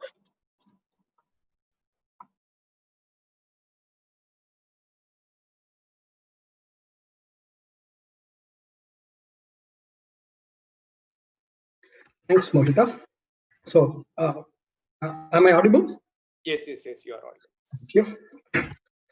So, welcome to the session on privacy-preserving approach for contact tracing. And this has been a hot topic recently because of COVID-19. Countries across the world, they have scrambled to produce what we call as contact tracing applications. This is not a new phenomenon. Contact tracing has been done by health authorities for different disease outbreaks. The benefits of contact tracing on controlling outbreaks is quite well documented. So that is a good thing. The current pandemic that we are seeing is unprecedented and extraordinary. We have not seen something like this in over 100 years. And as of now, there is a great need for humanity to put its best foot forward, control, and overcome this. One of the best tools that we have had for controlling disease outbreaks is contact tracing. And one option that many countries, 30 plus countries across the world, that they have followed is using mobile applications to trace people. They are an excellent way, to supplement and enhance normal contact tracing approaches followed by the government. These are mostly manual, require a lot of manpower. Use of digital information, whether it is a mobile app or whether it is an indirect approach like getting the contact citizen movement information from telephone companies. They are supplemental or enhance existing contact tracing. When we say this, we also realize that adding this much of data to the existing contact tracing framework of authorities is going to have an increased demand to process those. So it doesn't mean that there is less work to do. In fact, there is more work to do. Now, mobile apps are not the only means for contact tracing. So we also saw about how the governments can use existing data or telecom companies, data from telecom companies to track. More than 27 countries across the world are doing some things like that. When it comes to contact tracing applications, we have seen two approaches. One is for the government to design its own application, like our own Arogya Setu app, or more recently, health authorities can also use the APIs provided or released very recently by Google and Apple. There are two approaches. The kind of data that is collected by a traditional contact tracing applications like Aadhaar can be classified quite broadly into many ways. It can be called health data, social, who is near who, the relationships between them, and so on, and location information. Nowadays we call it just that, but in a pre-COVID-19 era, those kind of data may have been classified as surveillance data. It's also big data because it is continuous data from millions of citizens. There are some protections that is offered by Aadhaar. Offered by Arogya Setu. We will discuss that shortly. It's also unprecedented for citizens of many countries for their location to be tracked like that. So that is where a lot of backlash has come from. People are not used to being seen like this by the government. And it's not black and white as to whether this is surveillance or not. Enter privacy. So, for any large-scale data collection like this, organizations, including government or private entities, social media applications, health applications, anything, must follow certain privacy principles, frameworks, and engineering processes. Now, what are those? They relate to security, risk management of the data, transparency, accountability, data minimization, and consent, for example, citizen rights, and so on. In the previous discussions, we had been talking about Arogya Setu's privacy policy and what kind of consent is given and whether it is valid when some authorities are mandating it. So the concept of consent itself is a little bit a gray area as of now. And then DSCI itself, we have an excellent privacy framework which forms the basis of privacy engineering approaches in the organization. So there are these approaches and framework and practices we could follow. So that is what this debate is about. Now, I would request Sriram to provide his views on the privacy approaches for tracing apps and Arogya Setu as well. All right. So yes, so I'll just give an outline of what exactly this application does. So basically, Arogya Setu is a normal, an application which is a contact tracing application which uses Bluetooth and GPS. And how does this application actually works is that it collects a couple of, a bunch of data from you. For example, like your age, name, sex, like where do you live, and what kind of profession you belong to, and etc. etc. And also it gets two permissions from your side. One is the Bluetooth and the other one is GPS. And also they have this option wherein minimum you can it has a distance basically from one point to another, like how many people are affected in that particular area. So it actually starts from 500 meters to 10 kilometers. For example, you have 500 meters, 1 kilometers, 2 kilometers, 5 kilometers, and 10 kilometers. So basically what happens is that let's assume you are choosing 2 kilometers. So what it actually does is that it will show you how many people are affected within this boundary. And also I had to mention this particular thing that Arogya Setu has a Q&A kind of thing wherein you need to like tell them like what kind of symptoms that you have, whether you have a fever, cough, or blah blah blah and all. And with that, it might tell you like whether like collecting all this information, it might tell you you have corona symptoms or not. It is not going to like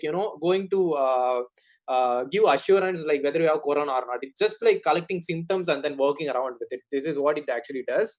And also like what exactly happened with the Arogya Setu, like it became like very popular topic to talk about. I mean, I've seen a lot of news channels and all were covering about it. The reason is that there is one French security researcher on Twitter. He was saying like millions of data is on stake and people are going to get affected by it, blah blah blah and all of that.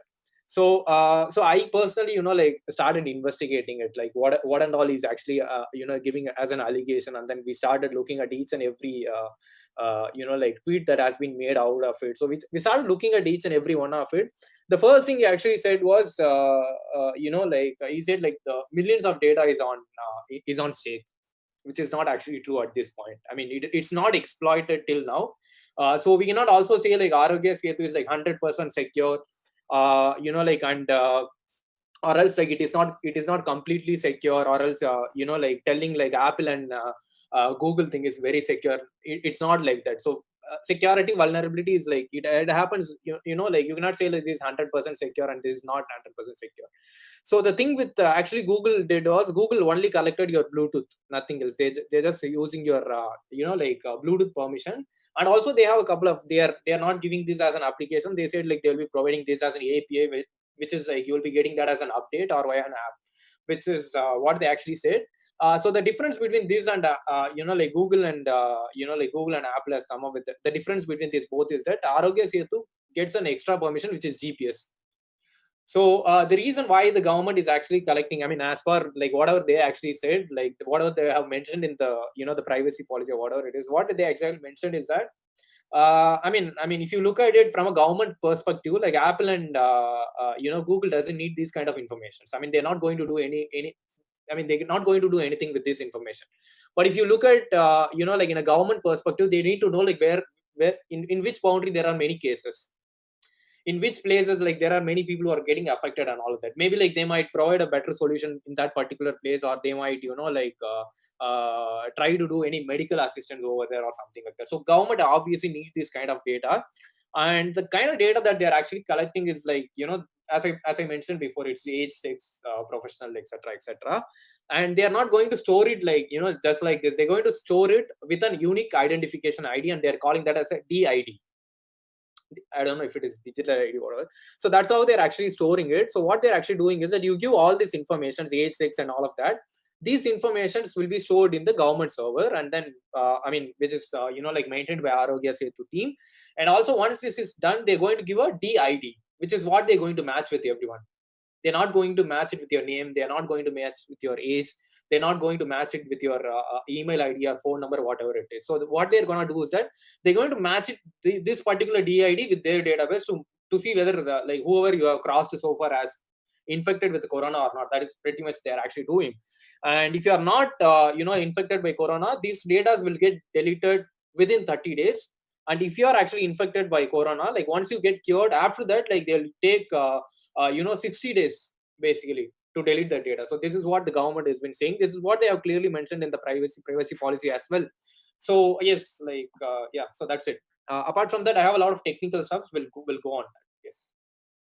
What are the allegations that they have told? Like which was on the Twitter. Like I did a technical analysis about that as well, and so yeah, so that's a topic to talk about. Sriram, interesting perspective. Now, this one next is to question to Amber. When we talk about framework, what forms the basis of data collection? India's approach is not unique. It is in a sense like we have been acting very quickly when compared to the rest of the world. And why are there still privacy concerns? Not just in India. There are privacy concerns across different health authorities as well. One of the reasons, take for example, Arogya Setu, is that the retention period that they say apply to normal actual primary use data, but any anonymized or aggregated data that is exempted from this. And data transfer is prohibited to third parties, but no mention about whether within the government what happens. So when you say anonymization, we may have to have some amount of transparency there as to what kind of anonymization is being used and how effective would the de-anonymization be on those, considering that there is a lot of additional data sets that the first party has. So what are your views on this? How do we approach this from a legal perspective? Thanks. Am I audible clearly? Okay. Yes. So let me also take a step back and talk about what kind of legal frameworks normally would govern something like this, and how do we think of, primarily from a legal perspective, the two principles that we talk about in the context of any state actions that infringe privacy is that of necessity and proportionality. And let us look at both of them from that perspective. I think one of the issues that we see in the discourse around technology and privacy is that we think of them in terms of binaries. We always think of privacy and security, privacy and welfare, in this case, privacy and the need to have contact tracing as binaries where there are two values which are completely incompatible, and in some way they are inherently, they can't work together. But I think what we must remember is that any restriction on privacy by its own definition must be reasonable. That is the kind of framework that, not just in India, but in most common law countries, in most sort of civilized parts of the world, that's the framework that we have. And that's a reasonable expectation that every individual has, that when their privacy will be infringed in some way, when their privacy will be limited or transgressed, either by private actors or by the state, then they must be informed by these ideas of privacy, of proportionality and necessity. So let's take a look at necessity for a moment and step back from there. Now, necessity would involve that there are decisions which are taken in order to, decisions about infringing someone's privacy are necessary for the proper functioning of a democratic society, and those decisions are not simply the most expedient one. So in the case of contact tracing, and contact tracing also shares this aspect of most other technologies when they're adopted in a developing world context like India. What we need to keep in mind is that often when we think about adoption of technology, and often some of these technologies have been successful in other countries. Contact tracing, for instance, as part of other strategies in a place like Singapore, supposedly did help to some extent in controlling the outbreak of the pandemic. So what we have to ensure is when we talk of technological solutions, then we also have to consider how they work and within what context they work, right? And that's where the principle of necessity comes in. So for contact tracing to work, in most circumstances, what we have seen is that there have to be other factors, such as ramping up testing. Now in India, in the best case scenarios in cities which are doing it, at its most aggressive form, what we are seeing is a few hundred cases of testing per population of 1 million people, right? So for contact tracing to work, at one level, you need a large part of the demographic to be on mobile phones. And then you also need the testing to be ramped up, because once more and more people have been tested not randomly, then you have data available at the disposal of the health authorities to actually make use of contact tracing information that they get. So those are factors which are not at play. So oftentimes what we see is technology is introduced, and particularly digital technology is introduced along with a host of other solutions. When those other solutions don't exist, and sometimes even enabling solutions such as having mobile connectivity in large parts of the country, when they don't exist, and we are still reliant on the technological solution as the primary response to a particular problem, then we have very, very poor and often exclusionary and discriminatory results. So from a necessity perspective, that is the first problem that we have with regard to contact tracing solutions in the country. Now let us look at the principle of proportionality. What does proportionality mean? It means that any kind of infringement that you might make on privacy must be proportionate to certain legitimate interests of the state. Let's say here the legitimate interest is to be able to identify potentially infected users and then take remedial action in terms of quarantining them, or in terms of like I think Sriram spoke about, there could even be remedial measures that could be taken with regard to a particular locality or an area where the state might see that there is a more rapid outbreak of the pandemic. So when you think of when you think of proportionality, what that means is that the decisions that you take to limit the right to privacy of people, to collect very, very sensitive personal data, which is healthcare data, which is location data, which is data about their social interactions, who they meet, and things like that. When you collect that data, it must be done in the most proportionate fashion, which also means that it must be done in a way that is the least privacy infringing while meeting that objective. And there, I think, is the issue with regard to certain design elements of a lot of contact tracing apps. So while it might be possible to collect data and do a fair bit of that analysis locally on the smartphones without it going to a centralized repository, without more than necessary actors having access to it. The other part that we must also remember is that we are operating in a state of regulatory vacuum. We don't have a data protection law in India, despite the sort of Digital India mission, despite a great impetus both from the government side on data-driven governance, as well as from the industry side on data-driven business models. We still don't have a personal data protection law. And therefore, often you don't have clarity on how exactly, who has access, what kind of access control mechanisms do we have.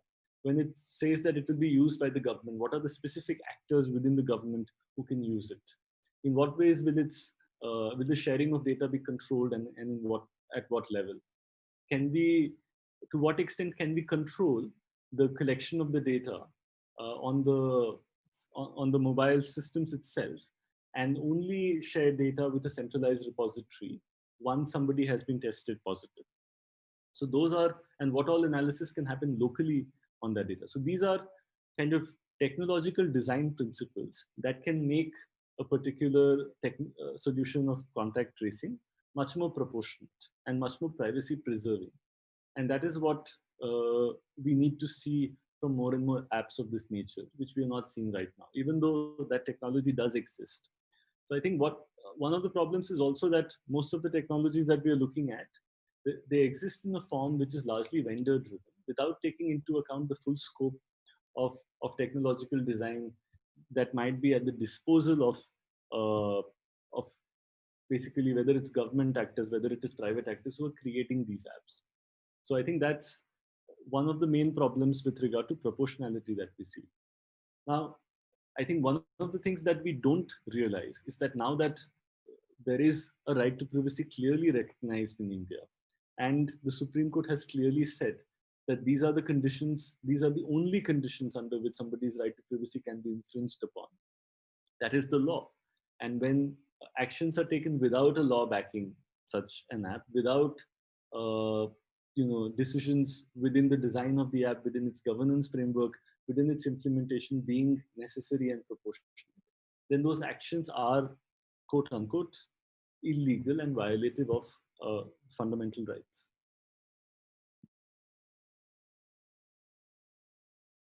Thanks, Amber. So we have in India, as well as similar to many other countries, we have technology-based contact tracing that is far ahead in many countries of the regulatory framework. And that may introduce certain concerns, certain lack of transparency with respect to what is happening to the data.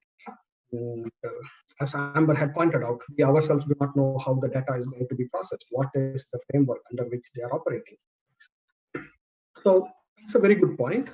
And Sriram, what are when we talk about location data, for example, when we said that our Arogya Setu, as well as many other countries' apps, they need location data, there is certain need to it, as explained by the government.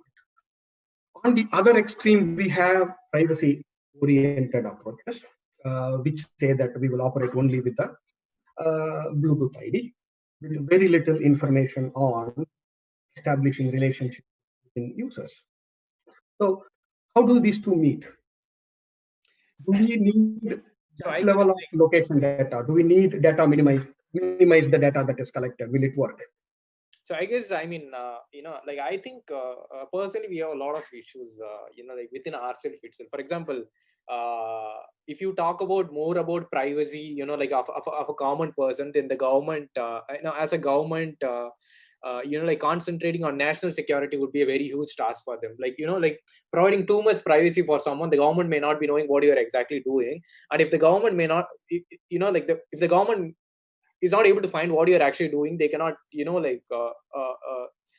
forward thinking. That is one problem as well. That is why like this TikTok and all has become a very big issue.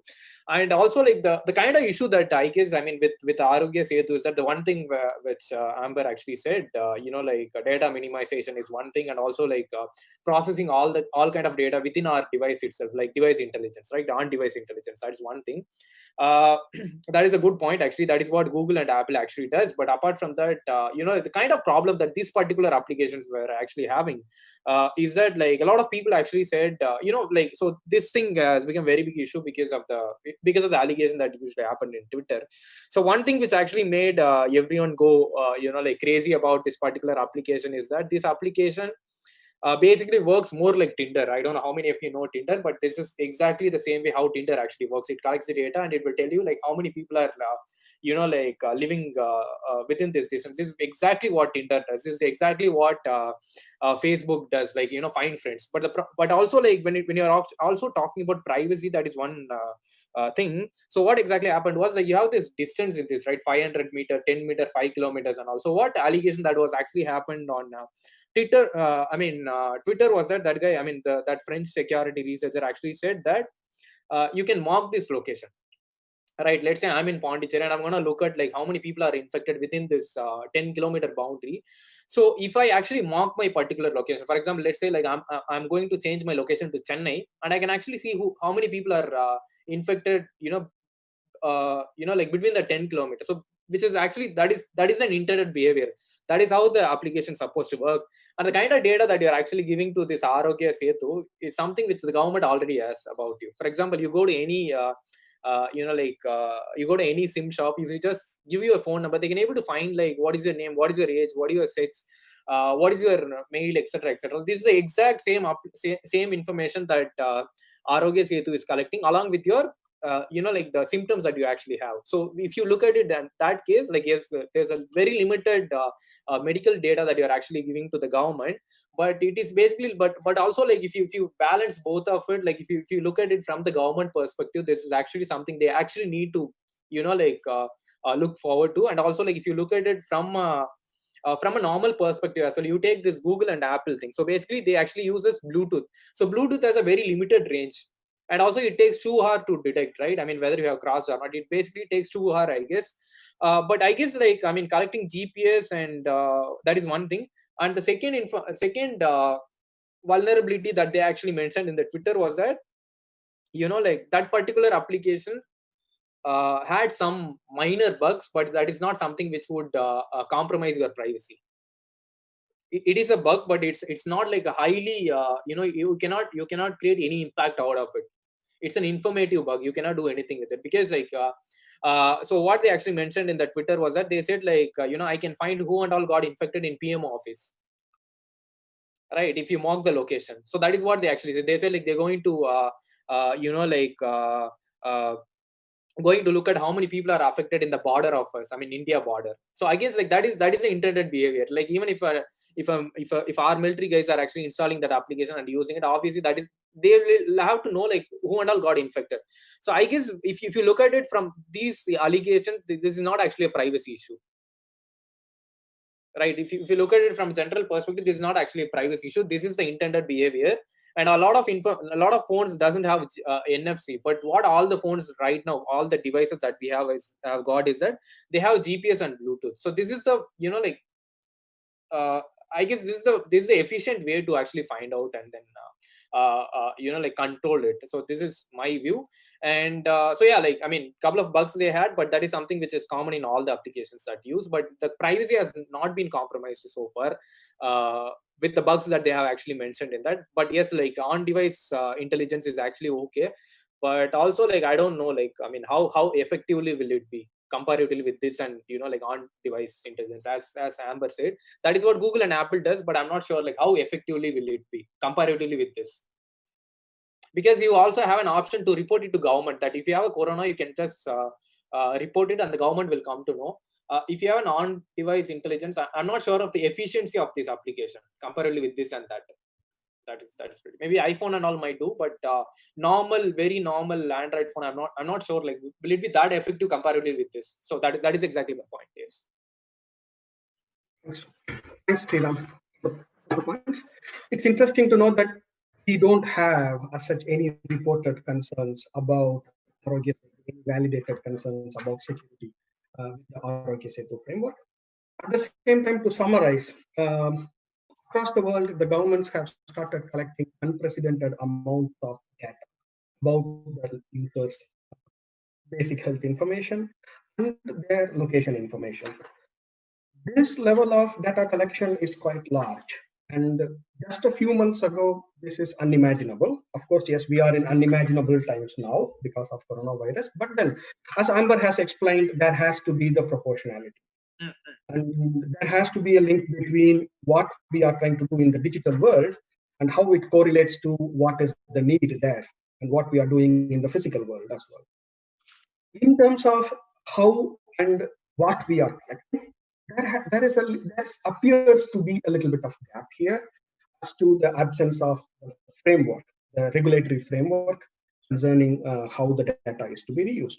Many governments have not clarified as to whether the data will be used or not. And that is one of the major concerns for privacy advocates, that this effectively, if data can be repurposed, it effectively becomes like surveillance instead. And yes, the data is present in many other silos or data sets within the government or health authorities or different views of the government. But this is one additional data set that is there. And also this GPS, sorry to interrupt, but the GPS information that they are collecting from our side is not a real data. They're not going to look at you like continuously. If you don't want the application, you can just take off the permission, but that doesn't also give them a permission to look at you all the time. But also like this GPS data is not a continuous data that they're actually taking from. They're not going to look at you like, okay, you are there and all of that. It's just to basically, that's how the contact tracing works, right? I mean, I'm not sure like there is any other effective way to do it. There's a couple of governments which are actually providing you a GPS band, but I'm not sure if it is. I mean, I would say like it's not possible in India because we are second largest democratic country, and then giving GPS band to each and every one of them. Again, like it is going to do the same thing again. So only thing is the only difference between Apple and Google, COVID API versus this is that they're collecting GPS and this particular API is actually processing all the data within your device itself. That's the difference between these both. So, yes. Agreed. I think we've all agreed that even it's not a question of whether Arogya Setu or any health authority app uses a custom mode or whether they use Google or Apple's privacy policy should be very transparent. It wasn't. They have to follow the regulatory and the privacy framework. Okay, so that's very good discussion. Thanks, Amber, for your excellent points on the regulatory framework and the proportionality of the impact of the solution. Thanks, Sridhar, for your input. One more thing. I mean, sorry. Yes, there's one more thing. Actually, the problem is that like like the news and all actually said like Arogya Setu is not secure. It is having a lot of privacy issues and all of that. But the problem is that like they also released an advisory after that. But the local people, right? I mean, those who actually don't know English or like Hindi or something like that. The problem which we have within our place is that still they didn't get a clarity whether Arogya Setu is safe or not. So they're still like in a dilemma stage whether to install it or not. So that is one thing which has been happening right from the issue that actually happens. This is something which I would yes. Thanks, Sridhar. Yes. Amber, any closing points? Let's wrap up. Yes. Amber, would you like to say? Yeah, I mean, I think the only final point that I would make is that one of the things that we need to remember is most of the contact tracing apps started with one basic assumption, right? They wanted to figure out, and the authorities need to know who comes in contact with an infected user. Exactly. Yes. And not, but what is not needed is the proximity history of all users, which is where the point of on-device processing is as meeting. Till somebody has actually tested positive, till that point of time, you don't really need to know who are the people that they have come in contact with. It's only at that point that there is a need to transfer that data. That's a larger point that I was trying to make with the difference between GPS and location data. So I think that the risk that we are seeing with Arogya Setu specifically is that while it started with that objective, gradually the scope of the app has increased, both with location data coming in and other features of the app. For instance, the kind of badge that is provided to individuals based on some manner of machine learning processing of their safety percentage and things like that. So because the scope has increased, the scope of data collection and privacy risks has also increased accordingly. So that is where the principle of proportionality and the principle of necessity is also violated, because there is an objective that is sought to be met, and that we are going beyond that objective, and also perhaps in the technological design of the app, we are not identifying the most privacy preserving method of achieving that objective. That is the primary problem that at least kind of a privacy advocate like me has with contact tracing apps in general, and particularly with our app. Thanks, Amber. Thanks for your input. And by this, we are wrapping up our session. So the final summary is that many countries' apps, including our own Arogya Setu, has very good privacy protections. Many of those protections that we mentioned right now are already in place in the app, but some are missing, like the regulatory framework, like what happens, what do they mean by anonymized data, what happens when there is a legal request coming, when they will actually delete those data, whether the data will be repurposed, and so on. So there are ways to go. So thanks for DSCI for providing us this excellent opportunity for the debate, and we all learned a lot. Thanks to Amber, thanks to Sriram, and thanks to Mohita and the DSCI team for the excellent help you have provided. Thank you. Thank you. Thank you. Thank you. It was an amazing session with our wonderful speakers, and we are sure the audience enjoyed the discussion. On behalf of the audience, we thank the speakers for their time and insights. We will be right back with a special session for the audience.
On behalf of our participants, I extend a warm welcome to our respected speakers, Mr. Eric Cron, Security Awareness Advocate, KnowBe4, and Mr. Suneet Bahava, Deputy Director, DSCI. Over to the speakers, please. Thank you, Mohita. It has been a wonderful day so far, and there have been so enriching discussions, and I've thoroughly enjoyed it. So for next 30 minutes, let's turn our attention to yet another critical topic, which is social engineering and open source intelligence, right? So there are a couple of questions that always come to my mind. What makes social engineering so successful? How to best defend against it? So these are some of the questions, Mr. Eric Cron will help us answer in next 30 minutes. So before I hand it over to Eric briefly, so Eric Cron is a veteran information security professional with over 20 years of experience in information technology and security. He is a former security manager for US Army's 2nd Regional Cyber Center, and he holds many certifications, including CISSP and CISSP IAASP. So over to you, Eric, for your presentation. Excellent. Thank you very much, Suneet. Yeah, if we can go ahead and start the presentation here. This is a fascinating topic and one that's been going on for many, many years, social engineering. The difference is in the modern days, there's so much more information available to us for social engineers to be able to use. And that's why I find this such a great topic to talk about, because a lot of people don't understand our digital footprints that we leave behind are wonderful ways for people to exploit this. And that's where we come into open source intelligence. So let's get started here a little bit. Thank you for the introduction. Yes, my name is Eric Cron. I work with KnowBe4. We do security awareness training and simulated phishing. So we see a lot of these very interesting things because of our proximity to phishing, and a lot of very interesting attacks that are going on in these days using this kind of information. So, I've been in the industry since, the mid-1990s. So I've seen things for many, many years. And this has been a constant issue for a long time. But again, it's been getting a whole lot more interesting as we go along. Now, this is the agenda I'm going to share here today. This is what we're going to be looking at as we go on to this. But before we do that, I'd like to go ahead and start a poll, please, if we can bring up this poll question. This is some interesting information I like to see and learn. So the poll question should be coming up in just a moment. We ask that you please fill this out, and it'll be interesting to see what the answers are to this poll question. So Suneet, while we were waiting for the poll question to come up, the question is, what poses the most risk to modern organizations? Yeah. I listed out 4 different things: the regulations and compliance, technical failures or outages, and the human factor, aka employees or natural disasters. There it is. So the poll response is up, or it's working through right now. Yeah, I think these are all issues that organizations have. It's just a matter of which one is the worst. Yeah, and which one is your organization most sensitive to? Yeah, absolutely. And I can certainly see it appears that number 3, the human factor, is taking an early and strong lead here today. So, I'm not surprised by that. It is one of those things that we see over and over again. And again, they're all issues. Natural disasters. I live in Florida here in the US. We have hurricanes. California has, earthquakes. All these things matter. But right. it is interesting to see, and I do have to agree, the human factor is the biggest one. So yeah, and that's what we have been hearing, and we have been reading a lot that if we talk about the weakest link in the organization, that has to be human, because no matter what happens, vulnerability strikes or threat strikes, it is mostly because of some human error somewhere in the system. So yeah, I definitely would choose that. Yeah, and the important thing to understand is, while the human is the weakest link in the system, it is not their fault. Many times we don't do enough to prepare them for the things that happen to them. So there's a difference between realizing that it's an issue and necessarily blaming the people. And that's something that I do like to make a very strong differentiator on. It's a crazy world. So let's get into talking about this a little bit here. what is social engineering and what is open source intelligence? Well, first of all, we kind of all know what social engineering is, right? This is exploiting the human to get things done, okay? But a lot of people don't understand OSINT. And what OSINT is open source intelligence. And what this is different about is this is stuff that's available on people in the actual internet, not the dark web, but on the internet. And this includes social media things. This includes a lot of different places where we leave information out there.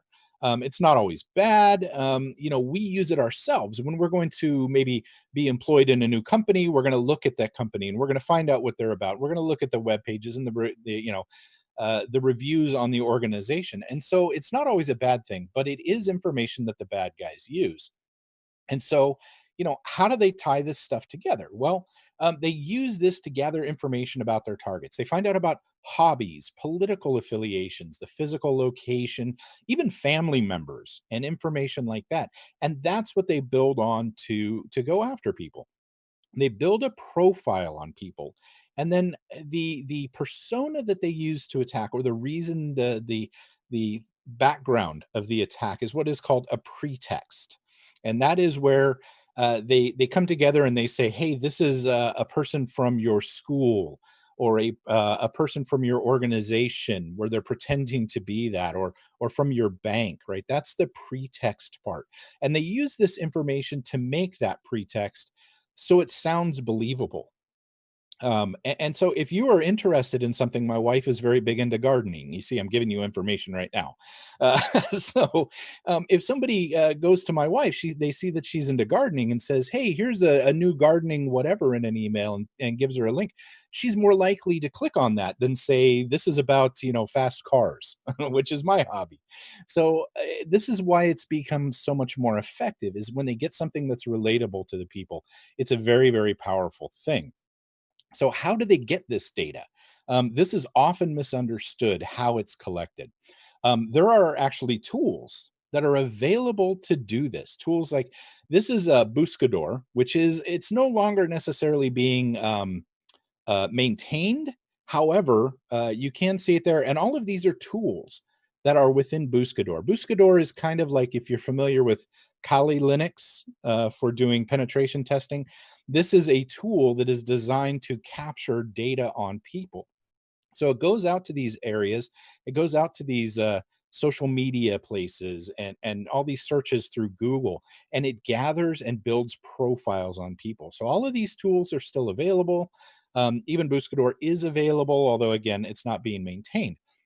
But there are tools to do that if you don't want to just go to, say, LinkedIn, where it is very, very easy to see affiliations on LinkedIn. As a matter of fact, Mohita reached out to me on LinkedIn and got me involved in this, because we can see all of these different connections. We can see what people are doing, and you can understand a lot about people throughout those areas. But these tools make it very easy. And that's something a lot of people don't realize, is there's actually collection tools designed to get this information. Now, the information is absolutely a key to a successful attack. This is a picture from the Social Engineering Capture the Flag here in the US at DEF CON. And what they do is they actually get in the soundproof booth that you see there, and they start calling other people, or organizations rather, and they start doing penetration testing, essentially, gathering more information using a pretext. So they'll find out what kind of antivirus these organizations are using, the types of key cards they use to get into the doors, and security information like that, just by picking up the phone and calling them. But the key to winning at this is preparation. It's finding out what phone numbers ring. It's finding out who picks up where, finding out information about that person. And then they start in, the call, and they say, oh, you know what? Yeah, I'm over here doing this. And they talk about a hobby that they know that person is involved in. And that person goes, oh, wow, I'm really into that too. That's kind of cool. And next thing you know, you have a relationship building very quickly on a call. And that helps people overlook those funny little questions that otherwise they may go, this feels weird, That is the key, is collecting that information. So using the information to attack, how does this actually work? Well, this is from one of my favorite TV shows. It was great through season 1 and 2. It kind of fell apart after that, if you will. But this is from Mr. Robot. And I love this quote. I've never found it hard to hack most people. If you listen to them, watch them, their vulnerabilities are like a neon sign screwed into their heads. And this is very true. We as humans all have vulnerabilities. And our vulnerabilities are just our emotions in many ways. You know, we're caring, or you know, we want to help other people, or you know, maybe even some people are easily annoyed. That is a vulnerability that can be taken advantage of. And we do have all of these vulnerabilities. I'm going to do something that maybe a lot of people have never seen done in a PowerPoint presentation before. I'm going to do a magic trick right now. And we'll see how that works together. So let's start with this, okay? I want you to pick a card here. Pick any card. I'm going to make your card disappear. So pick a card, focus on that card, concentrate on that card, and I can promise you, watch this. Through the magic of PowerPoint, your card is about to disappear. So after this is put back together here, let me ask you, is your card gone now? And the answer for all of you should be yes. And that's an amazing trick, right? That's crazy. How do you do that in a PowerPoint? And I'll tell you how we do that. It's not actually that hard. We start off with the top grouping of cards, and we end up with the bottom grouping of cards. And what do you see there, Sunit? What do you see there? I think the card is not at all there in the bottom half. Yeah, no and matter what card all I of pick. the cards, Yeah. all of the cards are different. Yeah. Right? So what you do is you get somebody focusing on the one card that you're going to take away. This is a focus redirection tip. And they see the overall pattern, right? The red king, the black queens on the outside. They see that pattern, and you replace it with another group that has a similar pattern, and you never notice that the other cards have changed. Now, if you were to try to do this with the second group, and that second group was, 2 through 10s, you would immediately see the difference. Okay, but this is the kind of tricks that they use. And it's important to understand that we are all vulnerable to these things. Now, what's also important to understand is once you know this card trick, you will never be fooled by this card trick again. You will always remember how that worked, right? And that's kind of the important part of things. Now, when it comes to deception, it's important to understand that our minds have filters. Our brain's job is to interpret and present reality. And if you think about this, one of the easiest ways that I can demonstrate this is if you look left and look right with your eyes, you probably don't see your nose until you think about seeing your nose. Why is that? Because your brain filters out your nose in your visual spectrum. It's an amazing thing. The problem is you can kind of tweak these filters, and that's what the attackers go for. And emotions are fantastic for this. So I want to remind you real quick, these are going to be available. All these slides are going to be available afterwards. So don't worry about, we're running through them pretty quickly right now, but don't worry about that. I will tell you, this is where spies, magicians, con artists, pickpockets, all these people, they use these principles. And one of those is what's called the OODA loop. And OODA stands for observe, orient, decide, and act. Basically, you observe an area, you orient yourself. Where am I in this area? You make a decision. Like, for example, in orient, I'm standing in one place. I want to be over here to my right. So you decide to take 2 steps to your right. Then you take that action. And then it goes back into it. You observe the area. Is this, this is the area. Am I oriented where I want to be? So this runs in a loop here. Okay. The ideal situation for a social engineer is to hijack that loop. Okay. And the way they do that is by impacting those first 3 things: observe, orient, or decide.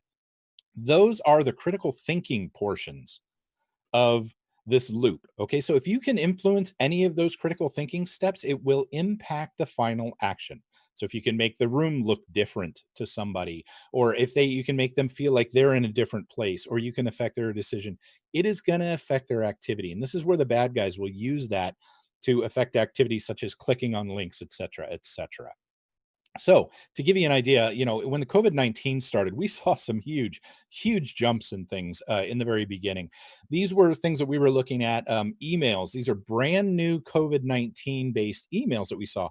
And in March 8th through 14th, we saw 16 new ones in that week, which is actually still pretty good number for brand new ones. This means people are putting the work into building brand new ones. The very next week, 15th through the 21st, we saw 36, and March 22nd through 28th, we saw 94 brand new email attacks. around COVID-19. That's a huge number. Google said it was blocking 18 million COVID-19 related emails per day at that time. That's about 20% of their daily blocking. So they jumped on this real quick because they know that people are affected by this. People were nervous. People were scared. There was a lot of information going out that they didn't understand. And so they put these sorts of things together. And here in the US, we had some like this. And I believe it was somewhat related to your PM Care Fund, the types of things where we had a stimulus package that went out to help people. And in this case, it said it came from American Express. It obviously wasn't. They were targeting people to go get information from their banking and such in that.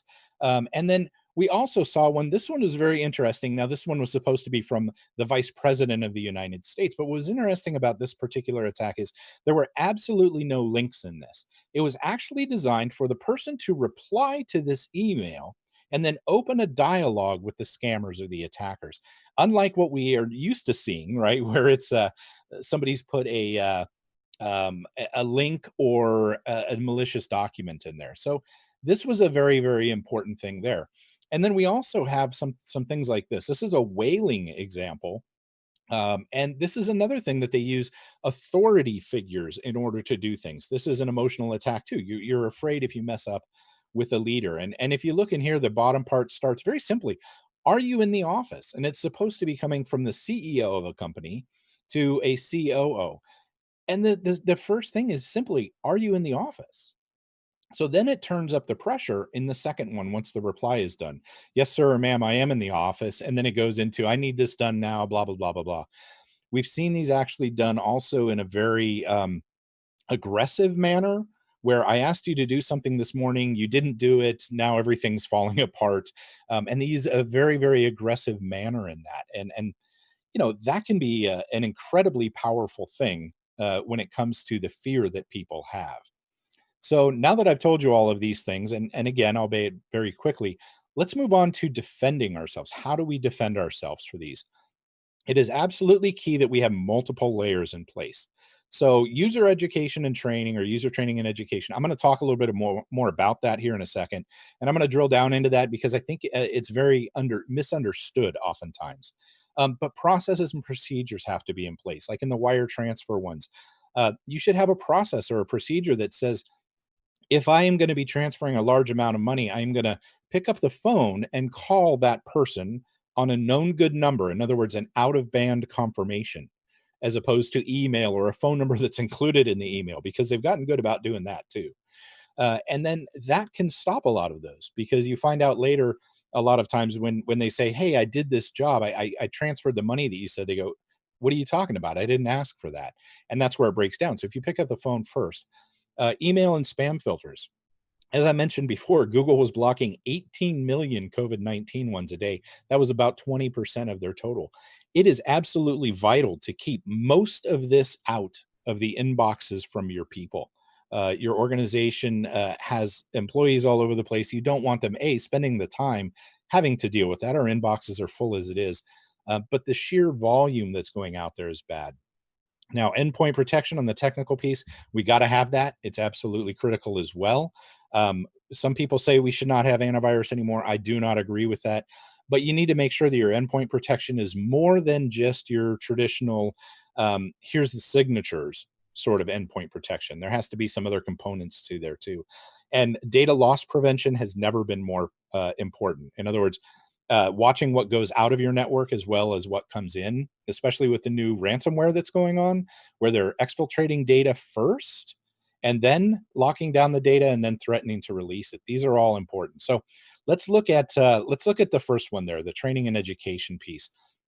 And the reason I bring this up is, as a technology person, I'm very much a technology person. We deal well with technology. The problem is sometimes we don't have a comfort in training people. And so when we're in that position where it is now our role to train people, it's important to look at a few things. And these tips kind of help, I think. First, we have to remember to make it relevant to them personally and entertaining. And I tell people like this: if I tell you that there's a blue car parked outside of my office, you don't care. But if I tell you there's a blue car parked outside of my office and your name is spray painted across the side, it's now personally relevant and you care, right? This is where you have to get the engagement. So as technical people, many times we get into the deep technical dives on the training piece, where the people in accounting or marketing or human resources, it doesn't fit with them, right? So we have to understand that, and we have to make it entertaining. None of us like to see boring presentations. We don't like to go to boring meetings, right? um, that's important as well. Now, we need to educate people continuously. Many times there are regulations, or requirements to train your people at least once a year.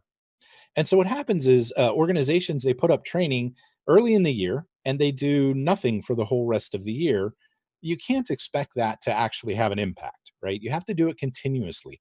And I like to tell people, as different threats are going to happen, like here in the United States, we always know that in the first quarter of the year, we're going to have tax fraud. We're going to have people going after income tax stuff because this is when we file our taxes. So train people about that during that time or coming up on that time, and say, hey, these are the things you want to look for. It's relevant to them, it makes sense, and you're continuing. If you're not comfortable training people, which a lot of us aren't, and there's nothing wrong with that, enlist other departments to help. I found that marketing and human resources areas in organizations, they're actually trained to help with human behavior. So get them involved to look at this and go, I think maybe we need to change the messaging on this to make it more relatable. And then remember that the technical people think differently than non-technical people. We have to focus on different areas. And last but certainly not least, don't try to change too much at one time. This is a problem that I see with people where they come in and they decide they're going to make these changes and they want to change everything at once. And when it comes to changing behavior and how people are doing things, which is the key to this, it takes time. So we focus on one or two things foundationally and then start building up from there. That's where you're going to get the long-term results and a change in what we call the culture, as opposed to just a temporary change in actions. Now, when it comes to the training methodology, this is what I found works very, very well. A 4-step method. Whether you do this yourself, whether you use someone like us or another organization to do it, this works. What you do, you have to plan a little bit, but not a lot. And honestly, the rewards for this are much greater. And we've all obviously agreed in the poll that the humans are the problem, right? So why not put just a little bit of planning into this, okay? But you want a baseline test. You want to find out where your people are as far as their ability to spot and report phishing emails. And we generally do this in a way where we don't always tell them in the very beginning that we're going to do this. We don't shame them for it, but we want to find out how many people click on these links. So we'll put together emails. Actually, we can do it free for people if you don't want to do it yourself. But maybe you send them to a page that's like a 404 page where they just think it's a bad link. They don't think that anything is funny. But then you collect that information. Next step is you train people. It's only fair to train them how to spot this before we really start testing them on it, other than the baseline, obviously. But train them. And you want to train them on things not only just with phishing, but how to handle passwords and the problems with password reuse. And all of those things need to kind of take place in the training. And again, this needs to be continuous, but then do simulated phishing attacks. And this can get kind of fun, actually, for us as technical people coming up with new ideas and new ways to do it. But you can frame them on ones that are actually existing out there, which is helpful because then if they see the real one. So what you do is you do these simulated phishing attacks, and it helps them take what they learned in training and actually exercise it. It's like doing a lab, if you will, in a classroom. And the most overlooked portion that I see a lot is see the results. People don't measure the results and take that information and make it actionable. So if you find that people within your organization click very often or they fall very often for a certain type of attack, this may require some more training around that type or that method of attack. And so use the information that you get. Now, what I will say is when you're phishing people, your phishing ratio should never expect to be 0. If you're getting a 0% click rate on things, it means that you're not making them real enough because people are going to make mistakes. We have to understand that, okay? It's a matter of how we cope with that when that does happen. So as they get closer to zero, make them a little bit tougher, but tell them too, hey, you all are doing such a great job spotting these. Boy, you're really making me challenged, and then move it into that. And I think that that can go a long ways towards helping people get on board with it and realize the value of it. So these are kind of the 4 steps that I see very often with that. So having said that, this is the end of my slides per se. I'm going to put up my contact information, and I'm sure there's some questions, Sunit. I've seen some things coming up in the corner of my eye here. So I'd love to chat a little bit more about it. Anyone can reach out to me at any time during the, with these this contact information. I'm happy to talk with them too. Absolutely. Eric, that was really insightful and really helpful. It also I tend to believe that what are some of the nuanced small things that makes me believe, how do I make out that somebody is social engineering me, quote unquote? So what are those tips? Yeah. I'm really worried after your presentation. presentation. How do you spot the social engineering piece, Yes. right? Like, how do you know? Yeah. So the important thing is social engineering, as I kind of mentioned, is pretty much always an emotional attack. It's designed, it's going to have urgency. I have yet to see a social engineering attack, like a phishing attack that says, whenever you feel like it or whenever you get around to it, please click this link, right? There's always a reason that you have to do this immediately. Your bank account will be shut down or some other type of urgency. So what I like to tell people is, if you feel an emotional response, whether it's good or bad or whatever, because there's those ones that are like, hey, if you just reply to this, you get, you get lots of money. Those also make you feel good, right? But if you have that strong emotional response, take a deep breath and be very cautious about what it is that you're doing there. Remember, I said they try to impact those critical thinking things through emotions. So apply that critical thinking. Be more cautious with ones when it elicits an emotional response. And that's the best way to tell if you're being socially engineered. If you feel that response, you kind of go, wait a minute, hold on. And whether it's a phone call or whatever. Right. Very helpful. So I think it tends to make me believe that because social engineering is all about human artifact, right? Human emotions. So whenever there is something about emotions, just be careful. And that's the key takeaway for me, at least from this presentation. Yes, absolutely. That's the way they do the attacks. Right. So there's an interesting question here in Q&A. It talks about a very niche area, which is about the job offers. And given the pandemic situation, some people are leaving, are laid off or have been fired. So there is definitely a sense of urgency where I can link to your presentation, to your theme. How do we be cautious of something? How do we find out whether the link that we are clicking on, whether it's a genuine offer or not? And so what are your key takeaways or pointers?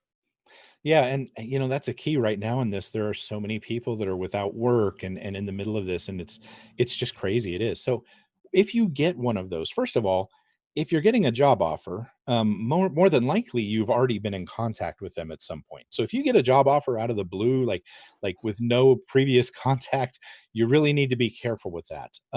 Another thing that you can do is that organization, the name of that organization, go to their website and see if they are hiring for the position that's being sent to you. Essentially, look at the reply to address, make sure it's going to the actual company, and look very carefully, because the attackers will sometimes replace an I with a letter 1 or a 0 with an O. So you have to be very cautious with those sorts of things when it comes down to it. But worst case scenario, pick up the phone and call them if you have a chance. Say, I just wanted to make sure, I'm very honored that you're interested in me. I just wanted to make sure that, this great thing that you're offering me is legitimate. And most of the time, I think the employers on the other end will be grateful or not have a problem with you doing that. Right. Yeah. I am also looking at the timer, but this question is very interesting. How does AI and machine learning, or maybe in general, the emerging technologies affect social engineering? Yeah, this is going to be very interesting. And I do whole sessions on this. AI is behind deep fakes. If you've ever heard of the deep fake culture, right? Doing audio and video deep fakes. And so AI is going to play a very strong role in coming up with some of these believable things. Like, for example, you know the voice of your CEO or your managing director. And so if they can fake that through a deep fake and have them call you and say, I need you to transfer money, that's going to play a big role. Right. But on the flip side, we're going to have to be applying the same sorts of things in order to find where that's being used against us. Now, not only in those major areas like deep fakes, but AI is fantastic at just going out there and gathering information on people and looking for things like that. They can do it. They can build these profiles that I was talking about and perhaps look at success rates with different pretext versus your profile. That's all going to be very powerful when done by AI. And again, a lot of that has to be battled through AI, looking at different things when the emails come in, and we can use that to leverage that. So it's definitely going to be part of both sides of the argument and the spectrum here for offense and defense. Perfect. Thank you, Eric. So I think those are the questions that I have from cybersecurity. I do have an additional question, non-cyber, which is going to be my last one. I see red guitar right behind you. Do you have a YouTube channel? Yeah. Where can we hear you? So the irony is I don't actually play guitar. Okay. That is a guitar from a band that I like, that I got them to autograph at one point in time. So that's I wish I had the skills to play musical instruments, but I have no rhythm. So I just listen instead. All right. Eric, this was really insightful, and I think everybody in the audience would have enjoyed it. I personally did, and it was great interacting with you. Thank you so much for your time. And over to Mohita now.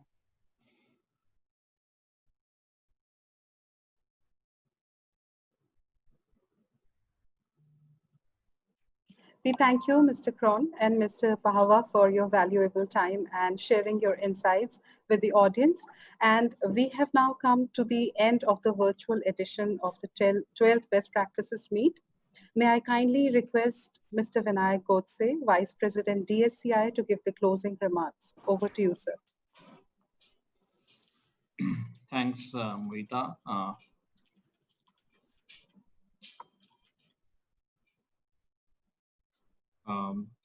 So this has been really a wonderful 2 days spending time with you all the audience basically, and your support had been phenomenal. Means literally we struggle to some extent in terms of sending you all the logging details for this session, and that also tells us how great the response was. So thanks for being with us for last 2 days. We started yesterday with a masterclass on another deep area of cybersecurity, and we had since then to until now we are almost 16 plus session, 34 plus speakers, and all of those speakers basically contributed quite a great, mostly working from their home, but all the agenda, the way it has been planned and the kind of speaker that we got. So we're really thankful for all of the speakers coming from all across the country and other parts of the globe as well, to be with us and contributing to the dialogue and discussion that we do. So Best Practice Meet is a theme-based cybersecurity event in the country. So this year's theme was the radical uncertainty, and we could able to get somebody who probably termed this coin and wrote a book, and we could able to hear his thoughts. So Mr. Professor John came yesterday. And then all the discussion carried around the business resiliency, carried around the contemporary topics which have been discussed in this country. So make this agenda basically the content of this agenda. So my team, especially led by Sumit, Aditya, and Vivek, so they put together this agenda, they put together this content basically, and they got all of the speakers here. So we almost have 34 plus speakers for each of the session, and all of those are leader in their own area. So we really thank those speakers, but I will also like to thank you, my team, which has really helped us to set up this event and the content and session basically put together for last 3 days.